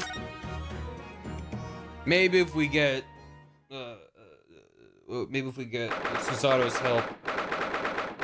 Maybe Susato can help convince Gina to come let us represent her in court, and then we can bring that paperwork back to Gregson. It's all gonna work out. Yeah. No matter how many times I come here, I always get the same sense of oppressiveness somehow. Do you think the place is oppressive? I think it's normal. You do? How so? I mean, look at that suit of armor over there. You can't take that seriously, can you? Maybe it thinks the same about you. So everything is clear with regard to tomorrow's arrangements, I trust? Yes, thank you very much. Yeah, there he is. There they are, Susato-san and Lord Strongheart. Lord Strongbad. I wonder what they're talking about. They both look very serious. En serio? Very good, there's nothing further to discuss. You may return to your lodgings. No doubt you have much to do in preparation for your return to your homeland. Oh. Wait, what did he just say? Your return to your homeland? Susato-san! Hello. It's me, your Uber, beep beep. Oh, Mr. Naruhodo. What was all that about? Ah, Mr. Naruhodo, thank you for coming to collect your colleague. What's this all about? Why are we talking about Miss Susato's return to her homeland? And tomorrow? Tomorrow? But what about Ginny's trial? Strongheart knows that Susato's our secret weapon. He's trying to take her away from us. You mean she's been formally charged now? Oh dear. Hitting the flock of birds all the time. Constantly. Hello. You made the child's eye highlight wobble. And now I'm sad. Miss Susato, what's all this about? Oh, please don't concern yourself, Mr. Naruhodo. It's only me going back to Japan. What do you mean? Your life here can continue just as it has. That's not what I asked. What happened? Why are you leaving? It's my father. He's fallen ill. Oh no. Professor Mikotoba? Yeah, that guy. If I may. Yes, son. You must be the defendant. Ryunosuke Naruhodo, I believe. Yes, that's right. My name is Eugene Mikotoba. I'm Professor of Forensic Medicine at Yume University. Feels like a lifetime ago. We received an international telegram from the Empire of Japan informing us of the news. 10 days ago, father collapsed with a fever. The cause is apparently unknown. And it seems he grows weaker day by day. I don't believe it. As you are aware, the voyage from here to your country's capital, Tokyo, takes some 50 days. I thought it would be prudent to hasten Miss Susato's departure as much as possible. Yeah, absolutely.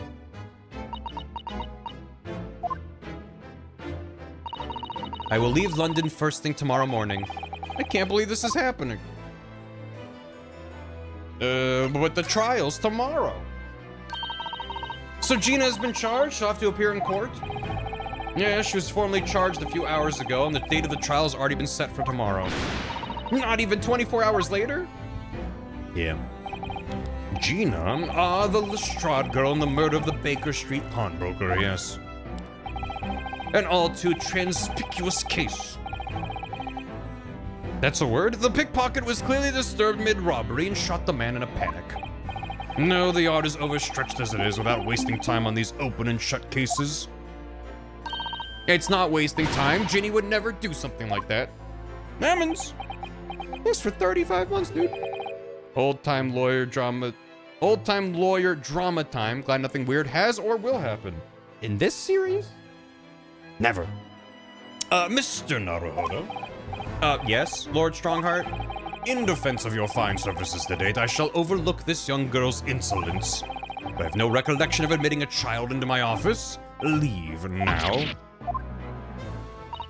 Of course, Lord Strongheart. Criminals will tell the most palpable lies in order to evade justice. police can ill afford the time it takes to unravel all their untruths. Meanwhile, more crimes are perpetrated. We have far more serious matters with which to contend.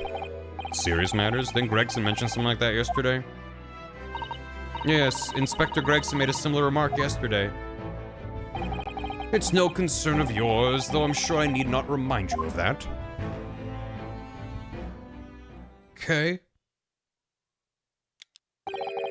3 minutes precisely until my next meeting. You must excuse me.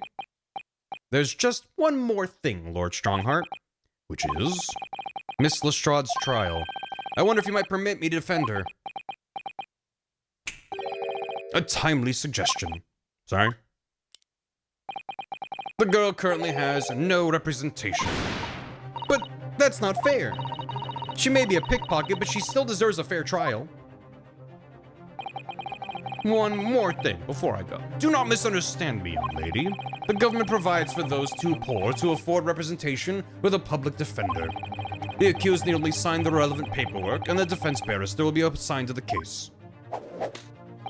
However, the young girl in question has refused that right. Why would she do that? A question you would do well to direct at Miss Lestrade. You'll find her at the local prison. Thank you. Now then, it's time I was leaving. Good day to you. Bye. I guess. What a day. Gina charged with murder, Suzana-san about to leave. And other things happened. Come, Mr. Naruhodo. Iris, we must make haste. But, Susie, you're leaving for Japan tomorrow morning, aren't you? Don't you have packing and things to do? as Mr. Naruhodo's judicial assistant, my personal circumstances are of no consequence.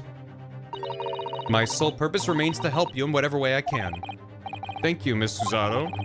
It's a very pensive look. I think we ought to visit Gina first. In any case, I should like to wish her well before I leave. Yeah, you know, good luck and all that. That sounds like a good idea. Let's go.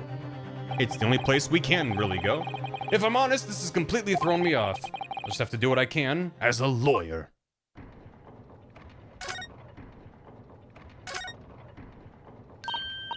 I've always dreamt of sitting at a huge desk like that and looking important. Why don't you try it then? Discreetly, of course. Go on, sit down. All right, I will. Tell me how I look. Well, Rona, what do you think? A little too discreet. I can't even see you. She's just too small. I love clocks and their mechanisms, don't you? The way all the hundreds of pieces fit together and work as one to move the hands of a single timepiece. I can imagine clocks are just your cup of tea. When I was little, I used to dream of one day living inside a clock, you know? Then you must be envious of the Lord Chief Justice having his office in a place like this, I suppose. No, not really. Oh. Well, I mean, that's a dream for when you're little. It'd be silly now. Don't let Lord Strongheart hear you talking like that. Oh my goodness, look at all these books. There are books about the judicial systems of all different Western nations. Even for someone like me, it would take at least 10 days to read all of these. Just 10 days? I was only joking, Runo. I thought it would be fun to play at my genius. It's scarily believable with you, that's the trouble. That's for babies.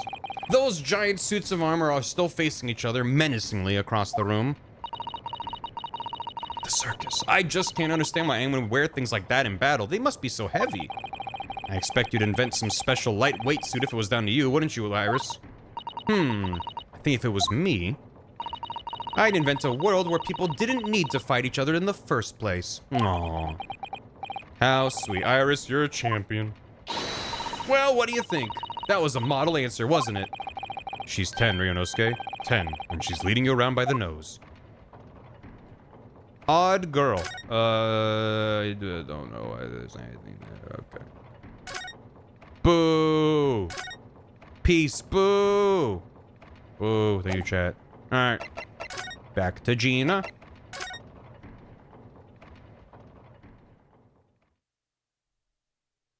She's gone. Where'd she? Oh, she's back. Hello again, Gina. Okay. Yeah, that's fine.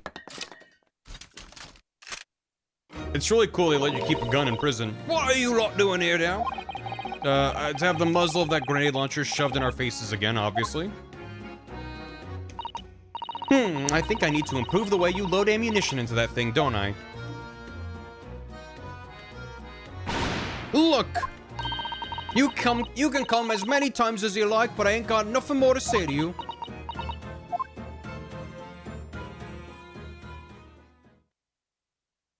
The end. Gina? I wonder if you might hear me out. There's something I'd like to say. What? I'm sorry to say that I must reluctantly bid you farewell. Farewell? Tomorrow I must begin my journey back home to Japan. I fear we may never meet again. Oh, right. I've had the pleasure of meeting so many lovely people here in London. I have so many wonderful memories. And yet, as things stand now, it will be a glum parting indeed. Poor Iris is so miserable. Look at her. She's so sad. Look at that eye wiggly animation. Susie. Well, that ain't my business. Both Iris and Mr. Naruhodo believe you to be innocent, Gina. They put their faith in you. But somehow, you can't find it in your heart to put your faith in them. Yeah, that's right, I can't. What of it? It grieves me so greatly to have to say goodbye to my friends when they're so clearly unhappy. Because of you. What? It's my fault? Yes, so I have one final request, Gina, before our paths never cross again.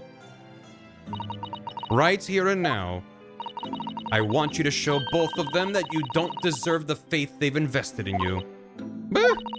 Only by doing that will you truly be as alone as you claim to be. She is fucking brutal. And she wants to be. She's not fucking around. What are you talking about? What do you expect me to do, eh? I mean, she knows how to work with Gina, so it's good. It's good. It's good. You've told us that everyone lies. So prove it by admitting one of your own untruths. What about what you said before, Ginny? You said something about unforgivable lies. You must tell Mr. Naruhodo and Iris the truth now. That is my last request before I leave. My last request as the judicial assistant. No, I can't. Whatever these lies are, they're obviously weighing very heavily on Gina's mind. Gina, I could be wrong, but is it something to do with what happened 2 months ago? Something about that trial? The one that you were very seriously implicated in and we just kind of walked away from? The one in which Magnus McGilded was acquitted?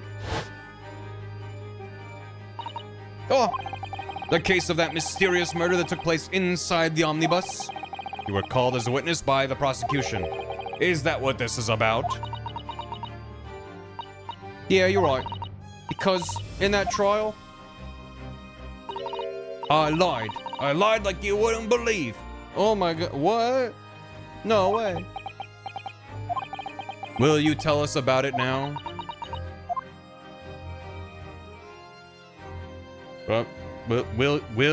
Will you tell us about that now? Like you said, it all happened 2 months ago. The coppers got hold of me and shoved me in with the witness stand. And based on your testimony, Mr. McGilded was declared innocent. Yeah, well, the thing is, I lied about a whole bunch of stuff. I knew it. What sort of thing did you lie about? I was hiding under the seat that night. That was the truth. Struth. It was pitch black in that little cubbyhole. I couldn't see a thing. And then... thud. I heard that loud thud, like someone falling on the floor. And that's when Mr. McGilded discovered you? Yep. Yeah, perjury is just the constant. He pulled me out from under the seat and sat me next to the dead man. There weren't much light to see by, but when I looked at me hands, I had the cub's blood all over them. I was so scared, I couldn't even speak. You had his blood on your hands? In other words, it was Gina the witnesses on the roof deck saw through the skylight. I thought we knew that already. Then, Mr. McGilded started asking you questions, I suppose. Who you were and why you were hiding under the seat. Yeah, he did. Only, that's not all. What do you mean? I mean, he threatened me. Threatened you how? He made me swear about what I'd seen and what I'd heard. And about what he was gonna do after the cove was found dead. He made me swear I wouldn't tell no one about any of it. If I did that, he said he'd let me scarper before the coppers showed up. But it was really a lie. That's fair. Gina, you must tell me what he swore you to secrecy about. What you saw, what you heard, everything. Oh boy, okay. Alright, we're getting into it. You said Miss McGilded made you swear not to tell anybody what you saw. But you were in the pitch black compartment under the seat the whole time, weren't you? Yes, with Mr. McGilded sitting above your head, if I remember correctly. That's true, but it was when I heard the thud of the cove hitting the floor. I let a little scream, see? Couldn't help it. McGilded heard that and dragged me out by my arm. And that's when I saw it. It was on the floor next to the old geezer what had been stabbed. A disc, all bright and shiny. A disc? Do you mean... Yep, that's it. The one what the D took off me at Windibank's. The music box disc was there on the floor of the omnibus. Not for long, McGilded spotted it straight away. He picked it up smartish and stuffed it in his inside pocket. So that disc was in the omnibus 2 months ago at the scene of Mr. Mason's murder. It was a compact disc. And the bog trotter told me. Bog trotter? I wanted to mutter a word about it to no one. Okay, what did you hear? Because it was so dark under the seat in the cab, I was straining my ears the whole time. After a while, I heard the door and footsteps inside the cabin. Presumably that was McGilded getting on board. Nah, not only him. Oh? Because I could definitely make out the footsteps of 2 people. Uh-huh. In that case, it would seem likely it was Mr. McGilded and the victim, Mr. Thrice-Fired Mason. But then when did he get up on the roof? In his testimony, he claimed he slept during the carriage ride. Whenever I'm in a carriage, I'm taken with a fierce tiredness. I always succumb to it. And your own testimony, Gina, supported his. All I could hear was the Irishman snoring. And he tooted. Once or twice. Yeah, it weren't exactly true. Neither of them was asleep. I could hear them talking the whole time in low voices. What? What were they talking about? Sorry, I don't know. The sound of the horses and the wheels was too loud. Perfect. Still tells us something. McGill and the victim knew each other. So McGilded was lying, as I suspected. Think we established. Oh, yeah. After the event, I knew it weren't gonna take long before someone raised the alarm that the bloke had been killed. Yes, you were quite right. The other passengers on the roof deck noticed very quickly. So when the cab came to a stop, McGilded told me to hide back under the seat again. I climbed in and waited. The 2 coves from up top ran off to get the coppers. Yes, Mr. Fairplay and Mr. First. Right, and after they'd gone, McGilded asked the driver to do him a favor. A favor? Not old man Bumpo. Now then, fellow, what I need you to do is take this coat of mine and deposit it with a nearby pawnbroker. And for your troubles, let's see now. I'll give you 10 guineas. Beppo! No, not Beppo. Beppo. A nearby pawnbroker on Baker Street? No, Beppo's he wouldn't. It was for 10 bob, you see. Yep, you got it. It was Windibank's. The coachee snapped up the money and ran off to pop this coat as fast as he could. So then there was no one left in the carriage. McGilded opened the box under the seat and let me get out of there, but not without conditions. I see. Conditions? Benevolent. What were McGilded's Nice. conditions? Hey, Jumper. Finished the final trial. Welcome. Hope you enjoyed it. What were McGilded's conditions? For letting you go free, I mean. Not telling a soul, not for anything, about what I saw and what I heard. And there was something else as well. There's more? Well, this is the most important thing, he said. I'm after sending the coachman on a little errand for me with some small change in his hand. Now then, did you hear what I asked of him? Did he see anything at all? You asked him to go pop your weasel, right? Alright, the fiend's taking me overcoat to deposit with the pawnbroker hereabouts. And I want you, lass, to take the redemption ticket for it. You understand? You want me to have the ticket? That's right, and I'll come fetch it from you later, sometime within the next 2 months. You're to hang on to it until then, is that clear? And whatever you do, don't lose it. Alright then. And in case I might happen to be delayed at all, you're to go to the pawn shop, Windibank so it is, and you're to extend the loan before the 2 months is up. If you forget, the article will be forfeited, and any old fiend could come along and buy it. Eh? But I ain't got that kind of brass. Here's £5. That should be enough.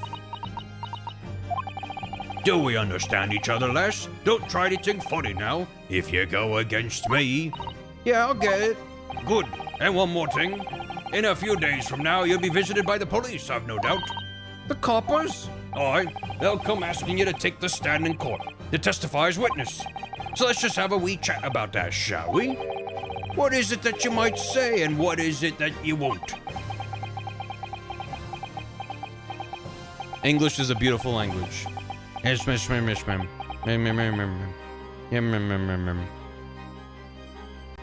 Weasel, stoat, coat. There you go. Pop goes the weasel. After he'd gone over it all, I piped it. Got as far away from there as I could. He had the pawnbroker's ticket in some bushes near the scene. I went to fetch it the next day once it got dark. So McGill had planned it and coerced Gina into giving false testimony. I gotta whisper something. Pop goes the weasel. I bet you're ready to string me up, eh? I lied. In that big old courtroom. I told some corkers. That you did. The thing is, he said he would make it so we couldn't live in the East End no more. That's what he threatened me with. What a wicked man. He knew everything what went on in the back slums. He knew he had no one to look after us, and we was all just looking out for each other, getting by together. See, me and Mr. McGilded would have. In an heartbeat, he would have had a lot of us chased out of there if he wanted. And then where could we have gone, eh? Nowhere, that's where. So, I didn't have no choice. Thank you, Gina, for telling us everything. Right? That's everything? There's no way there's more? But I'm for it now, eh? Go on, admit it. You must be livid. Well, you can make amends by doing me a simple favor. A favor what? Sign the representation papers for tomorrow's trial. Well, if you don't actually want me to represent you in court, you can rip it up later. But we need that paperwork or we can't investigate. Police won't let us. Investigate what? The scene of the incident last night. Mr. Sholmes was shot, you see? You what? Hurley's having a big operation right now, Jenny. Is it bad? Is he gonna be alright? Sholmes is gonna be alright, right? Right. That's why I want to investigate, for Sholmes' sake as much as anything.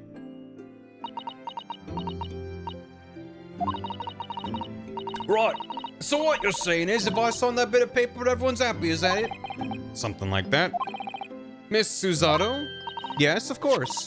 I have the representation papers here. Who do you think took your tits, Sholmes? Oh my god. Fucking that Garfield comic will haunt me till my dying day. I don't need no one to stick up for me though. No lawyer or nothing. He's getting dance on surgery. Keep still. And he's like, over here? Poor Jenny. She seems so lonely. Yo, we got the papers. Well, at least this should mean we can investigate the scene at Windibank's now. Not the tits. Thanks for the bits. You can tell when she's telling the truth versus saying everything that Gilda felt her in the trial case 3. When she's lying, she's covering up her face with the brim of her hat. That's her tell. Perhaps we can come back to visit Ginny when we're done there. Let's do that. I feel like we finally cracked Gina. She's opened up to us at last. And now I have her representation papers. No one else knows just what a responsibility that is. Anyway, for now it means Inspector Gregson can't stop us investigating at Windibanks. Eggs is eggs is eggs, although something tells me he's not gonna be happy about it. Yeah, I'll be fine. Oh my god. Oh, what time is it? Oh, we're in the no man's land. We're like, it's like late, but I'm like, it's not late enough. But I don't know how much is left in this section, if it's a decent stopping point. It is a long case. That's why I'm like, I know we're not gonna finish tonight, but the question is like, we're not having the trial. No, we're not at the fucking trial yet, God. But I'm gonna come back to it tomorrow, so I'm like, And I can feel my throat is getting a little meh, because there's a lot of, whoa, and that always I'm always like, why did I do that for 4 hours straight? There's like 6 to 8 hours left. Oof. Just to investigate. Okay. Yeah. I'm gonna call it. It might take a third case. Or a third stream, which, is, unfortunate. Just because I'm probably not gonna stream this over the weekend. Probably do more of this tomorrow, and then pick it back up on Tuesday. So, Tuesday's stream might be going, oh god, what happened 3 days ago, but that's okay. Yeah, that's fine. That's okay. What a case 3, am I right? Fuck. I'm mad. I don't know. I'm just mad. It's gonna be even better. God damn it. We're getting the winter storm? Yeah. It seems like it's not gonna hit us as hard as it hits elsewhere, but it is supposed to hit us with, some snow and ice over the weekend. Starting tomorrow into, I think Saturday's the worst of it. And then a bit of it on Sunday, if I remember correctly. So, that's why, coincidentally or not, I'm planning on streaming with some friends on Sunday. Assuming I have internet and power. So, I think tomorrow's gonna be fine. Knock on wood. Sunday weekend is when it's like, if we lose power, it'll probably be over the weekend. So, we'll see. Yeah, bundle up. Yeah, for anyone that's also in the path of the storm, stay safe. Make sure you got some blankets and batteries and stuff, so. 1 to 2 feet, that's a lot. Do I want to see an emote of Sholmes falling down animation? I think I'm okay. I appreciate it. Drip your faucets, yes. That prevents the pipes from bursting. Where I know it from? Where you know me from? Possibly from Game Grumps. I was their editor for a couple years. Possibly you recognize my voice from a Kingdom Hearts video I made. Other than that, I don't know. What do you recognize me from? Dripping faucets, a sign of a safe home. Exactly. If it wasn't for guilty and not guilty, even in the situation, never say it. Nice. That's cool. Appreciate it. Anyway, I'm gonna get caught up. From Dan Jones and Dragons. We just had a session last night. It was very fun. That guy's birthday video to his brother. There you go. Comes us with thanks for soup. Gotta call a spade, unless it's a shovel. Quincy, thanks for soup. Allow me to give Sholmes some soup. The songs, the soundtrack killed me when I'm going through it to add songs to a playlist. Raining Mountains, thanks for 83 bits. A very important fact about the cat. He wasn't asked to design a cat, he just drew one. Jesse Cox, thanks again for the raid earlier. Really appreciate it. Hope you had a good stream today. If anyone is actually still around from that raid, thanks for, I guess, sticking around. Appreciate it. Thank you. Me from the Starry Parable. That's the one. Also, thanks for 50 bits. The triple whammy of him running away, running back with a gun, and then pointing the gun at himself just sure makes you feel a rush of emotions in 5 seconds. It's very well done. For a very tasteless joke, it was very funny to me. Nick Sator, thanks for 100 bits. Not just the manuscript, but the woman's script and children's script too. JJ Wildheart, thanks for 84 months. Enjoy your monkey. Thanks for 7 years. Clage, thanks for 79 months. That's a lot. Oswald, thanks for 50 bits. It's the major for some reason. Go cross-eyed now. JC said, thank you, localization team. Quasars with 84 months as well. Thank you. 84, time to watch some more. Naya Dalamish, thanks for 97 months. Tina, thanks for a soup. You doing okay? Really got sick and had to skip working today. I'm doing fine. I hope you feel better soon. Oswald, thanks for 50 bits. He thought I was stupid. He was actually brilliantly stupid.